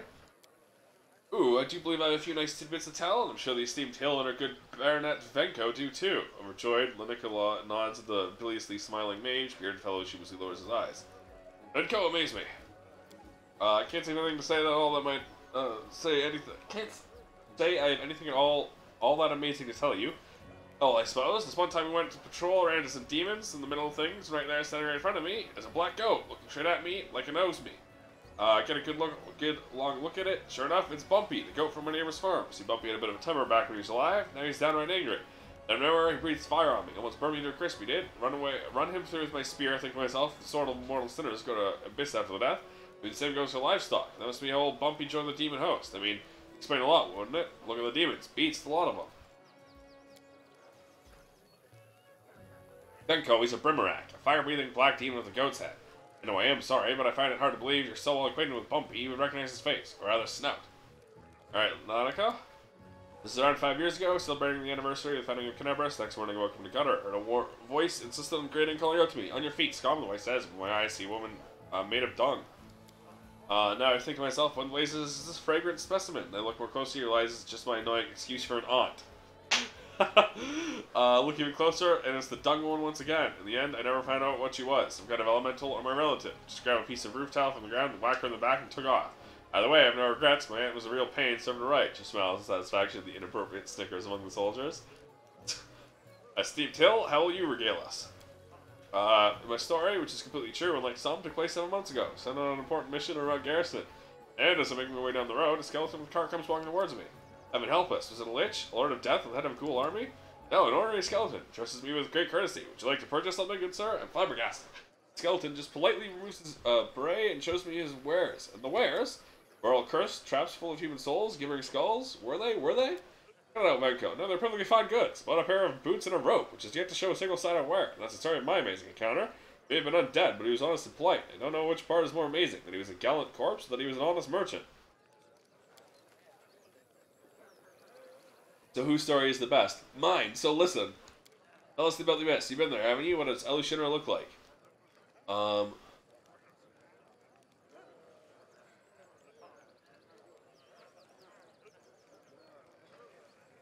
Scene of chaos. Spaces jumbled, islands soar through the sky, everyone wants to kill each other, and the laws are devoid of logic and rules. Though the Pathfinder streamed to my sister's dog I'm watching, he barked at Ichiban. I think that's a good thing. The books I've read describe the place much the same way. It's good to have it confirmed by witness. What about the ruler of Elu Shinra? What's she like? Nocticula. What's she like? Is she really as seductive as they say?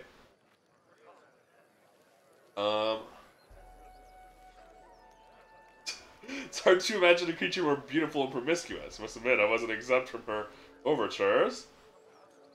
You and she really? Whoa! Blushing, Menko is now looking at you with even greater respect. As far as I understand, you encountered Batman himself in the Midnight Isles. You fought, yes?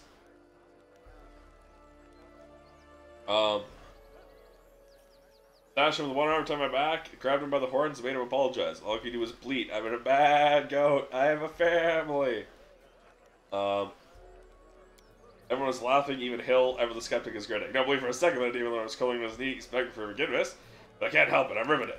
Crowd applauds you. Seems to really get to hear such a stirring tale from the person who lived it. I mean, he kind of did. He got his ass kicked hard and then whined a bunch and then died. I think I've had enough fun.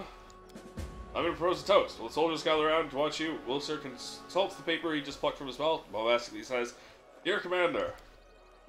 Good one, Commander. That was great. That was very funny how you lied about banging Nocticula, even though I think you can bang Nocticula if you're a demon. I was not a demon, so I did not bang Nocticula. However, my soldiers don't need to know that. Oh, oh, oh. Get rid of this. Oh. Oh.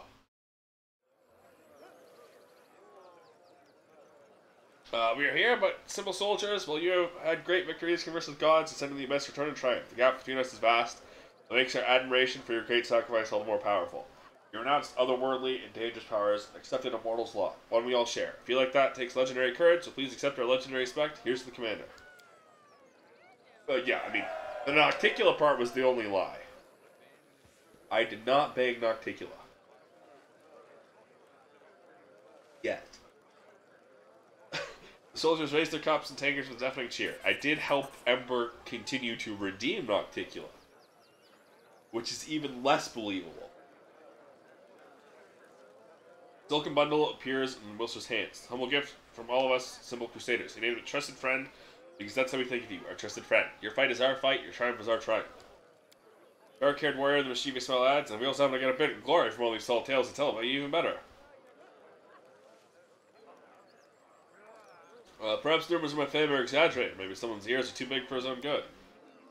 The warrior readily laughs, his voice holds a note of a challenge. Ah, but I will not allow anyone to ridicule my perfectly average ears. I challenge you, Commander. May this friendly match determine which of us is right. Who are you? Denlean Blackmead came from Brevoy with the latest reinforcements. Commander? I'm aware that frustrating ambition would be painful. But might the upstarts go and gnash his teeth somewhere else? Put this runt in his place. He's insulting our leader, so our leader needs to grab him by the throat. I accept your challenge, chuckling. Excellent. He claps his hands with excitement. How about we test our prowess in a manner safest that is ancient? A drinking contest. With the wink, Dunlin confidently hands you tankard filled to the brim, a spicy, flowery aroma. The soldiers watch with interest. Some are already making wagers. Well, Commander, shall we throw him back to our victory? Stand your feet, Ichiban Kusakya, whatever the cost. Remember, your reputation is not the only one at stake here. Mine is as well. What will people think of me if the upstart manages to outdrink you? They'll think me an amateur who couldn't even teach the commander how to drink. How to drink, that's what. Bear menacingly at Dunlian and sip from tankard to my victory. Piercing stare makes Dunlin choke his drink and start coughing. Hear a few laughs from the crowd. All eyes are now fixed on your opponent. No one seems to have noticed your sip is much smaller than his. Body feels pleasantly warm. Whirled around, you start to spin. Barely manage to wipe the goofy smile off your face. Do you not see how big you are? I can definitely hold significantly more liquor due to the nature of my significantly higher blood count. Barely manage to wipe the goofy smile off your face and suggest no ordinary drink can affect you so powerfully with one sip. Rubbing his father's mustache, Dunlian nods at you respect. He looks at us sober as a judge, his cheeks are turned a bit pink. Another commander, so we drink to our fallen comrades. You haven't yielded to the demons, so don't you yield now. Ichiban Kusakya. Sila's energetic, cheering stirs up the soldiers. Start chanting your name. Damn, man, if only it was someone else's. If I could use Camillea's trickery, this would go so hard. This would be so much EXP. Look at the drink. This is going to be the most EXP. Drink is most likely enchanted. Heard stories about the magical wines of the Fae that can topple Mammoth, as well as many other drinks from the plains of creation with similarly devastating effects. Well, I don't have high perception. Never mind. Whatever you have in your tankard looks and smells exactly the same as the contents of your opponent's tankard. Unfortunately, there goes my natural 20. Fortitude. Relying on your strong constitution down tankard one go. There's nothing my liver can't handle to the fallen! And one mighty swig, you drain the tankard and slam it down on the table. Liquid flame runs into your veins. It feels good. It feels absolutely wonderful. About to sneeze.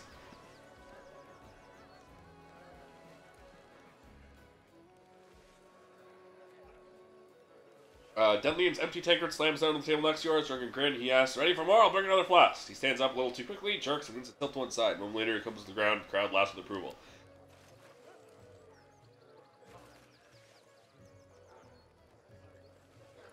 In an instant, he jumps to his feet. His tipsy smile replaced by a grimace of frustration. "Hey, why are you laughing? You haven't lost yet. Drinking contest for rookies. Roast a true contest. Arm wrestling. Do you accept the challenge, Commander? Arm wrestling it is. Then I'm game."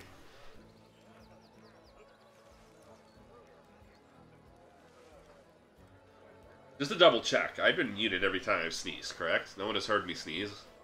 Violently and disgustingly. Let us see whose arm is stronger. You and Dunlian lock your hands together in an iron grip. His hands are as hard as stone, with an arched eyebrow, smiling ass till we begin. Next second, he bears down on you with the strength of a raging bull. "Break his arm off, master! Show him your strength!" Silent you are, thank God. Push his hand down with brute force. Opponent's brute force is equally mighty or buff. Table under your elbows creaks as if it's about to break. Face stretch from strain. Dunlian stubbornly fights against your hand. Two of you are deadlocked. Sweat trickles into your eyes. Pain slowly spreads to your hands. Faint for now. Very soon will turn to intolerable burnout.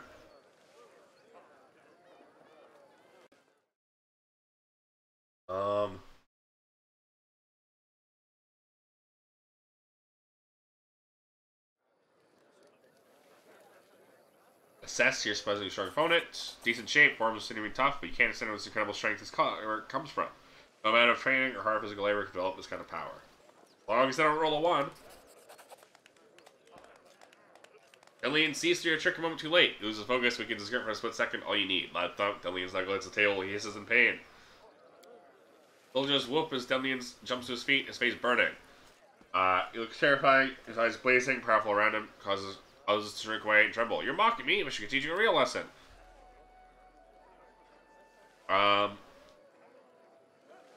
Easy soldier, you're drunk. You're saying things people don't say in the company of friends. Can I tell you're an ordinary human? Who are you then? Or the mythic choice?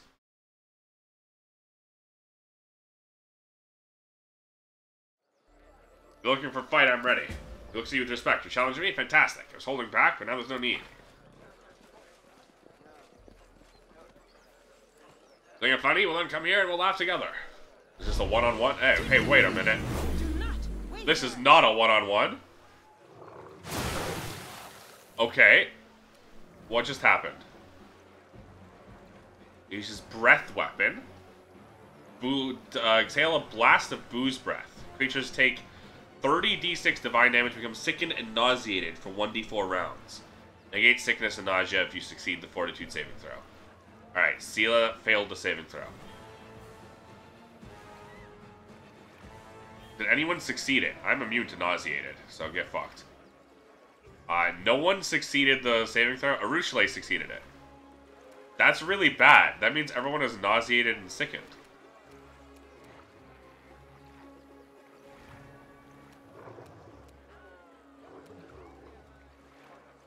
Where is he? So Hamadryad Cupbearers? This fight's fun. Sorry, 276,000.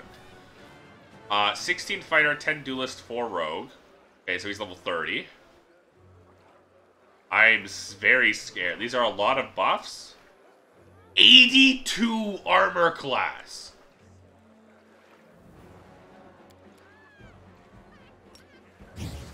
Hit him with that, and then hit him with my 13 attacks. God damn, even with my strongest attacks, I need like a 20. That is insane. And all of my guys have been fucking nauseated and sickened, so I can't dispel.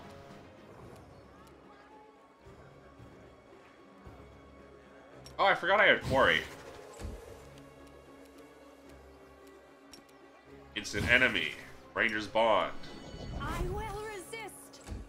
Viscous of Concealment. You can't do anything.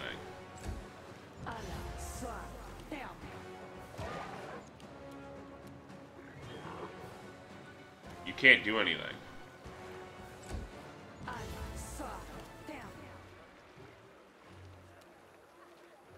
You can't do anything. You can't do anything.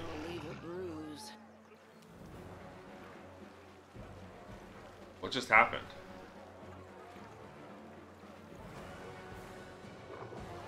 Why? Why did everyone just attack of opportunity her? Lay on hands yourself. Or not.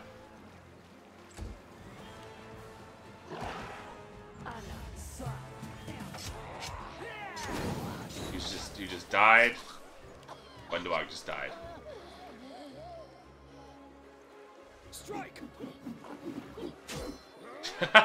I landed that crit. Hey, if I can only hit you with the crit, that means I'm going to do a lot of damage when I hit you with that crit. No, I'm not, because I actually have to roll 2 20s to confirm a crit. Never mind.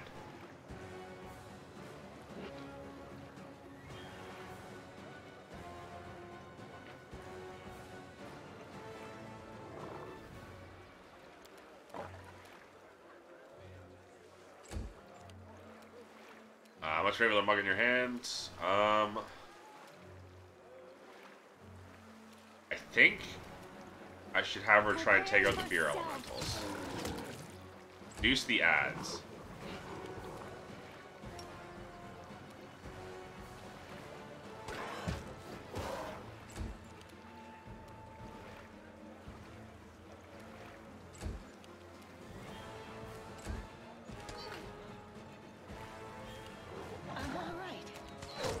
I'm all right.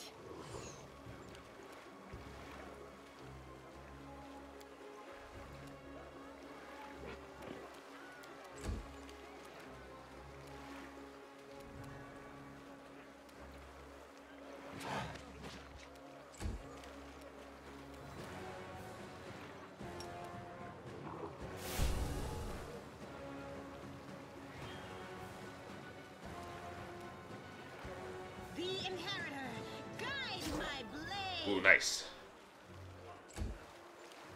This will leave a bruise. I'll just sit here. Don't worry about me.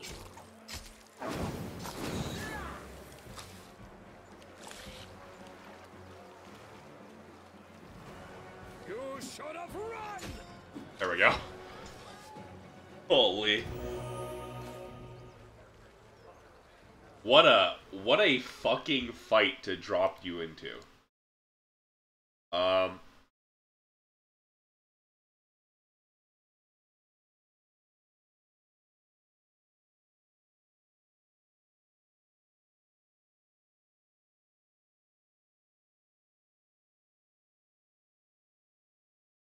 Yeah. If it would have been a much easier fight if Darren didn't get staggered and or sickened and nauseated immediately, and thus was unable to dispel the 9 billion buffs he had.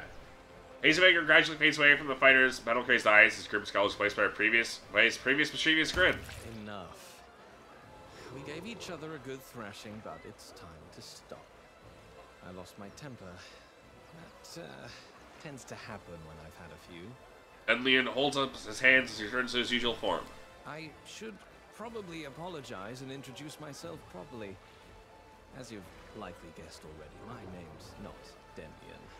My name is Caden Kalian, the accidental god at your service. No fanfare fills the air. Hundreds of shadows do not darken the sky with arrows tied with motley ribbons. The man who called himself the patron of the adventurers and loves of drink simply stands before you with an amiable smile on his face. Caden Kalian, god of alcohol, bravery, and freedom, is one of the Ascended, those mortals who achieved godhood by passing the test of the Starstone. Because legend tells that he passed the test while intoxicated, he is known as the Lucky Drunk, the Drunken Hero, the Accidental God. You're really Caden Kalian? Very same. The Taldan Sellsword, who passed the test of the Starstone and became a god. Patron of innkeepers, adventurers, brave souls, and defenders of freedom. And I'm also something of a poet. I'm also something of a poet myself. You went to pretty extreme lengths just to say hello? Well, Caden smiles in response. I am the god of bold deeds and risky ventures. Not the god of politeness, not the god of prudence. Love those little My free. way is to act first and think later.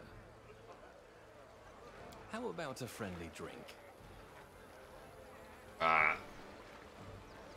More with laughter with you. I won't fall for that a second time.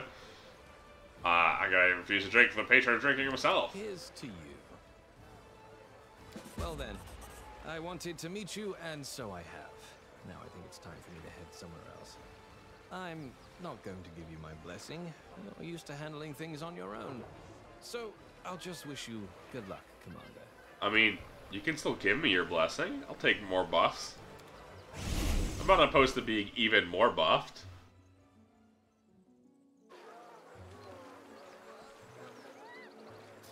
Did I get a billion? Wow, I didn't actually even get 300,000 experience from beating him. That's fucked up. Why bother, bro? Why bother? A bright future awaits us. Ugh, did I mess up again? No, you didn't. Rules are made to be broken. The game ignored the fact that I clicked on Darren.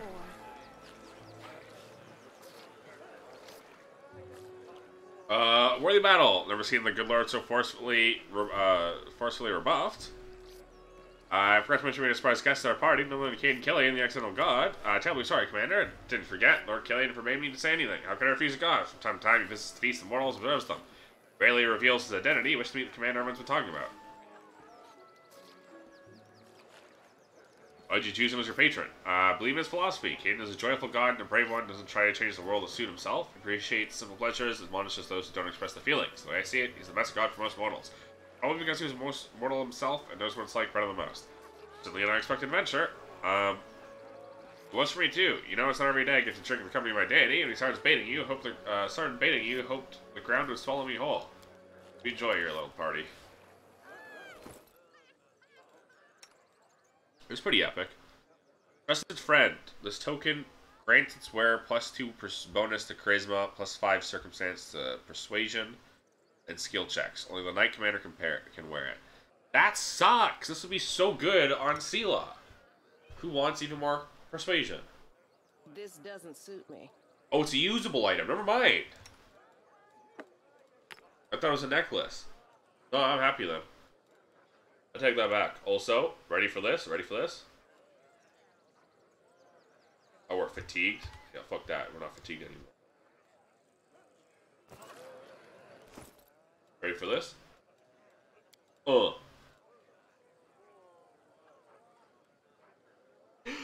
my stats got even stupider.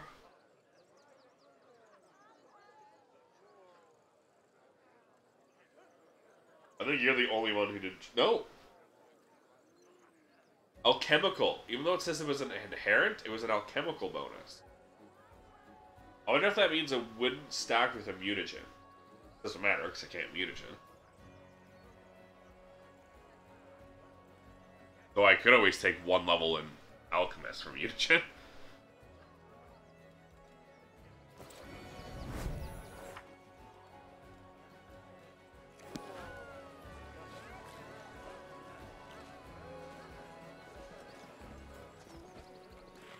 We do it my way.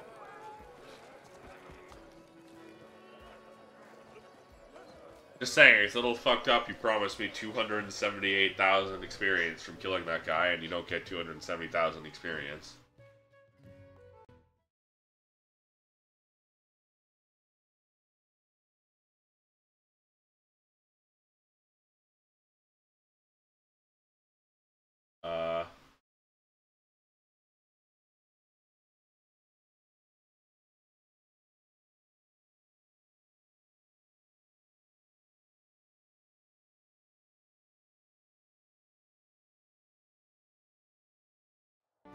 Mutagen is pretty big, yeah. I mean, it's +4 strength. If it doesn't stack with, because it should be alchemical, so I don't think it'll stack with Baku's elixir that I just chugged.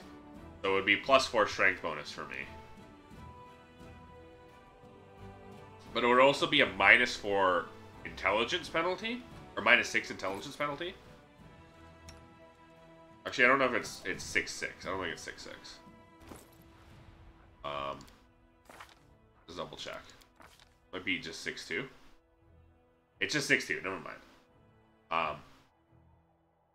Well, the reason I don't think it'll stack is because it's also only +4. It's an alchemical bonus, and what I just drank is also an alchemical bonus. So I don't think it'll stack. But I don't really need it because it would only be +2 more. So it would only be 1 more strength point. Be 1 more strength point for a -1 intelligence point. Or a +1 strength modifier from what I currently have. And -1 intelligence modifier from what I currently have. Which would reduce my bloodlust. Yeah. Which I guess I'm pretty high, so that actually wouldn't bother me. But it's only a +1. So it's not the biggest deal. Still, I wish that gave me 270,000 experience. Kind of fucked up that you don't. Alright, Legacy of the Ancients.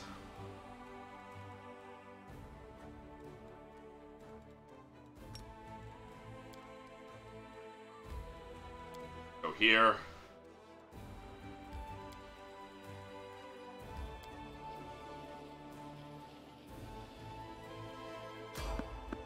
Evade.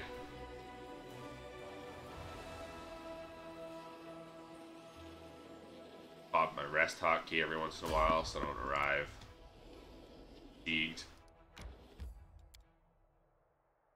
Windwalk had no buffs because she died. That sucks. Replay on my 9,000 buffs. Oh.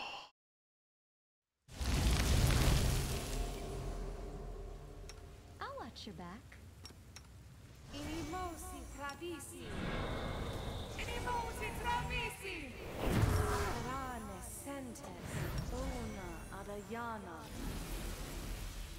Ona adayana.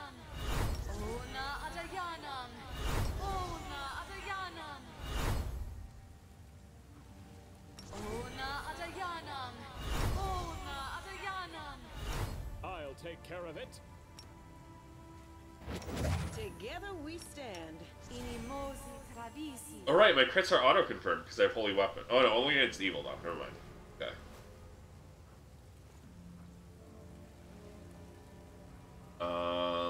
Buff she gives. I'll prove I am the best. Inimosi travisi. Inimosi travisi.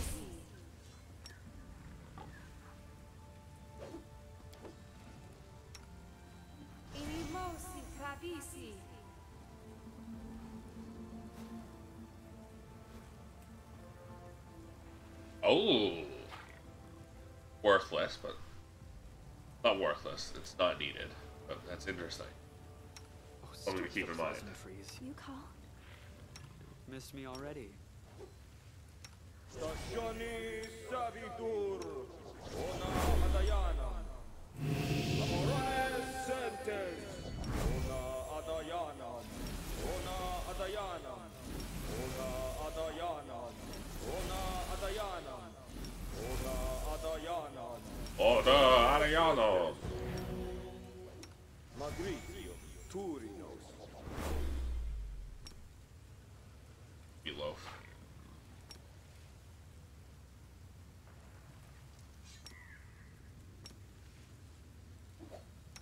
Rely on me. Is Sela enlarged? It's hard for me to tell if Sela's enlarged. Okay, she is. Shrumpy's so fucking big. And I'm so big. Time to lurk and play with my kitties? Hell yeah.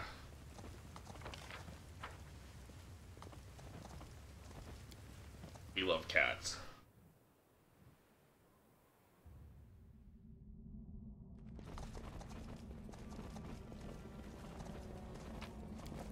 Human blood. Nice.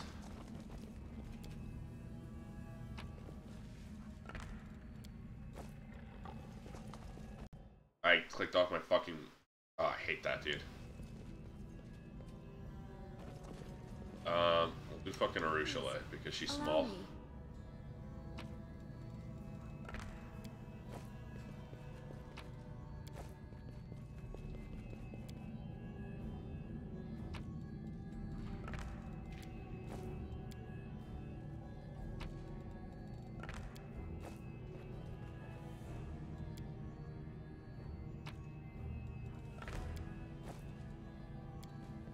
Alright, Secrets of Legacy of the Ancients, here we go.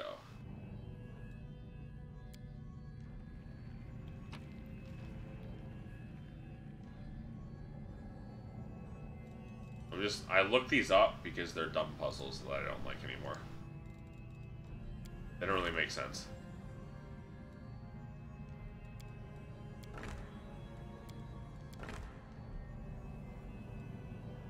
Should be this one.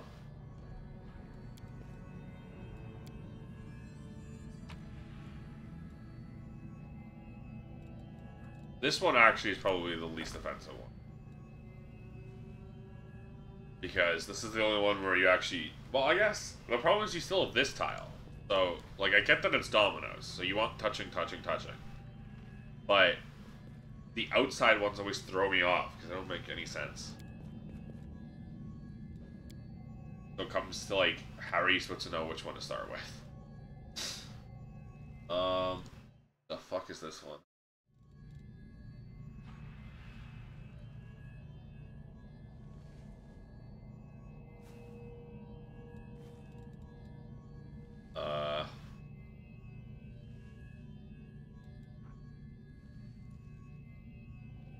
This one.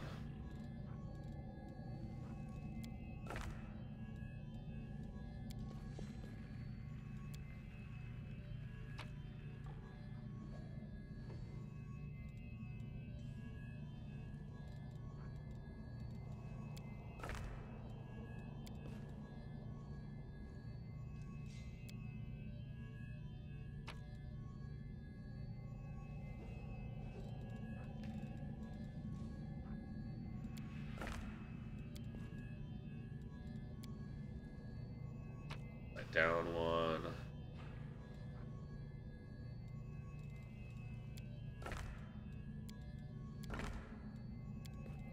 No, not this one.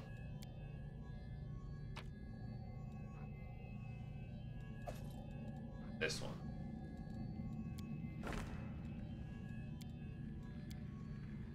Let me do the double.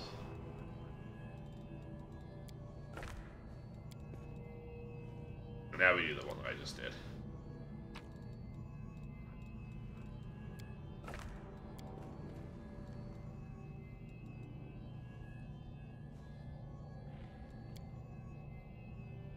Okay. Lost some of these.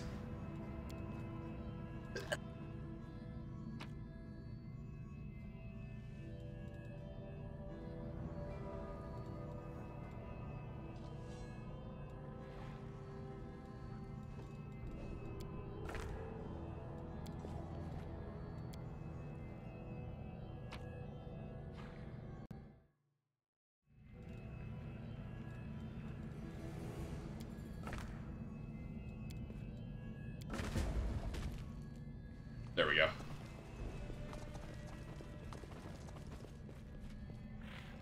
Follow if you dare. Open notes. Grasp of Devotion. +5 Holy Heavy Mace. Killing Blow. Next spell becomes extended. Okay.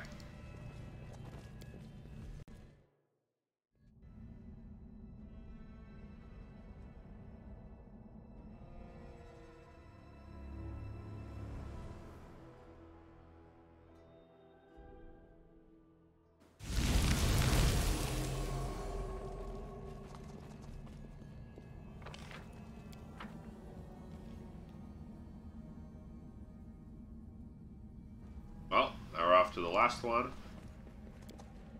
Be on the way to both Darren and Seela's quest.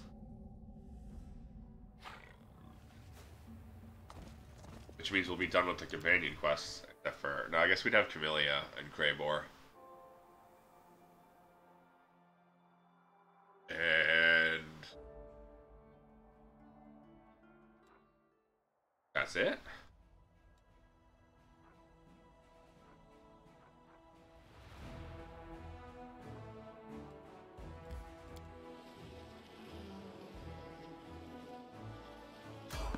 Evade.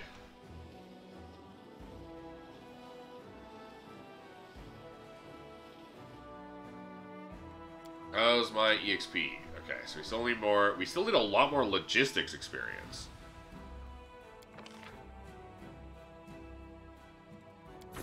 That doesn't add logistics EXP.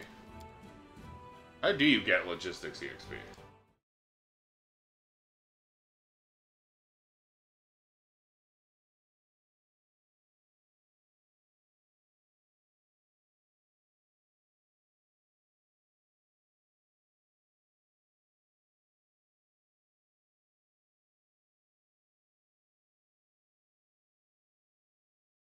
Oh, building. I forgot about that.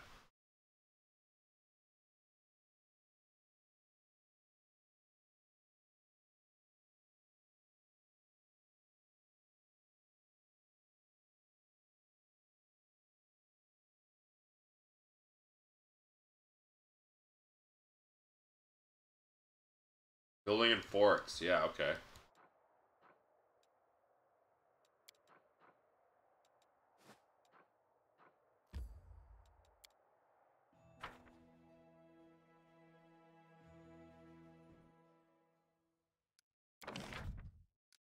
Get it all. Up it all. Power in.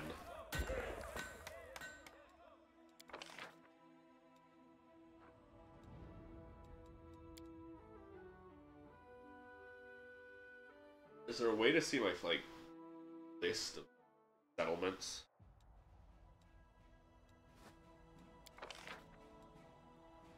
Oh, interesting.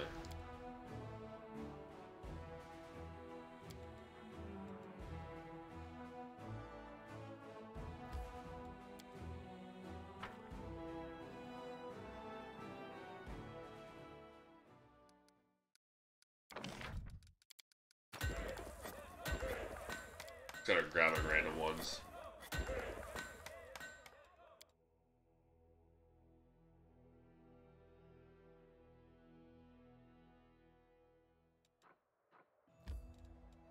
Just did Tyrant's Keep.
Big issues. I really don't know what I haven't built yet.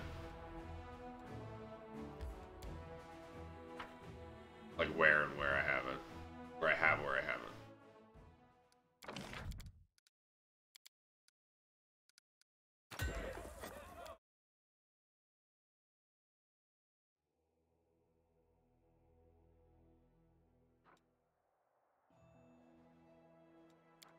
Can I from here?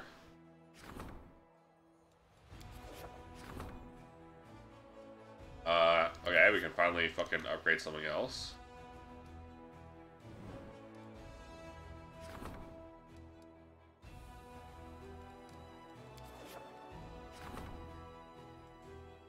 There's a mansion.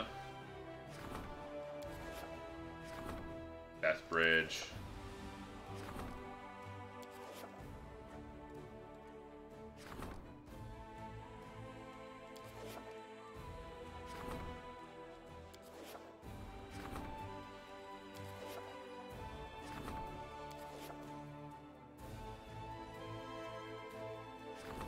So all of these are good.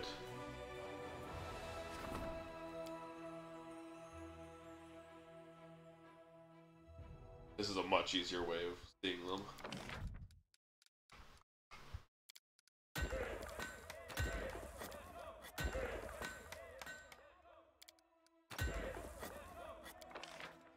And when they're all built, that should be a bunch of EXP.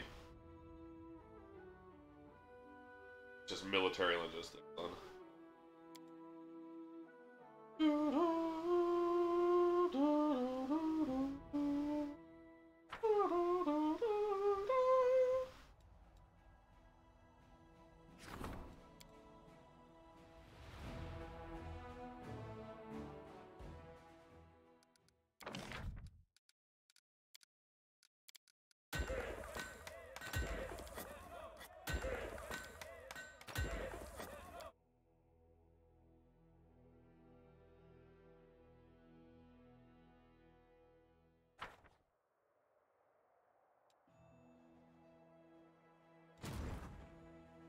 Nope.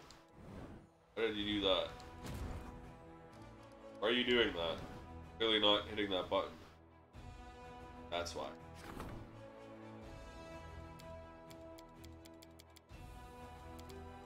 So there was what?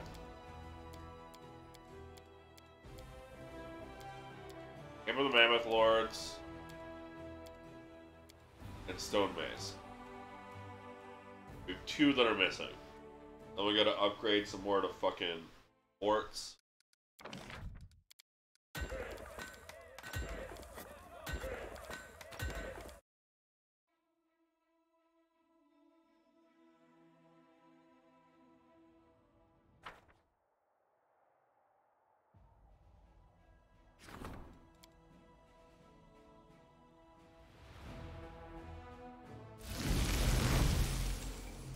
Loud buffing sounds.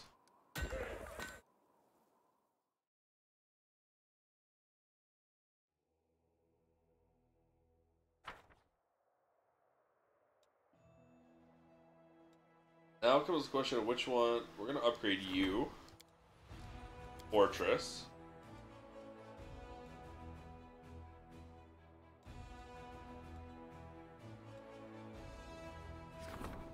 Oh, I didn't build anything here.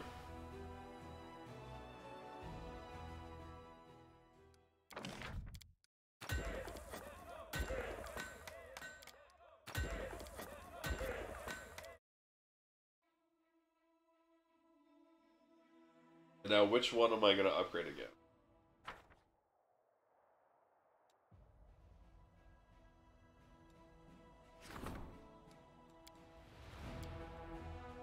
This one I just chose randomly.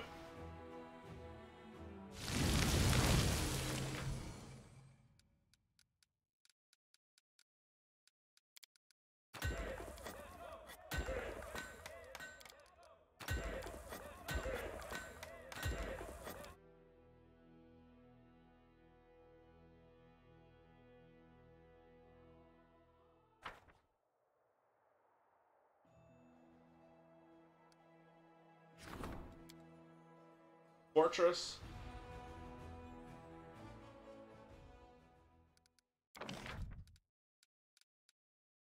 strategy. Market.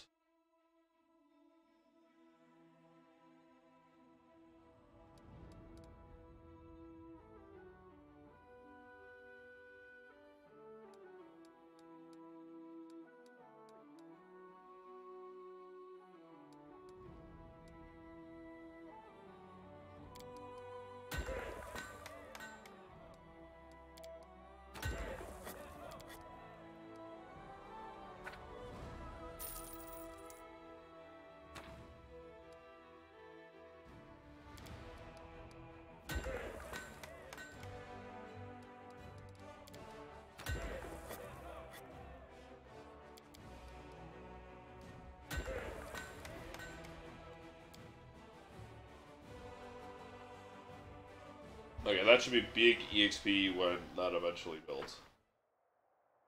I should be getting big logistics experience.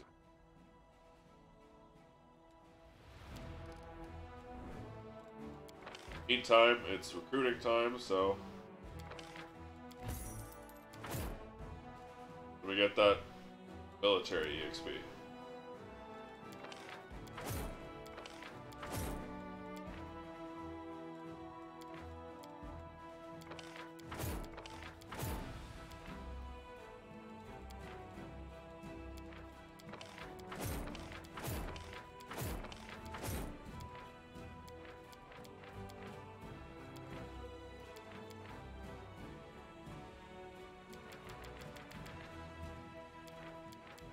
My champions and marksmen have moved.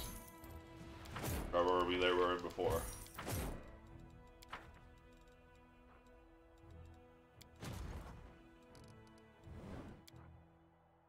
Here we go.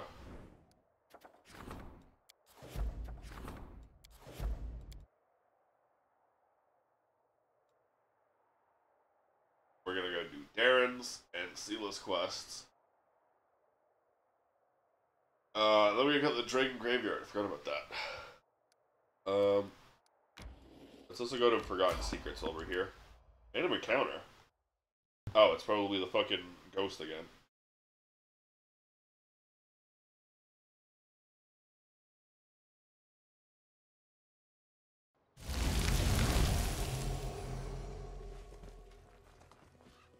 I do what I must. Yep. Third question is about Great Keepers of Knowledge, Givers of Powers. Show you their symbol, you must say their names. Two symbols. First cogwheel looks like an eye, second symbol is 7-point star. With two intersecting lines spread out from the symbols. Let's collide with another. Failed the religion check. We failed because we rolled the 4. We still need to roll 11 though.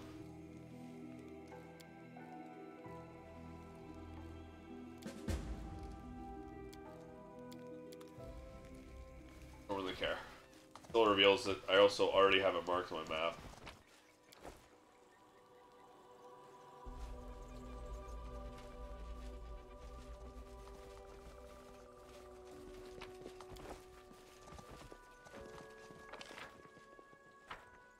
Failing that check is a whatever moment for me. I'm gone.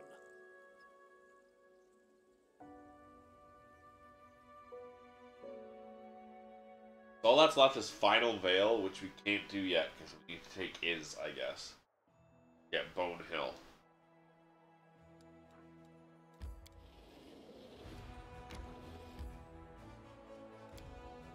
Then we go up to Sela, and then over to Darren.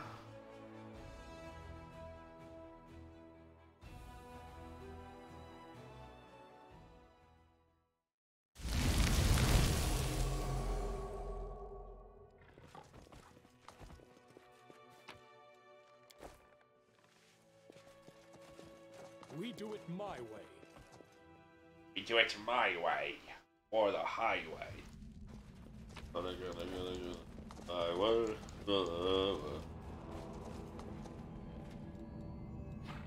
Bruce Chalet? Never cease.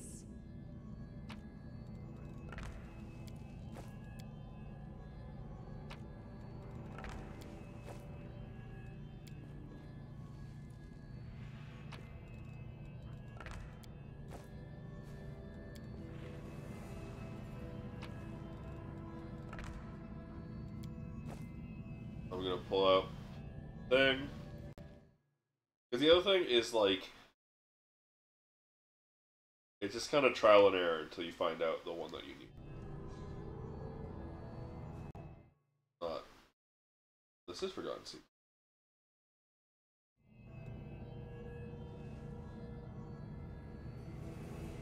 Okay.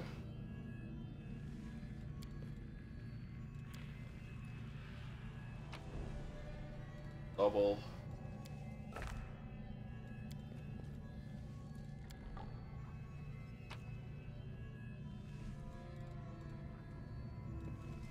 This one.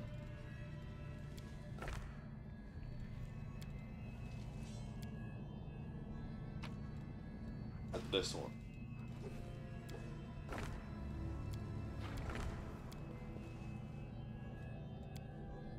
This one we want the double.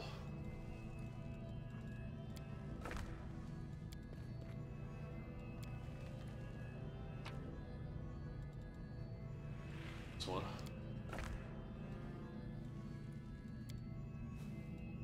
Want here.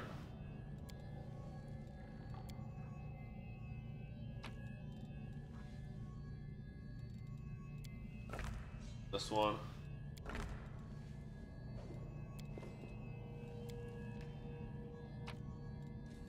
A bowl.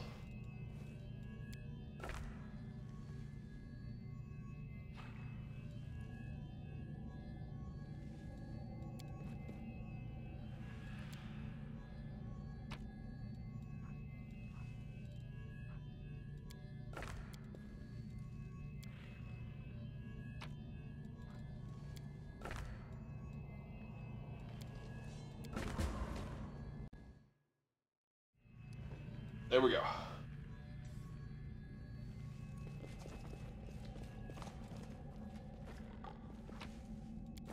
Blub. Added armor from steps. +2 pet armor against spare immunity to trip. It's like super late in the game to be giving me immunity.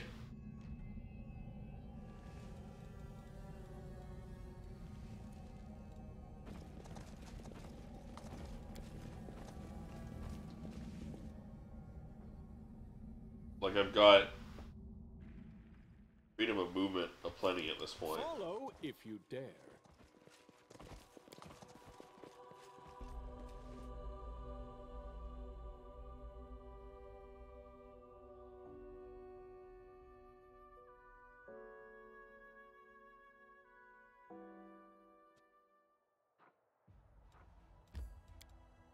At this place is unknown. Literally right here.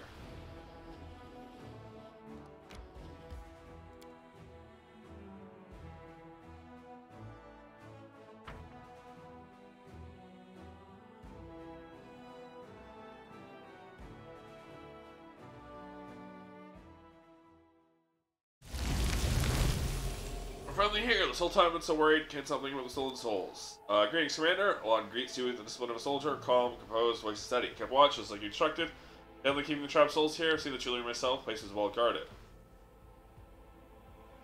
Wonder if he would have rushed on ahead and died if his beloved soul was still his fiance, or I guess his wife now. His soul or her soul was taken. Definitely keeping the trap souls here. See the Julia myself. Please well guard. We'll have to fight our way inside. It won't be a small skirmish. Seems like all the surrounding cultists fled here from the moon after the lost Canabras and Dresden. Jana stands next to Alon. Tries to look confident until she wants to prove herself, doing her best to gain everyone's trust. What are we up against? Base belongs to those Baphomet creeps. Steel points a few familiar symbols. I knew it was one of those schemes. Was too elaborate to be Nescrites. Looks like we're up against cultist demons, the usual. One more thing I mentioned, Derek Sunarm is here, saw him at the entrance. I trapped the soul, had the trap souls with him, or rather Julia contains the trap souls. Looking at the pieces, holding the trap souls in the light. Your figures admiring his handiwork. Safe to assume he's a significant figure within the cult, probably a formidable opponent. So stay here, guard the entrance, so that you don't get stabbed in the back. If you need help, we'll be there straight away. To leave with the inspiring cart. Happy you're both here, we'll save the day together. First things first. Blessing of the Salamander. I will help where I can. Oh, the waiting's never fun. You goons mount up. I'm off.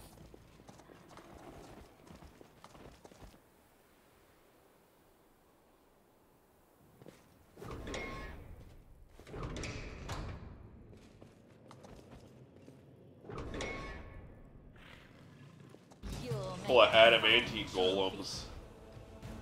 More like dead golems in a second. Literally, what did I just say? Desna, guide my A hand. couple of dead golems in a couple of seconds. I do what I must. We all failed that perception check somehow. DC 49, Jesus. And Arushale critically failed it, that's why. Yeah, let's also...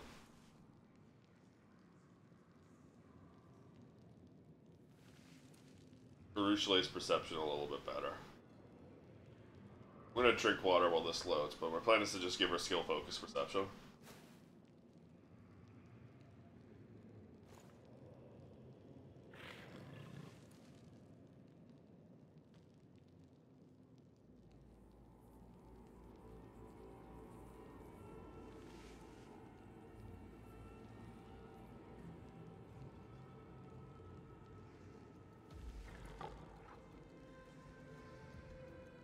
Persuasive.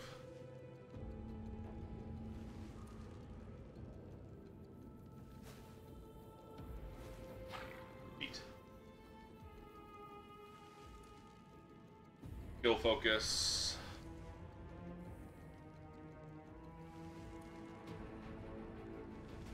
Perception.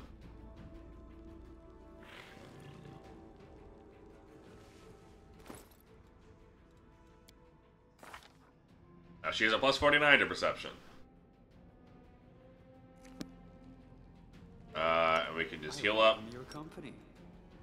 A quick little blast of healing from Darren. Huh? What's that? See, look at that. Wendoark spotted that one. She insane rolled that, but still. Open your heart to me. I am helpful, am I not? I'm always ready. I sense something. Oh, yeah. I'm gone. We need You can trust me. we need her in the front for that. I am helpful, am I not? No reason to pause. We do it my way. We're gonna go messing with no puzzle we don't know anything about yet. We should move. The worst part about being this large is you just constantly click yourself trying to move. I hope you appreciate this. Follow if you dare. Something is not right here. What's on your mind? This is why you see me so often. Oh, Quick.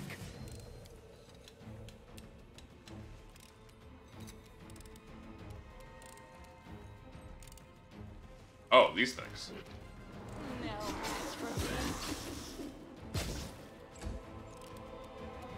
This will hurt. Where the hell did these guys even come from? Make your peace.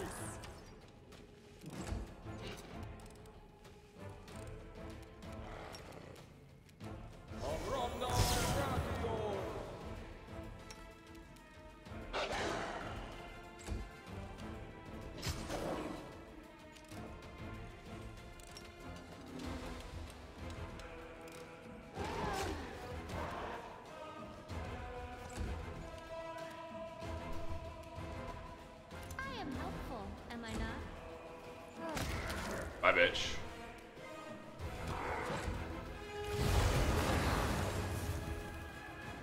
Demonic Rage.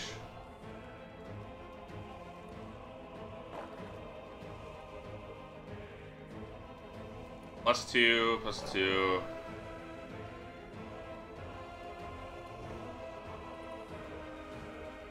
Just hurt I guess, and then nothing else. They'll beg me to stop. Don't hold back! That was an interesting turn where you did literally nothing. I sense something.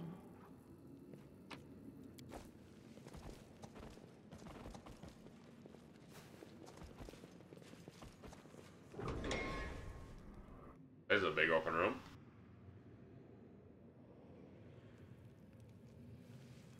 Expect many enemies? Just a handful, never mind. Monago? Or just another Lilitu? Mr. Derek looks just as friendly and polite as he did on the day we welcomed you into his jewelry shop in Dresden. His attire is still rich and exquisite, now features a gem across the symbol of Baphomet. The shadow hovers beside him, demon perhaps the same one that stole the jewelry at Alon's wedding. Ah, the victorious commander and his valiant companion. So certain you had been swallowed up by the abyss. Oh well, life is full of disappointments. Call this some talkative these days. Why don't we skip the heart and get down to business? Demon Master Derek said, laughed nastily. Why, valiant paladin? Don't you want to know what you were really, who you really been dealing with this whole time? He's not just a cultist or a demon worshiper. You're talking to the Grand Master of the Templars of the Ivory Labyrinth. Well, I saw Nocticula kill Baphomet. Your lord died at her hands.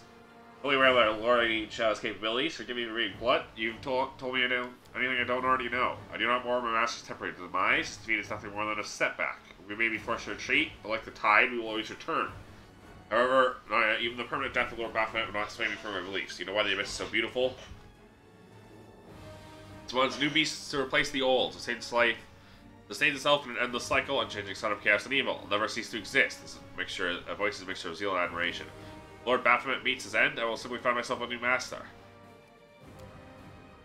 I guess whatever you like. Why do you even answer? You don't need to address me by my title. It sounds formidable. It's purely honorary. It places no obligation upon me. It suits me perfectly. You were the one who led the Templars of the Ivory Labyrinth in the battle? I find this surprising, but no, that's not my role. Dor speaks with surprising candor. Demon generals like Jeremeth and Monago have rendered my services unnecessary. They're the ones who lead the troops of the World Wound. I realized I could not compete with them, so I moved away from military operations, began my focus on my intrigues, thanks to those schemes our paths have collided. Why are you stealing souls? Want to spread terror through the city. Could use the souls as leverage to coerce people to do my bidding. Spent years developing a reputation amongst Mandibian high society. Everyone knew who I was. My work was in high demand. Solely with almost surgical precision, I distributed the demonic jewelry. Knew when to sell someone useless bauble, when to give someone something special. Then I ordered the demons to attack. All the demons and gemstones were designed to ensnare souls. Told the demons to capture the souls of jewelry owners, bring them to me. Kars Mendev, dozens of mortals were suddenly trapped. All of their friends and loved ones were left alone with their grief. Held the lifeless bodies of their children or their beloved, clinging with hope that maybe someday they would bring them back. That's when I struck. Threatened, I coerced, offered hope, did everything I could to tear down your crusade from the inside. If you'd stayed in the abyss a little longer, even a couple of months would have sufficed. You'd have had an altogether different welcome waiting for you. You would have returned to find Mendev engulfed in civil war, met all kinds of monsters, and full of himself.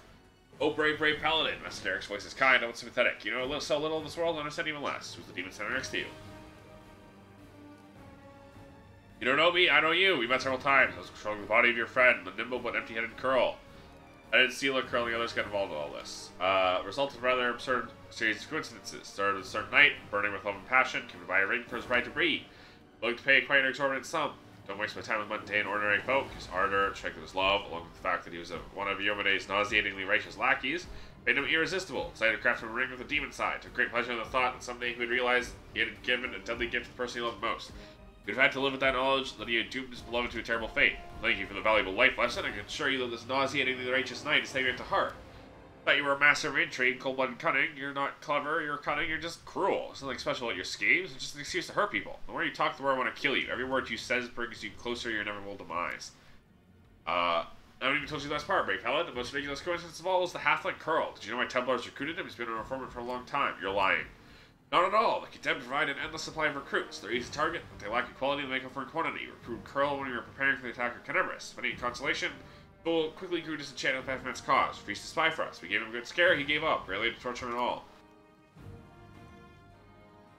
Continued spying for us, dreamed of escape. Clung to the hope that someday he could run away and not just from us, but from the Crusades as well.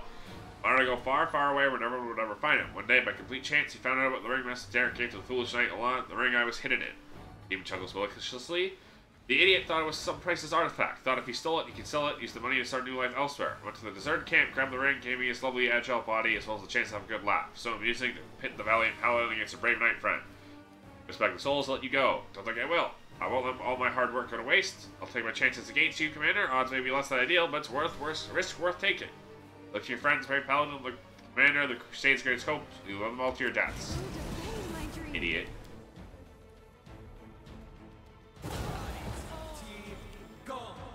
Alright, so you Siroko'd everyone. Did a couple of damage. Okay, well, Alon and Janna are fucking dead. That's for sure.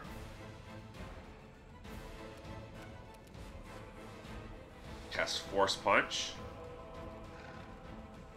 Half my dudes are prone, this is true. But... oh, Janna literally died from that. I think she'll get up after the fight.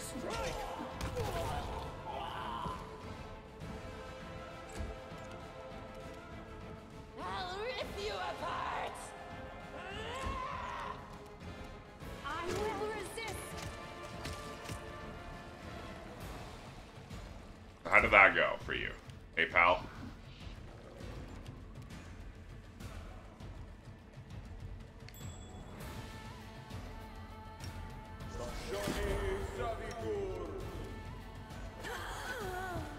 Why is she not in the enemy list?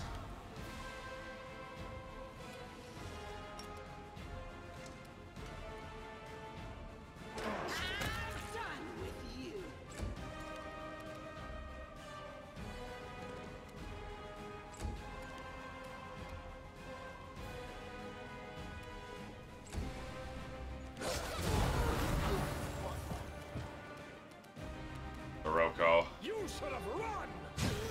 Y'all motherfuckers gotta stop Sirokoing. They'll beg me to stop.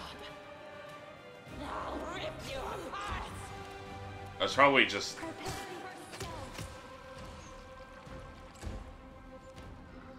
the next round happens, so the next wave of Sirocco. Out of my sight!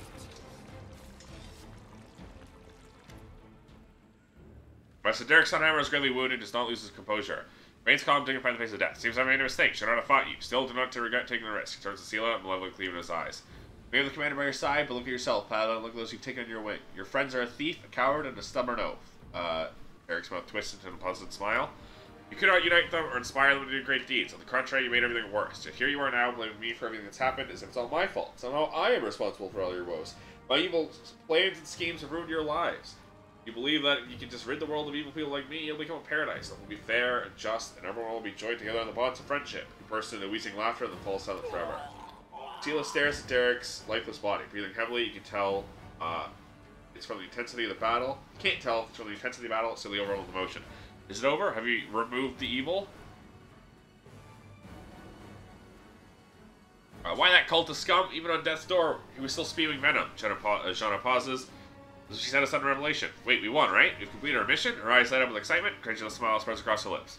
Doesn't matter. Tried to poison her souls. His words mean nothing. He is lost. Commander, Seele, I spoke harshly to you before. I said things that I regret. I never should have doubted you. This victory would not have been possible without your help. Seele listens to all this in silence. Then she turns to you, question in her eyes. There's no need to pay him any attention to him. He's a cultist. Why would you believe a word he says? Seele smiles grimly. Yes, you're right. We'll discuss this later.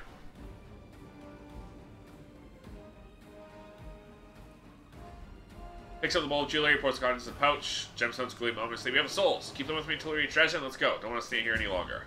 A bright future awaits us.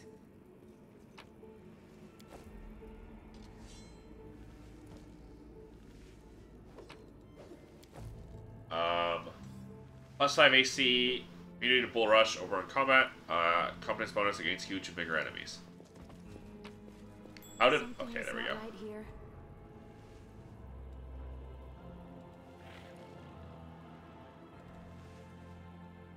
Janna is often overlooked. Color evokes the pale blue hues of snow. Yellow glint of amber.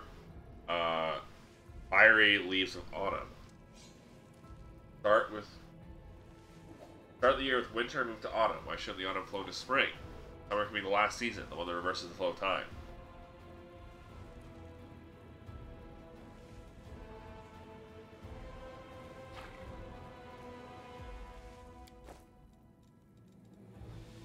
+12 competence arcana, +5 checks to craft potions or scrolls. Mass intelligence 6, physical form +6. Dex and Con.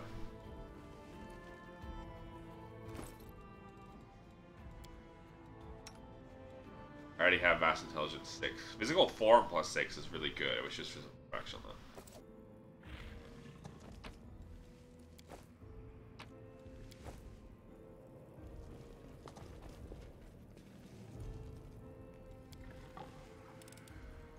I am helpful, am I not?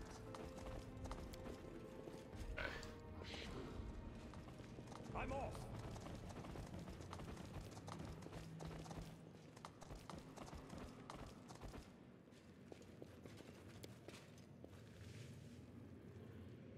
So what was it?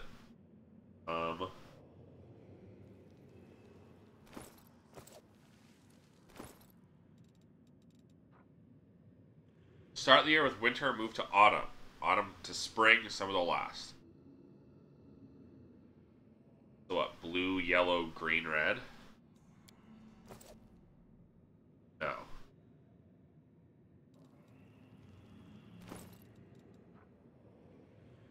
Pale blue hues of snow, warm yellow glint of amber, the fiery leaves of autumn.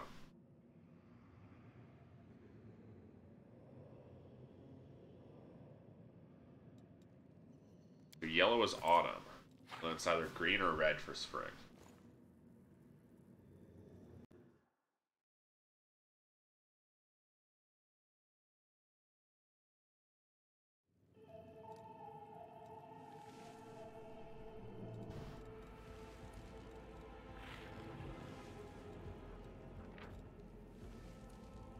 One that reverses the flow of time. So I want to do in reverse, so red for summer, green, yellow, blue. No. Then we don't reverse the time, so we do blue, yellow, green, red.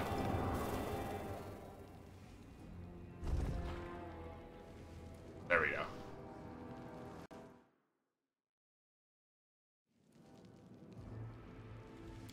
Red for summer just made the most sense. I am never wrong. I sense something. I do what I must. Oh.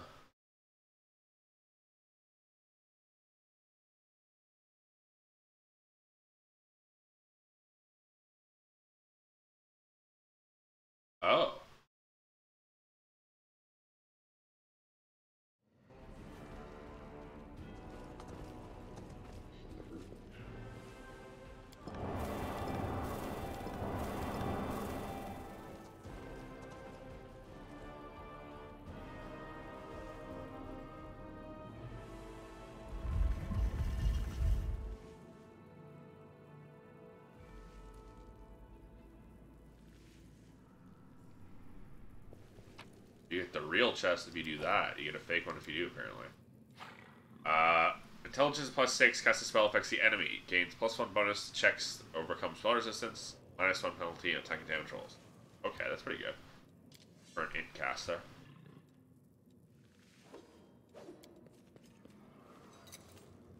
I hope you appreciate I'm this. gone.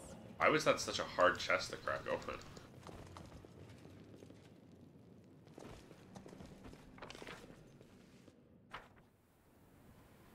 And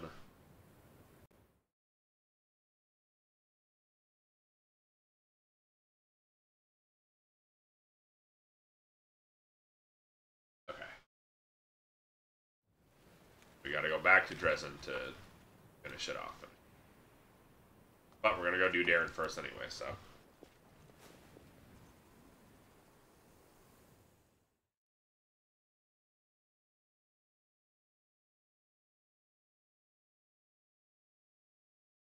Fucking sick of my allergies, man.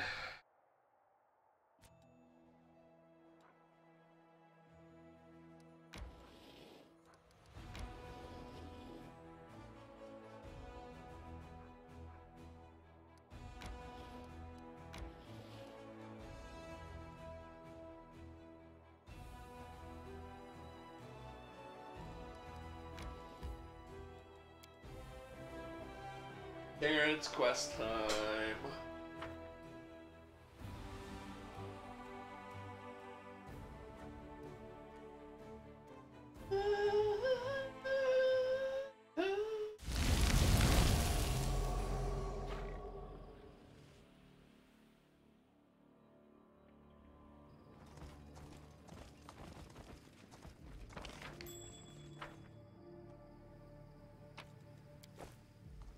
I have so much fucking diamond dust. The order plays this role perfectly. Stands before the improvised place of execution, formidable and motionless like the living embodiment of inescapable retribution. Commander, I'm glad to see that you held Joan to the deal. Men of Inquisition thanks you will take custody of the criminal now. Started to read anything on Darren's face? My, what a curious installation.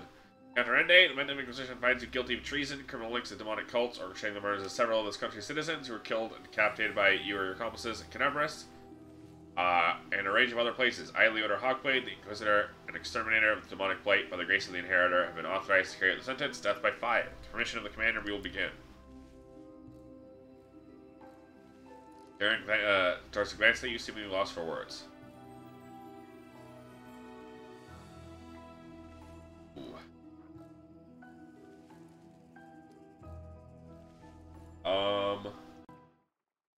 Okay.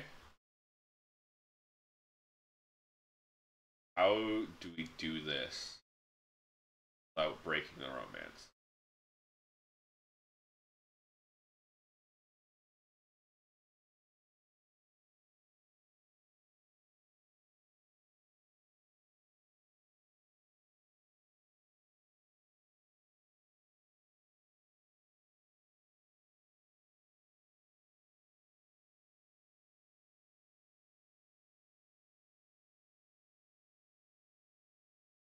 Wow, okay.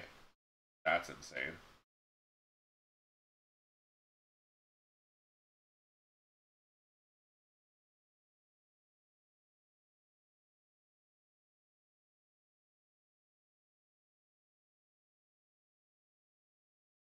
Okay, here's what we actually do. First off, we quick load, because I remember the fucking dude is a swarm. So we're gonna want the swarm baiting class that I've got.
Sorry, I just sneezed a bunch too. I'm gonna still be sneezing.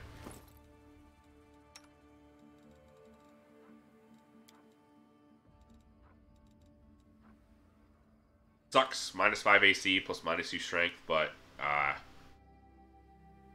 my weapon attacks ignore swarm immunity.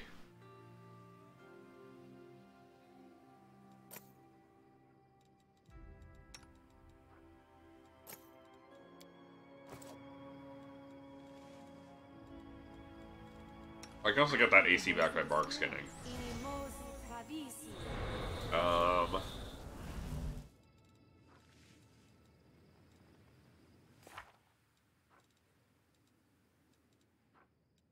It's also going to be immune to mind affecting. Because it's a,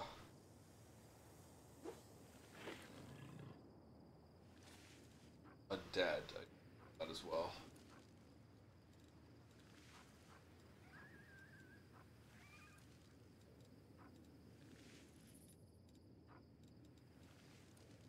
Probably protective luck.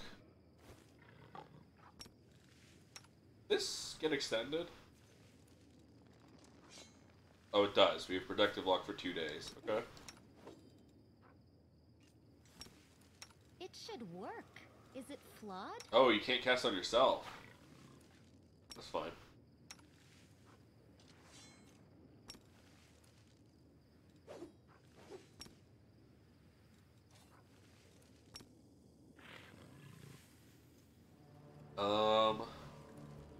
This is just gonna be a tough fight all around.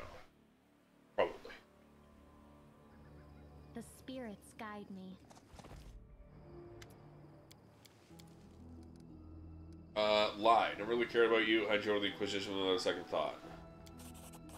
Inquisitor seems to be listening to something only he can sense because you subtle nod, appears on his plant. Rest of your companions exchange bewildered glances, keep watch without a word, understanding something unusual is about to happen. Apparently seems shaken by your words, looks away from it, and acts with faint glee. Burning at the stake. Trifle old-fashioned. Thought you'd offer something a little more sophisticated. Your noble clientele. But what interests me most is what your role in all this is. Count is obviously trying his best to mask his emotions. His voice betrays him. Slight waver as if he cannot believe what is happening.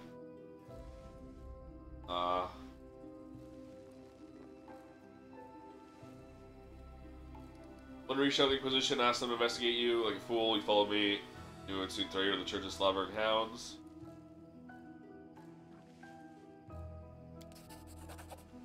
Undisguised approval. She stands ready to fight, parts his lips to say something, press them in a thin line, or shame himself. It's good that we finally had an honest conversation. I've always appreciated honesty in people.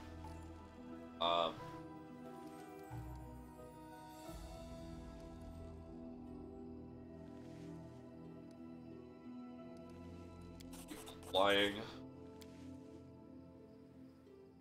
Bear listens to your words, never taking his eyes off your face. Only when you're about to finish does he finally break. With a shudder, he averts his eyes, avoiding looking at anyone. Voice sounds hoarse. This is how it ends. Suppose I deserve this, don't I? If you walk through life without showing any compassion or gratitude to anyone, highly unreasonable to expect someone to show compassion toward you. Sorry, I have no time or the strength to continue this conversation any longer. Do what you have to do, and I must warn you, there's someone who may be severely displeased by your attempt to kill me. Someone dangerous, prepare yourself. Battle will shift in the surroundings. Everything seems to tremble like the moment before a thunderstorm. No bolts of lightning, no rolls of thunder. They show some malicious presence, and rage bewildered rings through the air. We did! Commander's coming right to our trap! Scream of dozens of voices, sound less powerful, trills into your ears, sounds over the land. Ritual circle, drama, the Inquisitor flares to life. This will be quick. God, I hope Darren doesn't hate me for that. Huge, 40... 48 AC. Okay, it's livable. Outsider? Chaotic Evil Undead. Okay. No match for me.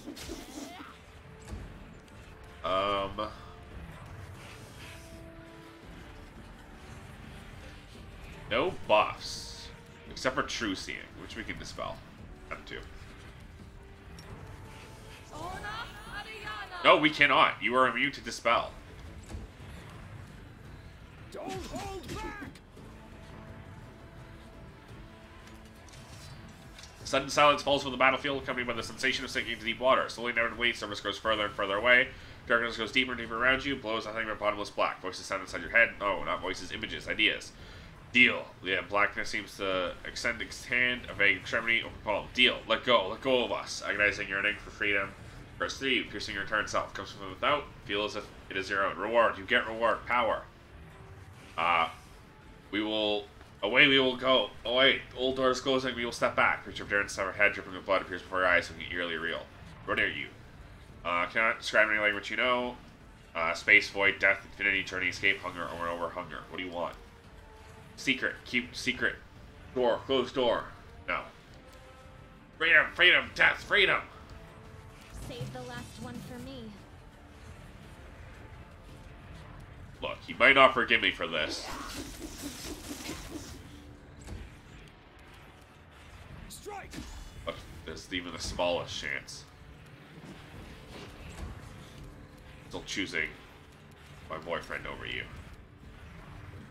Immune to instant enemy. Okay. I will resist.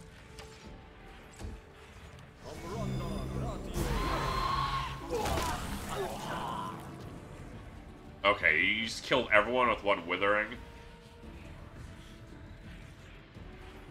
Oh, mass critical wounds. Idiot, that heals me! Oh, he's stunned. I'll cut you wide open. Oh right, you guys should be Rip you apart. casting Destroy Undead. You should have run. What is your AC? 48.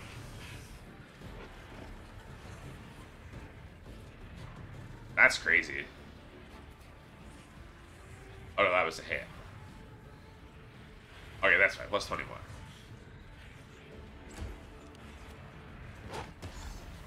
Okay. immune. Well, nothing you can do.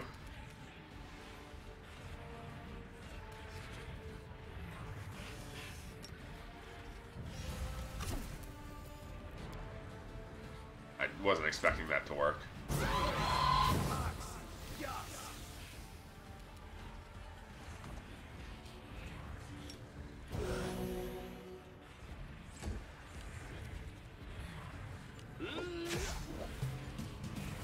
They'll beg me to stop.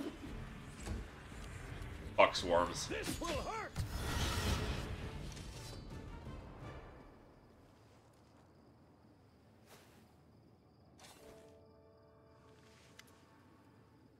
Darren wraps his arms around himself for a moment, clutching his shoulders. Slowly, crazed look in his eyes, surveys the area, gaze never resting on anything in particular, hips move, no sound comes out. Last the count says, it's over.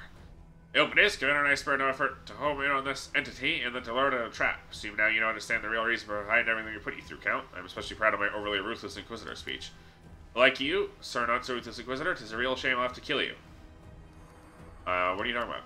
Well, Darren is speaking in a strange manner, apparently marveling at the sound of his own voice, tasting each word on his tongue. Either that, the Inquisition will grip me by the throat and firmly execute me, lest they decide to lock me up in some closed facility for clerics and mages that will look suspiciously like a prison.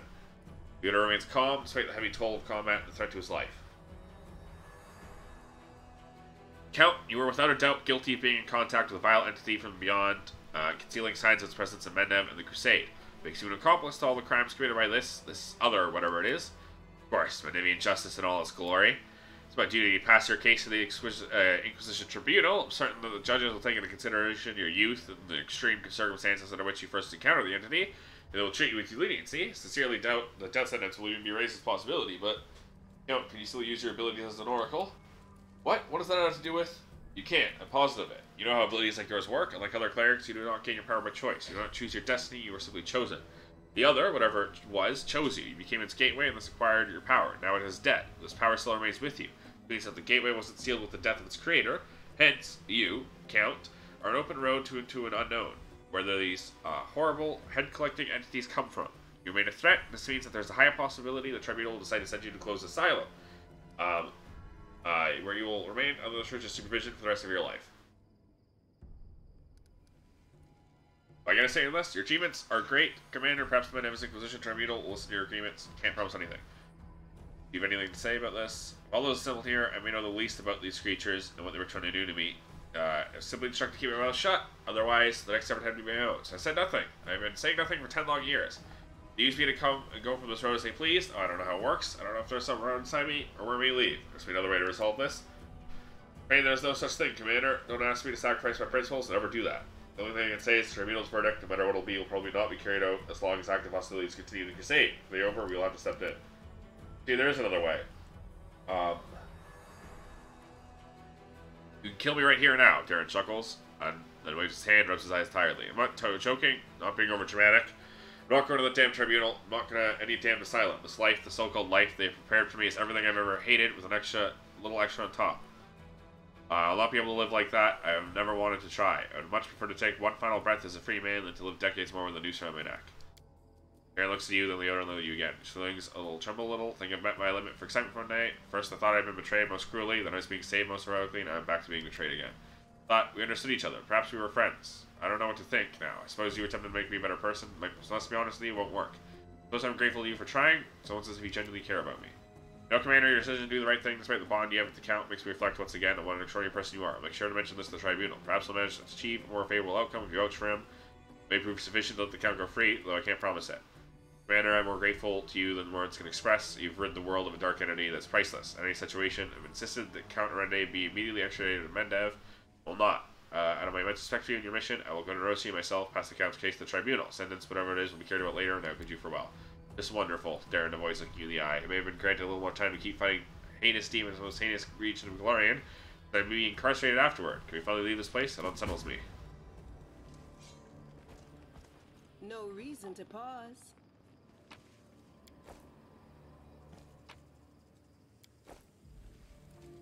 It's an odd word. Freedom. Why did you mention freedom? Because it is akin to an elusive prey.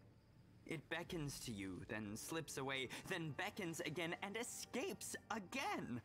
Not that I'm complaining, but I doubt the Inquisition will ever leave me alone. And I am no more free now than I was when the other had me by the throat. But that's all right. I somehow managed to survive the last 10 years. I suppose I shall survive a few more at least. I have many questions for you. Let's postpone this conversation till we are back at camp or somewhere else safe. Apologies, but I'm too exhausted now to talk about it. First, I need to convince myself that it's all over. We have to go. There's one last thing I'd like to tell you before we go. Even though things didn't work out as I should have liked, I'm still grateful to you. At least for liberating me from those otherworldly entities. I do not think anyone else in the entire world could have done that for me. And even if they could, I doubt they would have wanted to.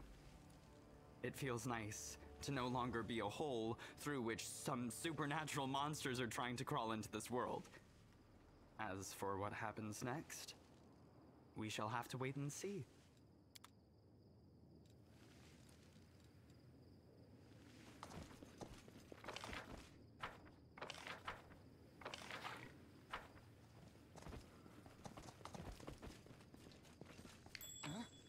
What's that? I'm gone. I just hope that didn't ruin the romance, bro.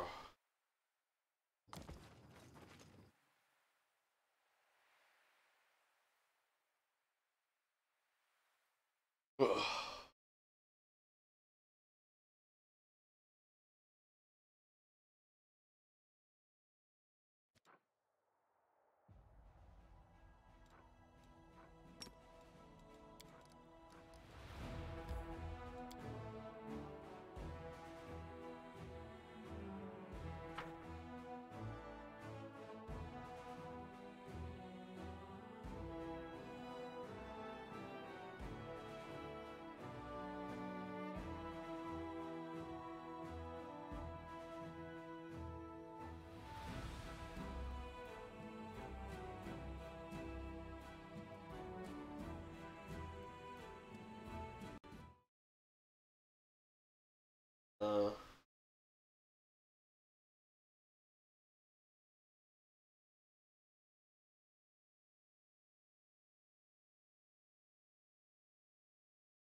Okay. This is quietly, with her hands clasped together, sigh softly. There's a faraway look in her eyes. You can see from her troubled expression something is bothering her. Where are we? Why is the music tense? From the temple. There where you should stuck out. I'm just here, you know, waiting. Our souls can unite the souls and the bodies. Just a little longer, we can all put this all behind us. Fall silent, looks down at her hands despondently. A long way we have to wait. Not long, just taking a few precautions. Want to make sure everything goes smoothly when the souls return to their bodies. Tell us when everything's ready. What's bothering you? Where do I start? A lot on my mind. HVAC Misaki, there's something I have to ask. All these souls will be returned to their bodies soon. That means Krill will be free. But what if it's confirmed you're leading with the cultists? What will you do to him? I'd like to hear a side of the story before I make a decision. I suppose he does admit to working with the cultists. Not willing to let the matter go. But if he claims he was forced to help them, then he threatened his life. What then? I know it's all hypothetical. I'd like to know what you would do. I'll not rush to judgment. I will want to talk to him. I'll listen to my heart and let it guide me in making a decision. Thielen Odd's face is unreadable. Let me ask you something else. How do you feel about me and the part I played in all this? I talked to everyone into going to the Handhards camp to get the ring, protect the Krill from Milan's blade, save his life. If I'm the reason he, or rather the demon took his body, got away, it's my fault that we didn't find out about the jewelry being dangerous. We could have prevented the theft of so many other souls. If it hadn't been for me. When we were in the Molten Scar, Jana told me that I was the reason she deserted. She said I had pushed her to play the hero to take on challenges she was prepared to face, and that's why she fled in panic. Yet in the end, she found the strength to change. She didn't break. She became a better person. To be honest, and we're seeing her more proud and confident that we defeated Sunhammer. If I managed to remain friends with Alon, we were able to help him and Kiana, even though they were tangled up with the schemes of those demon-worshipping cultists. Guess everything turned out alright. We'll get the souls back. Everything will come back to life. Everyone will come back to life. put all this behind us. I took my oath as a paladin, sworn to guard the honor of my fellows, have faith in them, learn the way to my sword. I've done these things, so maybe we should stop worrying about what Snyder told me before his death. He was just being spiteful, right? His words were full of poison, not truth. What is the way to my sword? Only idiots think they are infallible. May not be the smartest person in the room. Hope I at least have some measure of self-awareness. Need to reflect on everything I've done, what kind of person to become.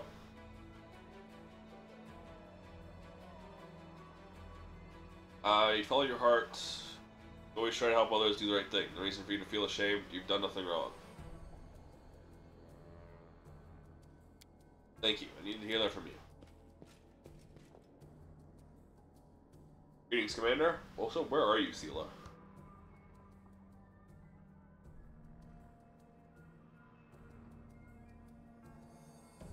Can't see her at all.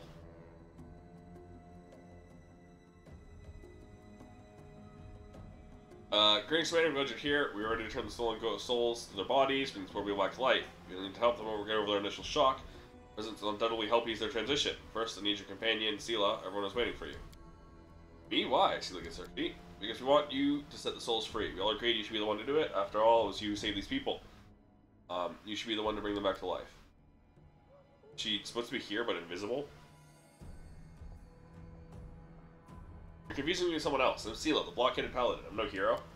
Like I said, it was a collective decision. We all agreed that it should be you. The loved ones, the victims, the Houndhearts, myself. I'm not going to go back and ask them to find someone else, so stop arguing, let's go.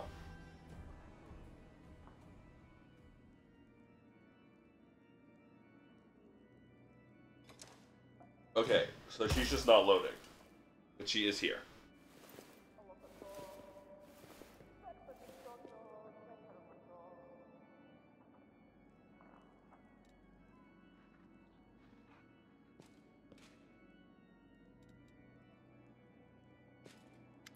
Alon cannot fall into his arms. He lists about anyone else around them.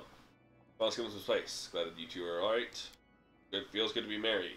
Sometimes forget I'm married a woman, since Alon is always fighting on the crusade. But for soldiers like me, a lot of families will lose loved ones. It won't be long before the demons are defeated. Truly believe our victory is near. For now, I must keep on fighting. I want to say thank you, Commander. Thank you for everything you've done for us. Well, I'll accept your gratitude for strong drinks, but wait to celebrate till after we defeat the demons. So long, friends. Enjoy this moment of happiness. Don't get too carried away.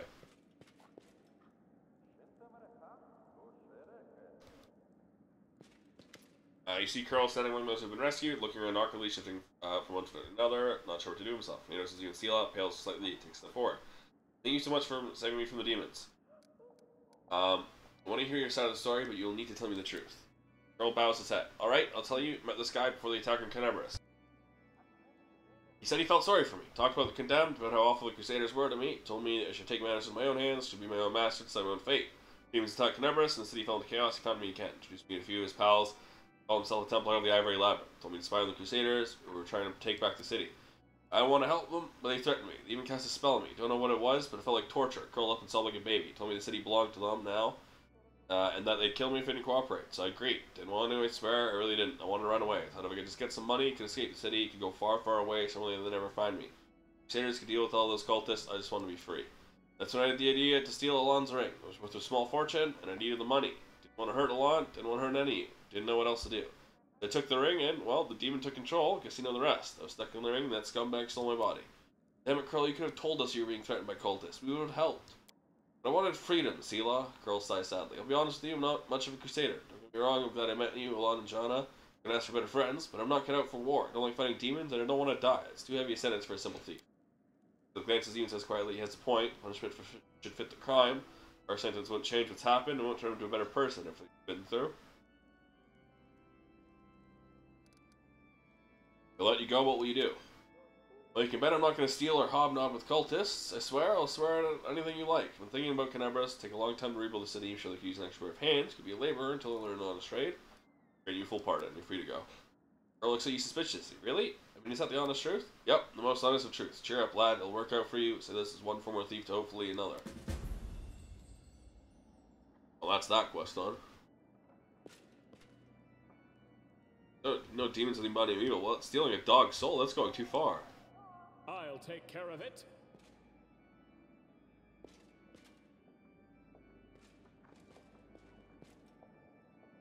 We do it my way.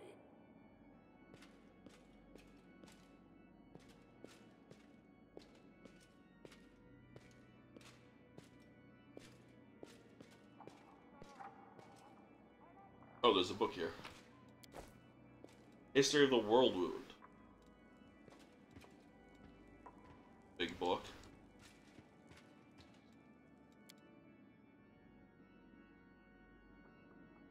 Now we'll talk to Darren. He's gonna break up with me.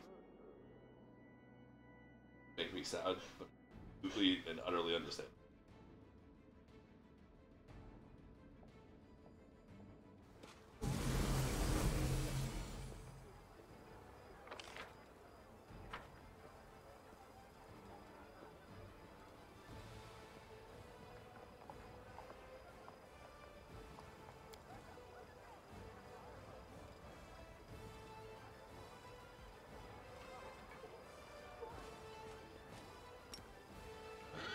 What's sickening, not staggering.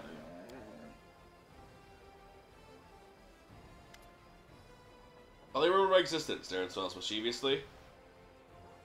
Number of questions for you. Thought so, because you sad smile.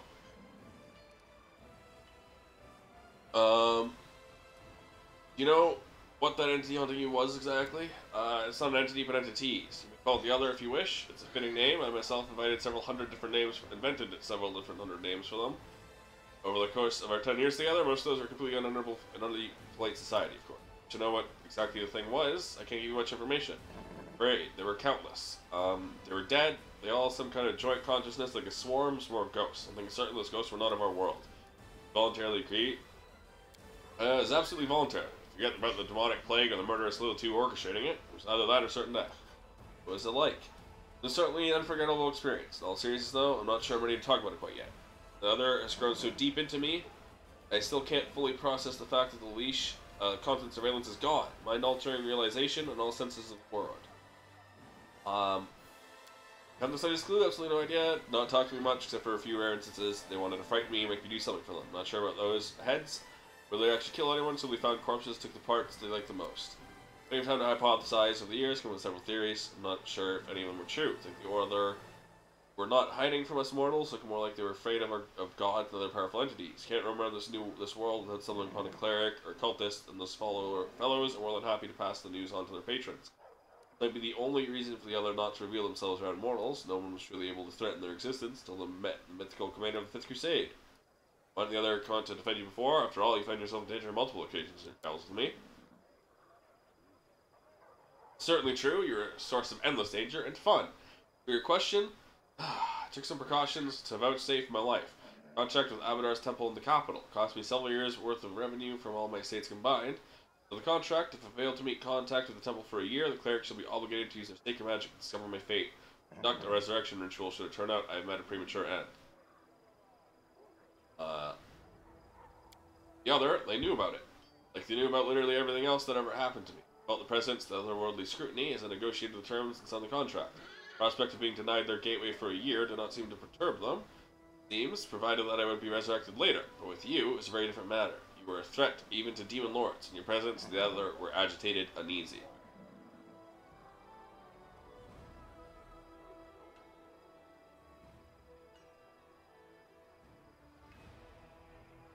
Okay, I see. I flew into a rage when you expressed your intention to kill me. Anything you want to know? You wanna bang? Okay. We're still good.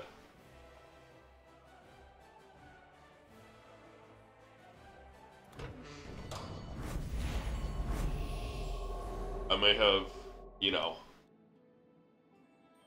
done some very big no-nos. Lied through my teeth. Betrayed him. We're still good. All is forgiven. Apologies, Commander. Ambassador of certain nations demands to see you. A nation that we consider to be our ally. At least they came up with the outrageous proposition we're about to discuss. Spectacle-looking halfling with luxurious sideburns clears his throat, addresses you in a low voice and an opera singer. Salutations, Commander. My name is Bonvar. I represent the People's Council of Andoran. My country has always considered itself a trusted ally of Mendeth. After witnessing the turmoil of Mendevian lands, we believe we have no right to stand by and do nothing. Andoran is ready to send its forces to Nerosian, the largest cities of Mendev, on a peacekeeping mission. We'll temporarily bring the kingdom under our control for the purposes of restoring order. Before committing such an act, we would like to receive your support and approval.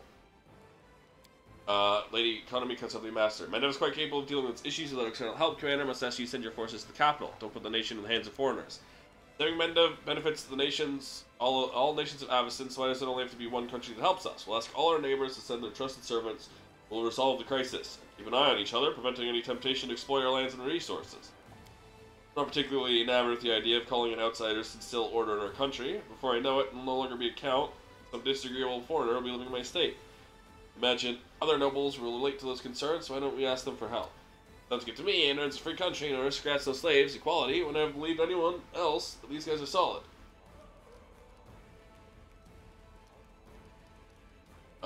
Excellent advisors.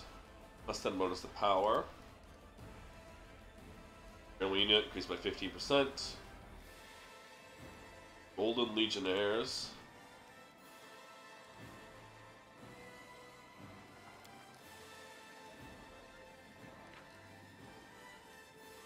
Family is prohibited. Recruitment growth for trainable units reduces 0 for 2 weeks. Best Sons of Mendev. Prepared to answer any questions. What made you think Mendev needed your help? Of course, the person would assess the situation, rather than trip. Recent revolt in the capital, merely consequence of crisis, not its source. The other uprisings can break out in the coming weeks. Tax collection has dropped. Other areas where taxes aren't being collected at all. City has been bled dry by mass desertion. Crime levels increased fourfold. So as is forced to provide the populace with bread instead of sending it to you, won't get any better. Mistakes and fever of the lawlessness. If someone honorable principle doesn't take the Mendel's salvation, might not recover from this illness. For one time you did right by Enron, despite your politicians submitting otherwise. We're ready to turn the favor. What do you gain from all this? Mendev crumbles. You invite the demons. Us? Ha! No way. Great trials breed dictatorship. People flock to strong authoritarian rulers because they can overcome the crisis. But when the crisis ends, the rule does not. We don't want the enlightened Mendev to break into smaller kingdoms ruled by tyrannical generals or the greedy and the wealthy. Its people do not deserve such a fate. Our forces will take the major cities of Mendev, establish the provisional authority of Andoran, return to centralized governance, stand by the widespread crime, stop plundering of public coffers, mobilize our remaining resource. Experience of the nation's affairs won't go beyond that. We will not meddle in political matters, push our belief, change the laws, appropriate any lands or wealth. As soon as the crisis passes, we will depart from Mendev without imposing all the new obligations. Humanitarian mission, not an occupation. Otherwise, it would be common pillaging. If you hear a voice screaming help from inside someone's house, rush inside to help. Who would condemn you for it? If you barely hear a commotion, suspecting someone's broken in, you burst inside with the best of intentions. You like proving you're a savior, not a thief who's caught red-handed. We're willing to do some good, not about a target on our backs. Chelix will immediately accuse us of launching a destructive occupation either way. With your approval, the price of our assistance might be unreasonably high for us in the end. I hope you understand all these courteous speeches are just a velvet glove wrapped around an iron fist. We invite one country to help, we'll try to subjugate Mendev. Invite them all, everyone will still be watching the others. Everyone will be watching the others jealously, stopping them from taking what they shouldn't. Avacyn wants stability. Mendev falls under the influence of any external power, and stability will be disrupted. No ruler will refuse to send their best representatives, otherwise they'll lose control of the situation. Together those people will bring Mendev back into shape, and after that, who knows, they might even give some advice to our generals. Most importantly, they won't allow each other to profit off our misfortune. Or, this is much more plausible, they will ransack Mendev piece by piece, sometimes faster. It's fascinating how swiftly sovereigns can forget the differences when presented with the opportunity to rob someone else. For all the things people say about my social class, you have one particular quality. Any aristocracy has strong ties to its country. Family estates are our roots. They run deep into the ground. Bloodlines are not just shoots that grow from local history. Bloodlines are the shoots that grow from local history. Yes, the nobility can solve this predicament, for they possess not just experience as rulers, and the will to rule. If you wish to bolster their fervor and win some loyalty, give them new lands here and there, or the territories reclaimed from demons. Their tie steel will be almost as strong as they are to Mendev. The main incentive for the nobility to save Mendev will still be pride and thought of keeping their lands, but not sure if it's still enough footing. Woljif, do you trust the Andorans? Fair enough things work in Andoran. Got equality there, no nobles or commoners, one law for everyone. She'll serve the people, not the other way around. Sounds to me like those guys are a lot more honest than are a lot. Might as well believe them. Love my Andoran with all my heart, the truth must come first. You were wrong to idealize my compatriots, Woljif. They value freedom, they'll never pass up a chance of profit either. Afraid that in this case, their motives are far from altruistic. Missions of Andoran are well known. They are zealous in their belief that theirs is the only correct political system, and all others are various forms of enslavement of the common folk. When the war is over, it will be trivial for them to invent some convenient rationale for why they have no obligation to keep the promise. Working for me. Not denying the fact that Mendev is in the middle of a severe crisis, we must solve this problem on our own, without involving foreign powers. Rosi and Dedala could to help Dresden, now it's time to reciprocate. I ask that you give the order to all all newly formed detachments standing ready, set up for Dresden to march to Mendev's major cities instead. They'll put things back in order by themselves, remind the people that the Crown's authority remains strong. Understand you'll have to hold out here without reinforcements until disaster passes, such as the cost of our nation's salvation and independence. What, we're supposed to die here without reinforcements? As gods forbid Mendevian nobles lose their cushy estates? Forget about it. Unfortunately, I kinda do agree with Lady Economy.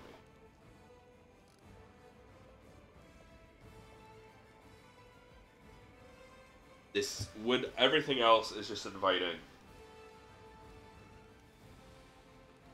other nations to take us over.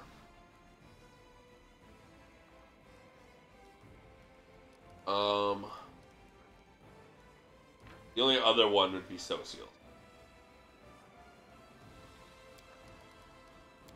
When it's made clear, patriotism and Mendevian subjects stronger than ever. We'll deal with our problems ourselves, don't need power to have a similar want to question his decision. You'll know soon whether or not the decision is prudent. Will Mendev survive this crisis? It is doomed to fall. Once the outcome becomes apparent, I'll report to you immediately. I think we should ask for something we're always lacking: money and other forms of material support. Have them send us holy... Commander, permission to report. Probably bring good news for you. Now that you've put an end to the worry, barely anyone questions your right to lead the crusade. You're seen as a circle of influential people who are sympathetic to our efforts to use the foremost protective Galarian. They would like to help our army in any way you want. Have them send us holy relics, those that are gathering dust in their possessions, like in some kind of museum. Make them procure for us the most valuable resource, knowledge. Any manuscripts on warfare, treatises on arms, and improvements, intelligence on demons and their weaknesses, make them use their money and influence to gather those sympathetic from all across Galarian. If we can ask for anything, make them send us reinforcements. Another bunch of commoners. They're very overgrown, infantile offspring. Relic Keeper, level 20, plus 15 to power. That's really good. Range and infantry have plus 15 bonus to damage. Cavalry Grand Tier units have 20% damage. Just money. This our options and further detail. On the home front, lots of holy relics are just gathering dust in temples, private collections. Places here on the front lines where the fate of our world will be decided. Let our best officers arm themselves with sacred gifts of the gods, may the power hidden within them help us defeat the demons at last. Don't underestimate the sanctimonious religious reliquary keepers. They'll suffer heart attacks at the thought of sending their priceless treasures to war. What if we lose them? In the end, they'll just give us some junk, hide the things that are actually powerful in the deepest collar, the deepest cellar, swallow the key. Despite all of my experience, command, my Hell Knight training, wouldn't even begin to assume that I know everything about war and weaponry. Many nations, mercenary groups, and houses keep secrets related to warfare they are not keen on sharing. Now it's a good time to use the money and influence of our unexpected benefactors to unlock those secrets. These days you won't find a soul in Galarian who knows how to fight demons better than me and our soldiers do. That's some dusty books and our policy techniques will help us anyway. Now, holy relics are a whole different kettle of fish. They boost morale and have very practical use against demons. Aaron? See the volunteers we've been getting lately? Skinny, ragged, hunched, less of an army, more of a traveling almshouse. Our neighbors are willing to help, let them send their best breed, offspring of barons and counts. They themselves may be completely useless, their dear fathers and mothers will send their best warriors to accompany them. Personal guards, sworn knights, seasoned mercenaries, all those who will see to it that the beloved youngster's heads is not removed by some demon or other. In a fight, a single one of these skilled riders or trained swordsmen is worth 10 commoners who've just been given a spear and told the following words of martial wisdom. You don't have to make ready warrior or soldier. This army definitely has no need for as more nobles. If you need proof, just take a look at Count Rende. Don't you ever think this? Those things too much money, as for material aid, barely we're currently missing. Money comes and goes. Let's take the chance to get can't be bought. I'm with Seela. Only the worthiest must spend officers to see these relics. Praise be to our good gods. The strength by our side will be unstoppable. Hope our allies fulfill their promise. Personally, for Nosian. Yeah, I'm with Seela because that power just means more damage from spells. The best way of doing damage. I'm sorry, how many points do I have?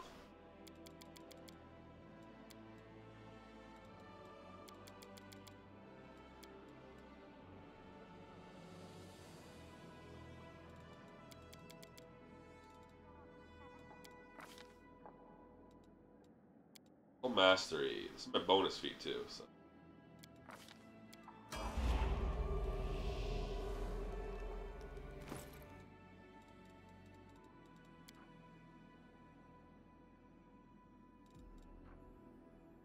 I can use this now.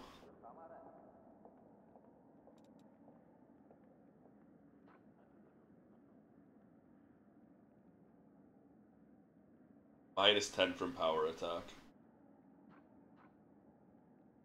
What fell off?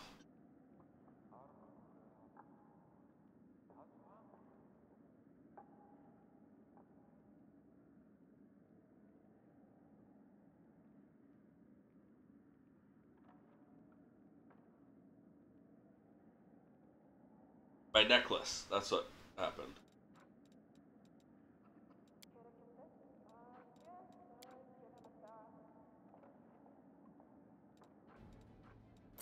There we go.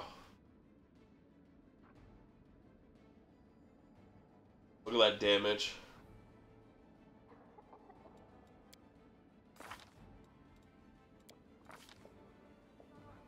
Oh, I can't wait till my next level when I get Unstoppable Strike and I do double my damage instead of 1.5 times my damage. I go from +37 to +50.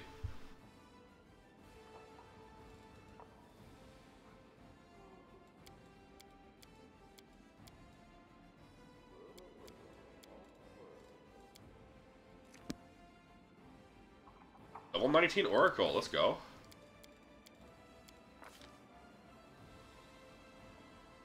I really don't want to give him for feats anymore, man. Destructive Dispel, fuck it.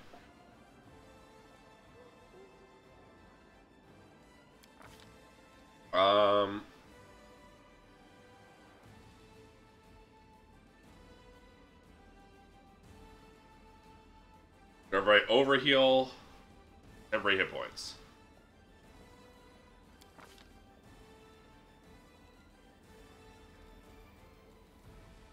Level 8, Firestorm probably.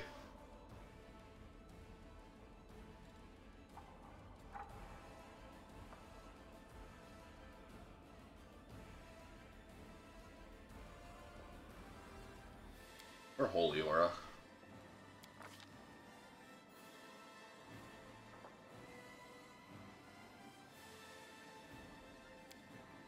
Overwhelming Presence.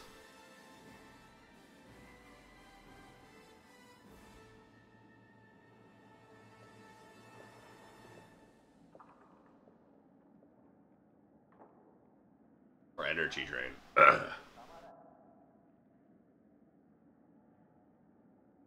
Just do Overwhelming Presence.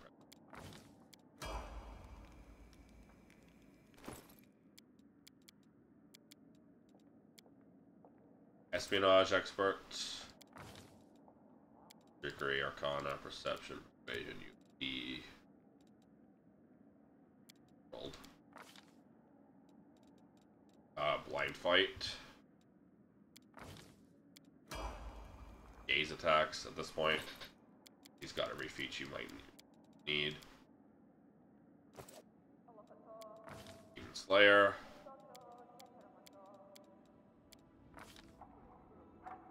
Greater Snapshot.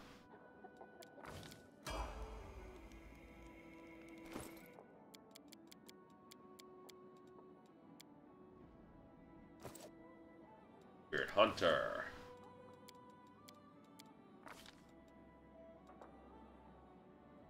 Finally give her Piranha Strike if I really wanted. Fuck it, you finally get Piranha Strike.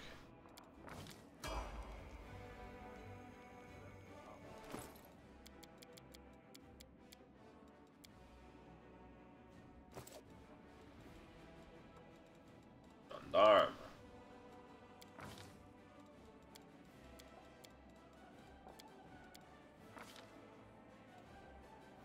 Selective Channel now.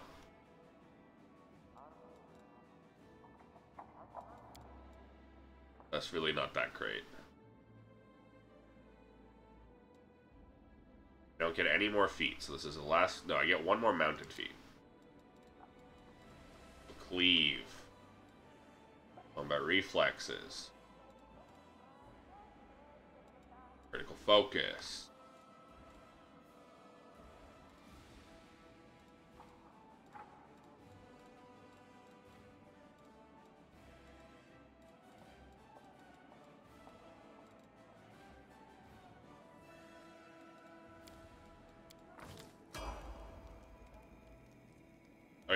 I'm gonna be right back. I need more water.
Okay, sorry about that. I also ate some food. Well, I ate some food. I grabbed a little bit of something.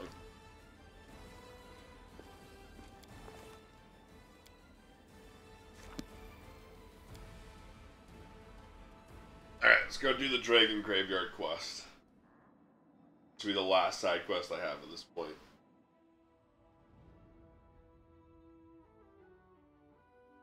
Except for the ones that haven't been given.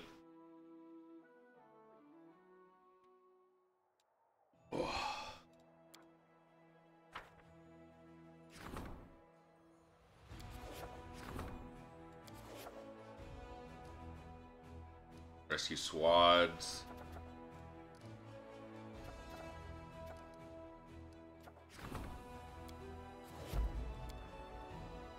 Logistics is still a ways away.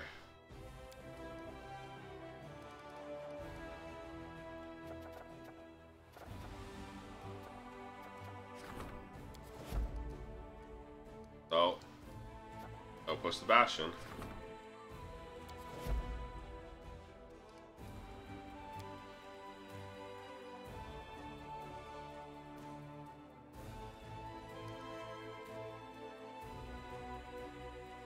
The fucking burial ground? Jesus, so far away, huh?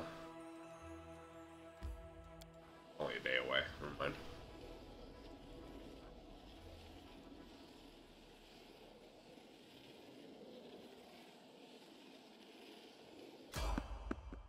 Fade.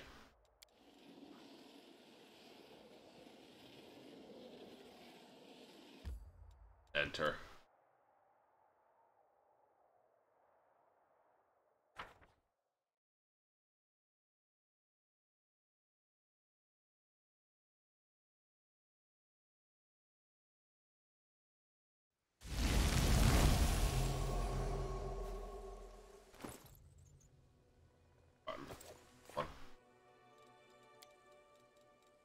Oh, right, and we have that, but we can't do that until we take his.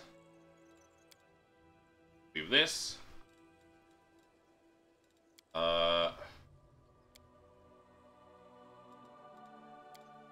Means awakening.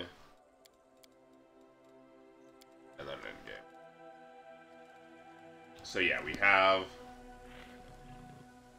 this, and then just our 2 side quests, 3 side quests, which are basically tied to main story progression. After we do this, we have the rescuing the hand of the inheritor, and then taking it. rescuing the hand of the Inheritor also leads us to the final mask for Denya's quest. And I will help where I can. retaking Iz along the way, or not retaking, taking Iz along the way, we get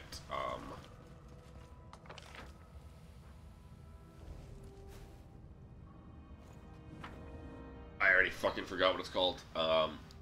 We can get the Bladesmith right before Iz, and then after taking Iz, we get the last puzzle set of tablets for Ingots of Creation. I can't keep the alarm bell silent forever. Have Althamus. When it rings, the fury of metallic dragons will descend upon you. Protect the sacred child. Althamus.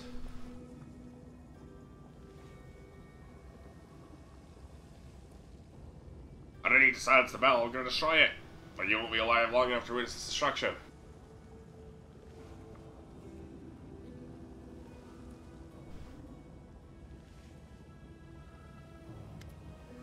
Okugol, stop! Stop him! Silver Dragon tries to rise. He's too weak. He's a priest of Dahak. He wants to take the child. I'm Okugol and Ruzurip, protector of this cave. Beseech you, help me. Vanquish him. Protect the child. Black Dragon turns to you slowly in your direction. Now you are commander right on time. You need to finish off this worm before more of them appear. Okay. What's this quest called?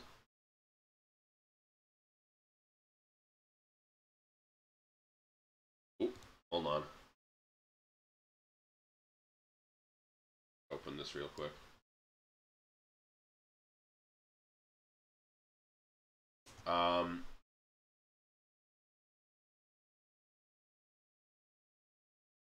Actually, don't remember what this quest is called.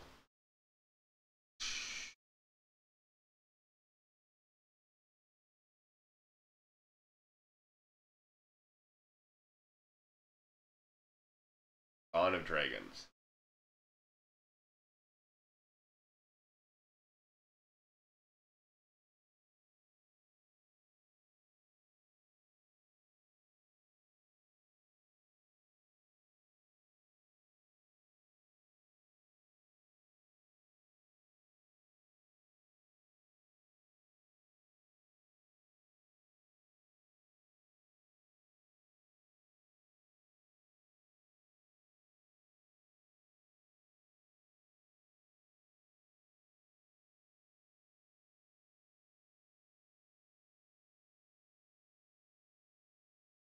Okay.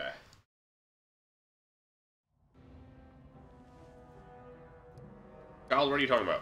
Creation of Dragonkind, Josagax Agahamnamrune, the divine offspring, been sleeping in his egg for centuries waiting. Recognition of a new era of Dragonkind. Look at the bones scattered around you. These are the remains who fought for the right to keep the sacred child. Today the metallic dragons will lose this right. The chromatic dragons will be the new guardians of the divine offspring. You're a dragon, Athamus. Did you enjoy my little trade? I know how warm bloods feel about black dragons. I can imagine the kind of reception I would have had if I had appeared to you in my true form. Didn't lie to you about my work. To change the future of our kind. Metallic dragons are hiding away something that rightfully belongs to all dragons. I'm here to retrieve it. I'm to seize the child, to make him a monster, just like your master Dahak. Do you think you can disguise your true intentions while let's talk of fairness? You're still trying to the core. Have a Lathamus? Some questions. I will answer. Don't listen to him. I will tell you the truth. The truth. You're nothing more than a pawn. You do what you're told. Play your role dutifully. You know nothing. Child is subject of ancient legend. In dawn of creation, beginning of time, two streams. Order and chaos came together, took form. Became the first dragons, gave birth to many of the gods. Dahak, the eldest son, first proud, refused to share his power. Destroyed many of his brothers and sisters as he could. One last egg was hidden in Galarian by his cowardly father, Apsu. No one knows what will hatch from it. A being of order, a being of chaos and destruction. But when it happens, the future of Dragonkind will be changed forever. The shell will herald the dawn of a new era. No one can say when he's destined to be born, so we keep him safe, hidden in secret caves. Your lot will never have a child. We won't let you corrupt him. We must raise him with love, teach him how to be kind and good, so the world will prosper. The child is our future. Is anything about corruption? Do you think my master Dahak was corrupted? No. He was born proud and raging and free, so why are you so certain the divine child will be any different upon his birth? Like dragons believe the egg was hidden by the cowardly Apsu. What if it wasn't Apsu? What if Master Dahak hid the egg instead? Perhaps he knew one day where the ally would be born. Ally would help him overthrow his father. You're a piece of Dahak? So the greatest of dragons, rageful Dahak, son of Apsu, one whose breath will set hell aflame, the one who shall unseat his father and usher in a new age of Galarian, an age of glorious conflict. As in let it fill your soul with longing, long last we will unleash the pure rage, fury, and chaos in our hearts. We will become free. But at what cost? Galarian will be in ruins. Why would you desire such freedom? No, mortal, don't let him. What's the alternative? Order and restraint for all eternity? What a dull existence. You metallics are so terrified of soiling your shiny sails. You fear corruption. You try so hard to do the right thing. You send morals deliberating over the right course of your action. This is your idea of freedom? Ha, there's no freedom without chaos. Absolutely made us slaves to order. Aha, Akash shall set us free. What does the bell do? Send a signal to metallic dragons. It'll let them know the child is in danger. Presence would complicate matter significantly. In fact, with them would be a lot harder than being a half-dead guardian. Can't break it. Tells enchantments protect against dragons like you. Make it quick. Still some unfinished business to take care of. I'll help Okugo the Keeper.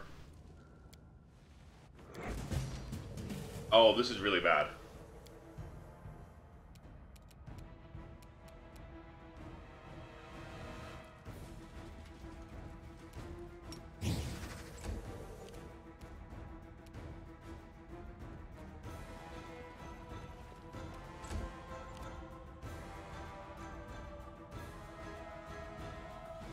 We're going to want us as spread out as possible.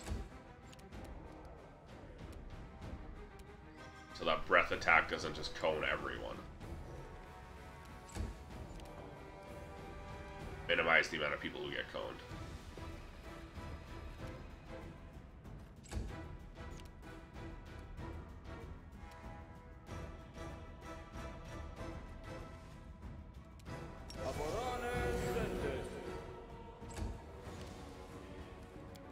What are we looking at? 57 AC.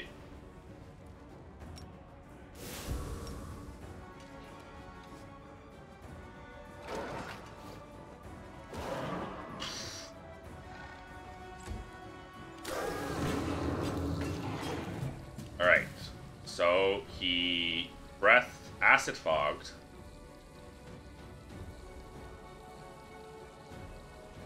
Who's currently in the acid fog? -2 in all melee attack damage rolls, +8 bonus to AC against range attacks. Fog deals 2d6 points of acid to each creature within it. Okay, that's whatever.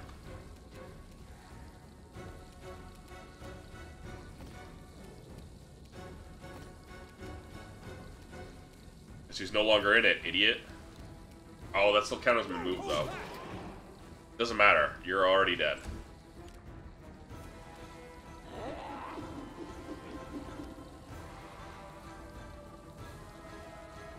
Really?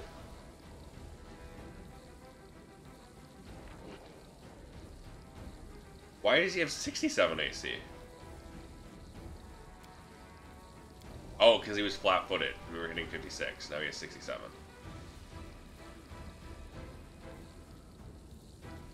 Is he not shaken? He is, but okay. That still doesn't give a...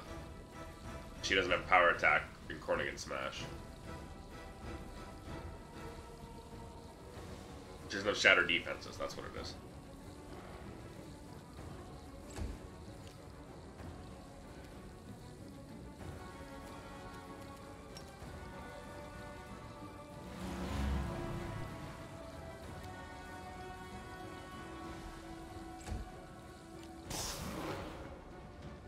Please don't tell me Shrumpy's been feared too. Oh no, Shrumpy's been feared too. No, he hasn't.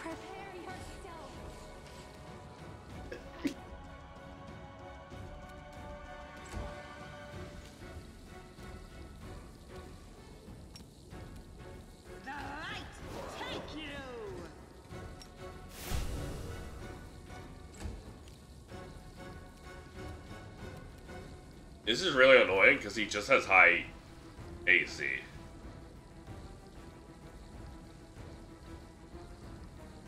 This isn't like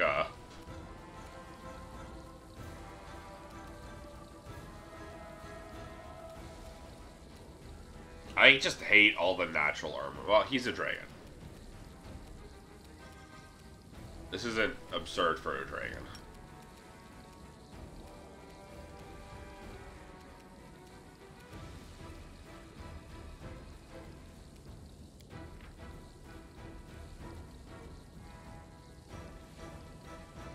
Immune to paralyzed?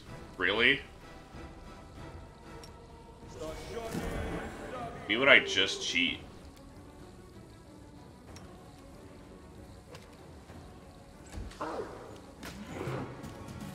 Alright, we'll die.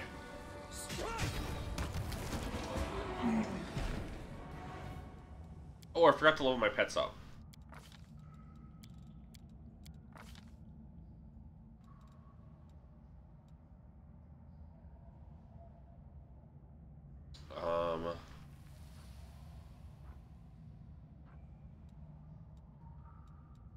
Proved critical.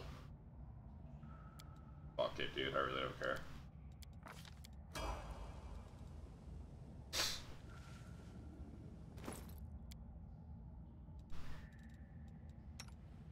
Why is Shrumpy not leveling up anymore?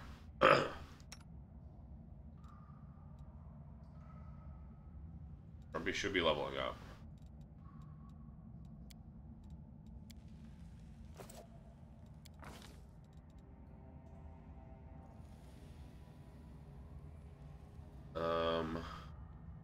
Increasing strength and dexterity isn't going to help, so let's go Constitution.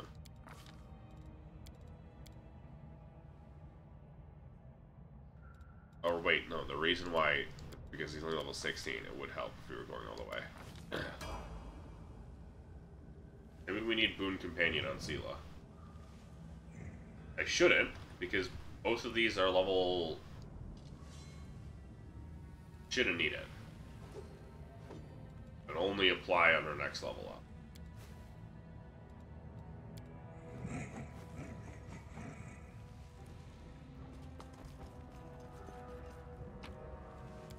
Unholy knee pads. 2d6 unholy damage on attacks with natural weapons.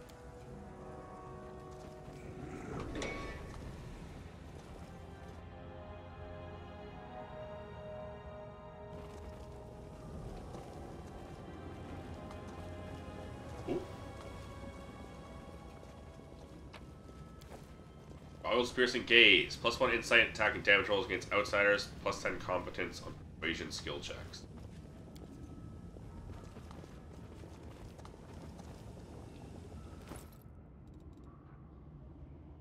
Why persuasion?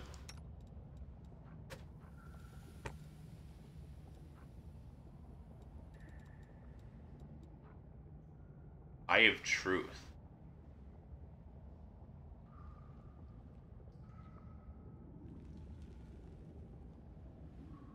Identify illusions or magical deception. I realize she doesn't have a hat equipped. Intelligence is going to help her. She wants charisma.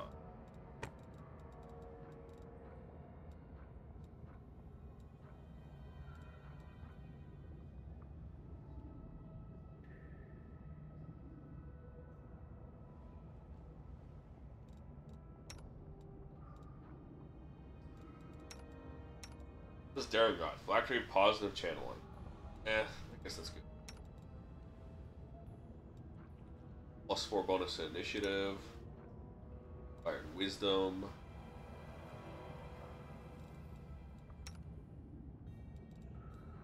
+6 int.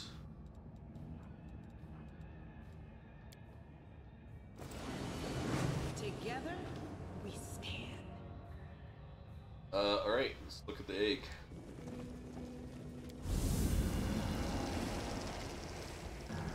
As you touch the egg, it cracks. You see watch a small, strong wings break through the shell, and then tiny iridescent dragon emerges. Stretches as if you just woke up from long sleep, looks at you questioningly with his big violet eyes.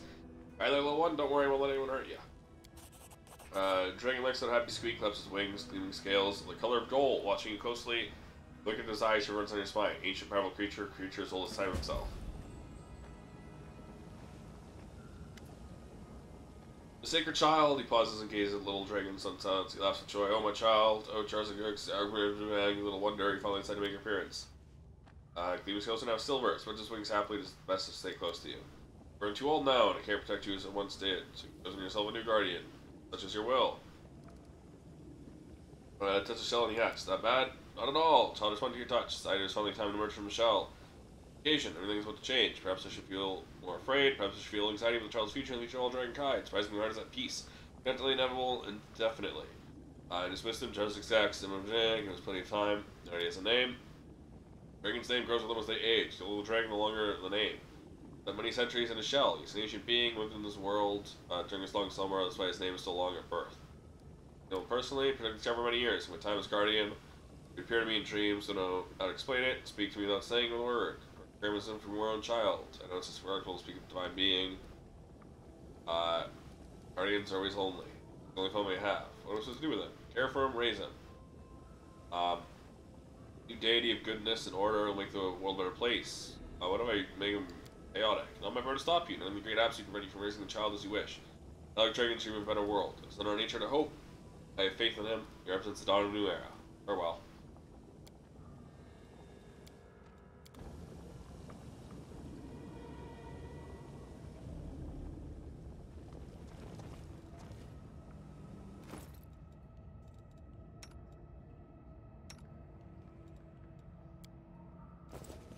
Follow if you dare. Okay. I also gotta look up how to start the new DLC.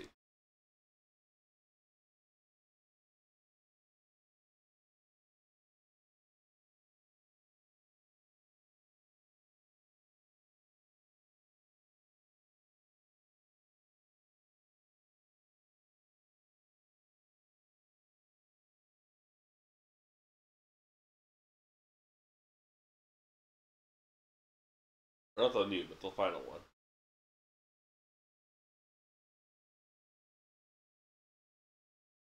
In Dresden.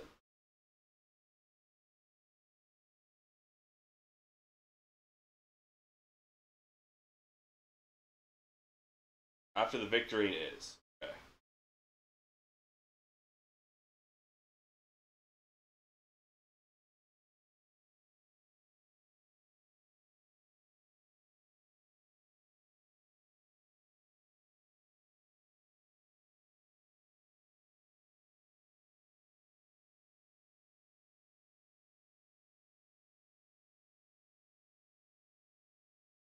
Okay.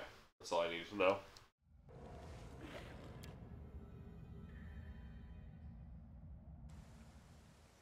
That's what I suspected, considering it hasn't been prompted yet.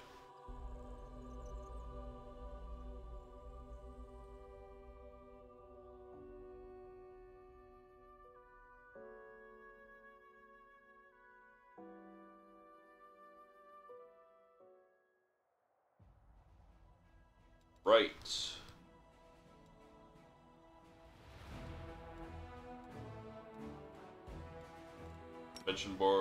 Mention door back to Dresden.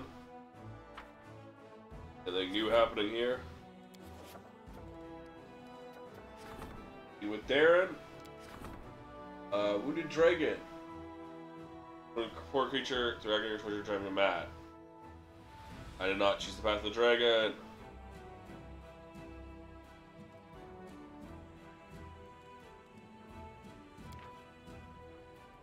Unfallen dragon. And healers to the dragon. Recent druid heal the dragon's body, minding the magic. Borling is still weak, it cannot fight. Wants to pray, savors the kindness, real location of treasures, and hopes of gold to help the crusaders. I don't need that, I just wanted to help them.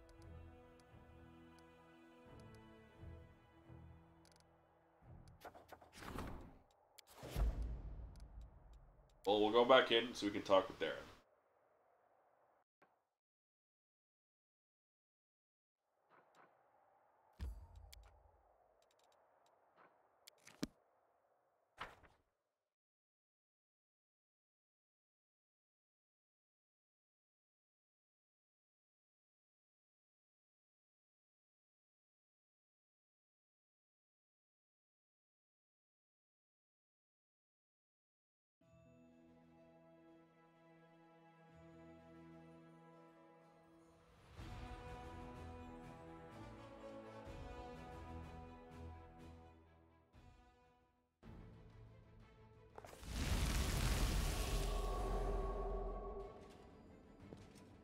I came to talk. Something broken about Darren's pose, like the puppet has his strings cut. Sits at the table, his arm outstretched, his head slumped upon it, his golden hair disheveled, his eyes flicker with alarm, hint of deeper contemplation as well. I feel like I'm falling into a bottomless well. Pauses, trying to collect his thoughts. I never expected that freedom could be so overwhelming. Am I making any sense at all, or not? You see, I spent 10 years of my life with that shadow looming over me. I taught myself to enjoy every single moment, because there was no telling when it would all be ripped away from me. But now the shadow is gone, and I don't know how to go on with my life, how to dream, how to breathe. I am utterly adrift. Help me. Aaron rises to his feet and shrugs helplessly. Okay.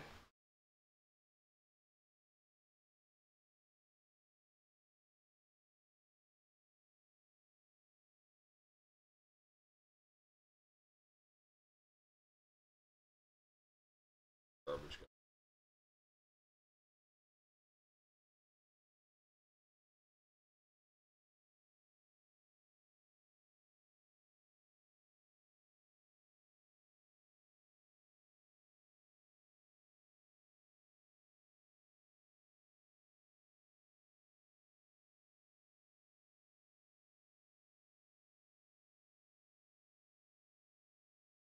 This is shit.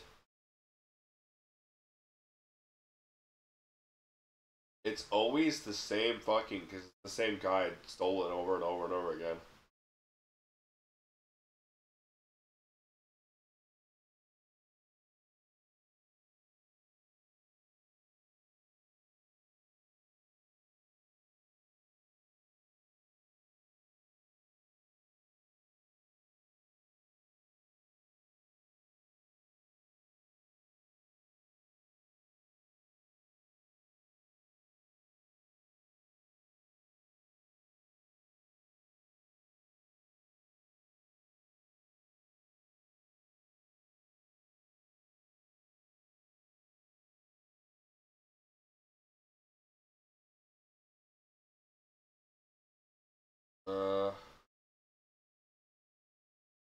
Okay.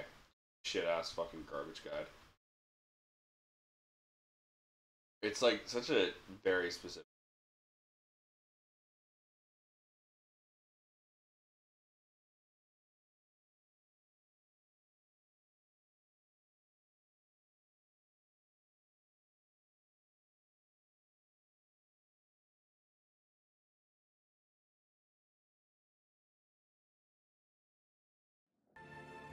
People write guides for very specific parts of something.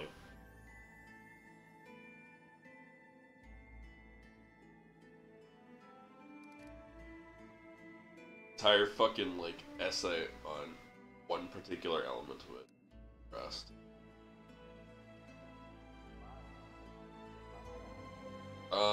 You love me, you trust me, and What hear makes it. you think I do?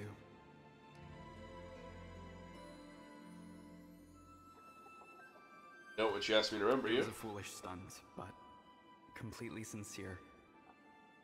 It seemed to me I just wanted to write something like that to you. Fear of a lonely future? It is amazing how you managed to see right through me, all the way down to my worst fears. And it's even more amazing that they don't put you off. Our conversation about the dreams I was having with the other back then, to be fairly honest with you, I wanted to give you hope. I wanted to make you understand that I wouldn't turn away from you when you were in danger. Yes, I remember that. Damn it, I spent so long turning over your words in my head, trying to figure out what they meant. And I dared not believe it was a hint that you knew everything and stood ready to help me. I rather expected that anyone who learned my secret would hand me over to the Inquisition and burn me at the stake. Unless, of course, my supernatural keepers decided to finish me off before that. You've done enough talking for now. Alright, that's enough. I must confess that I like to listen to you talking about me, about us. But I am starting to fear these feelings. I fear I shall be washed away by them like driftwood carried off by a wave. That's closer to you. I did drive myself into this trap. I should have fled as soon as the other took their last breath.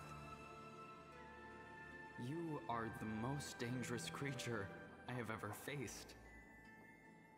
Do I trust you? Like no one else.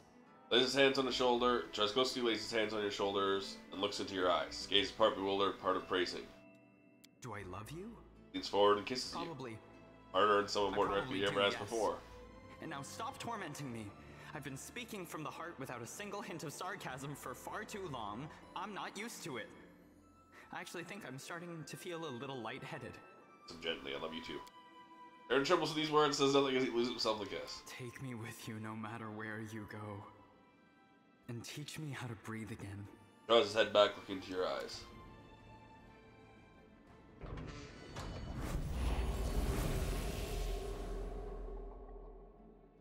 Oh.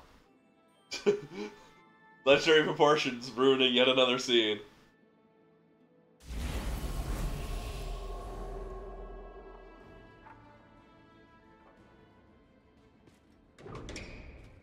Got the biggest size kink I've ever seen.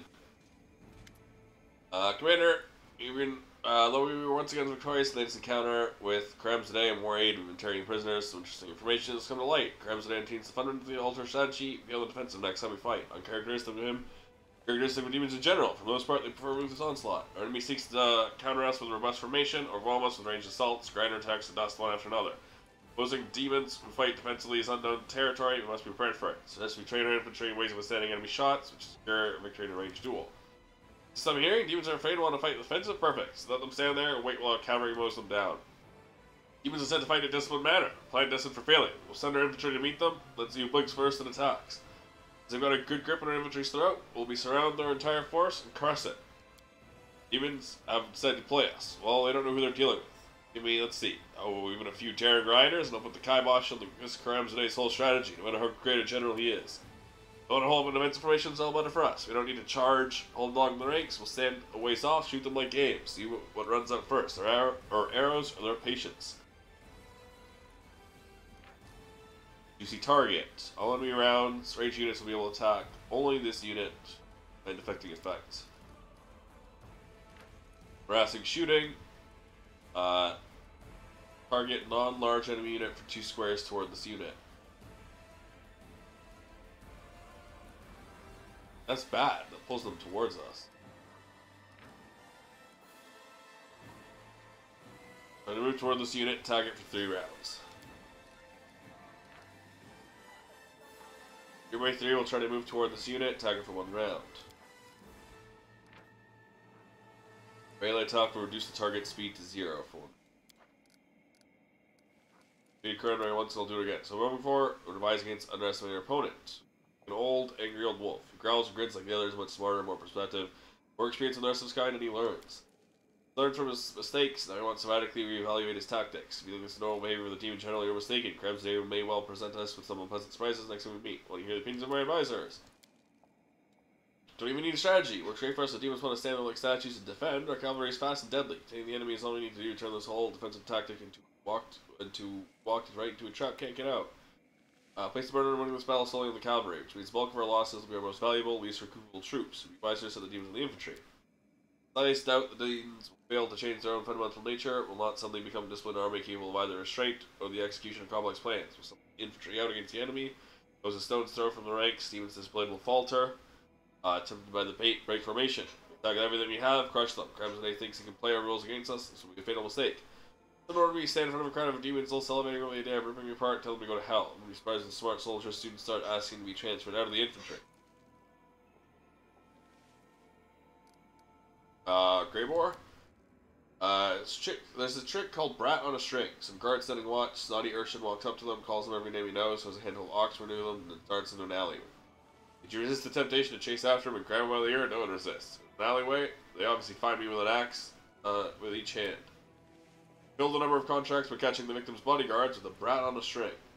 Which got me thinking, maybe work in a bigger fight too. A few riders prancing around their steeds, shooting obscenities, every gesture just begging right after me, catch me, kill me. You think the demons will resist the urge, they'll forget every other order they were given and charge forward. Let me point out, this tactic seems reckless. Battle plan should rely on the success of a few daredevils. Wendwog? You can stay on the defensive and foolish when your enemy is bows and arrows. And we have enough arrows for every one of them. I doubt Karamzadeh's plan will work. Demons are impatient. Whatever orders they may have, once they've spent 100 heartbeats or so under fire from our archers, they'll realize fight is better than pathetic death from a stray arrow. They'll forget all about their orders. We might want to be careful that our arrows don't rile them up so much we come to regret that when they do reach us. Demons want to adopt a defensive stance. That's our business. No reason to change our own strategy. Metal turn to range duel. Infantry head is attempting to target for the enemy to follow. Our soldiers will do their duty with distinction, launching one pointless volley after another to shield wall the infantry. Sharpshooters will be following them by one. During soldiers as if they're pawns, vile.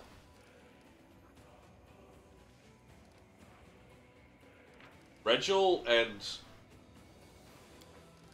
Odin's are basically the same. Wendwag, ranged. Wonderful. Diligent students will get double rations. As for the soldiers and weaklings, they may also be useful when we try moving targets to the archery range. Alright. Now's a good time to call it. I started late, so it's later than I would normally be, even though it's been shorter, but still almost 6-hour streams. My allergies are acting up. The head's killing me. It's time to call it. We've got no more side quests, pretty much. For now. So, we're just going to be doing main story tomorrow. Exciting. But yeah, that's it for me today. Thanks everyone to shut up. I appreciate it. We're almost done this game. All we really have left is... what do we have left? We have to rescue the Hand of the Inheritor. We have to capture Iz. We have to do Nenyo's side quest. We have to do the Secrets of Creation. Really, a side quest will also open up when we take Iz, I imagine. And that's it. Like, we have a couple more companion side quests. Great War as well. We've basically just got a handful of side quests left that will open up when we take Iz, and then it's just the final battle. So we're basically done the game. Probably like 2-3 more streams at most. I was here for Pathfinder. Got bullied into it after yesterday's Lethal Company stream. But yeah, that's it for me today. Thanks for the show. I appreciate it. We're gonna go raid Blair. She's streaming at an hour where I can raid her. So yeah, thanks everyone. Appreciate it. Remember to join the Discord. Panel of the stream will take you there. The Discord, if you want to keep up to date with my streams, it's the best place to do it. Only place I post going live announcements, stream updates, cancellations, delays, all of that. Panel of the stream will take you there. Want to keep up to date?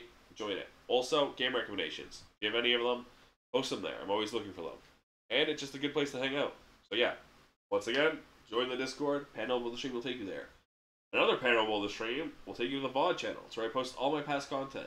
Nature Tuesday, Disco Elysium, Yakuza 7 and 8, Pathfinder Kingmaker, my Pathfinder Wrath of the Righteous playthrough, and just a whole lot more. So much of my past content is there. If any of my past content, the idea of checking out anything I've done before that you might not even know because there's so much, sounds interesting to you at all, check it out. Panel of the stream will take you there. Regardless though, thanks everyone who showed up.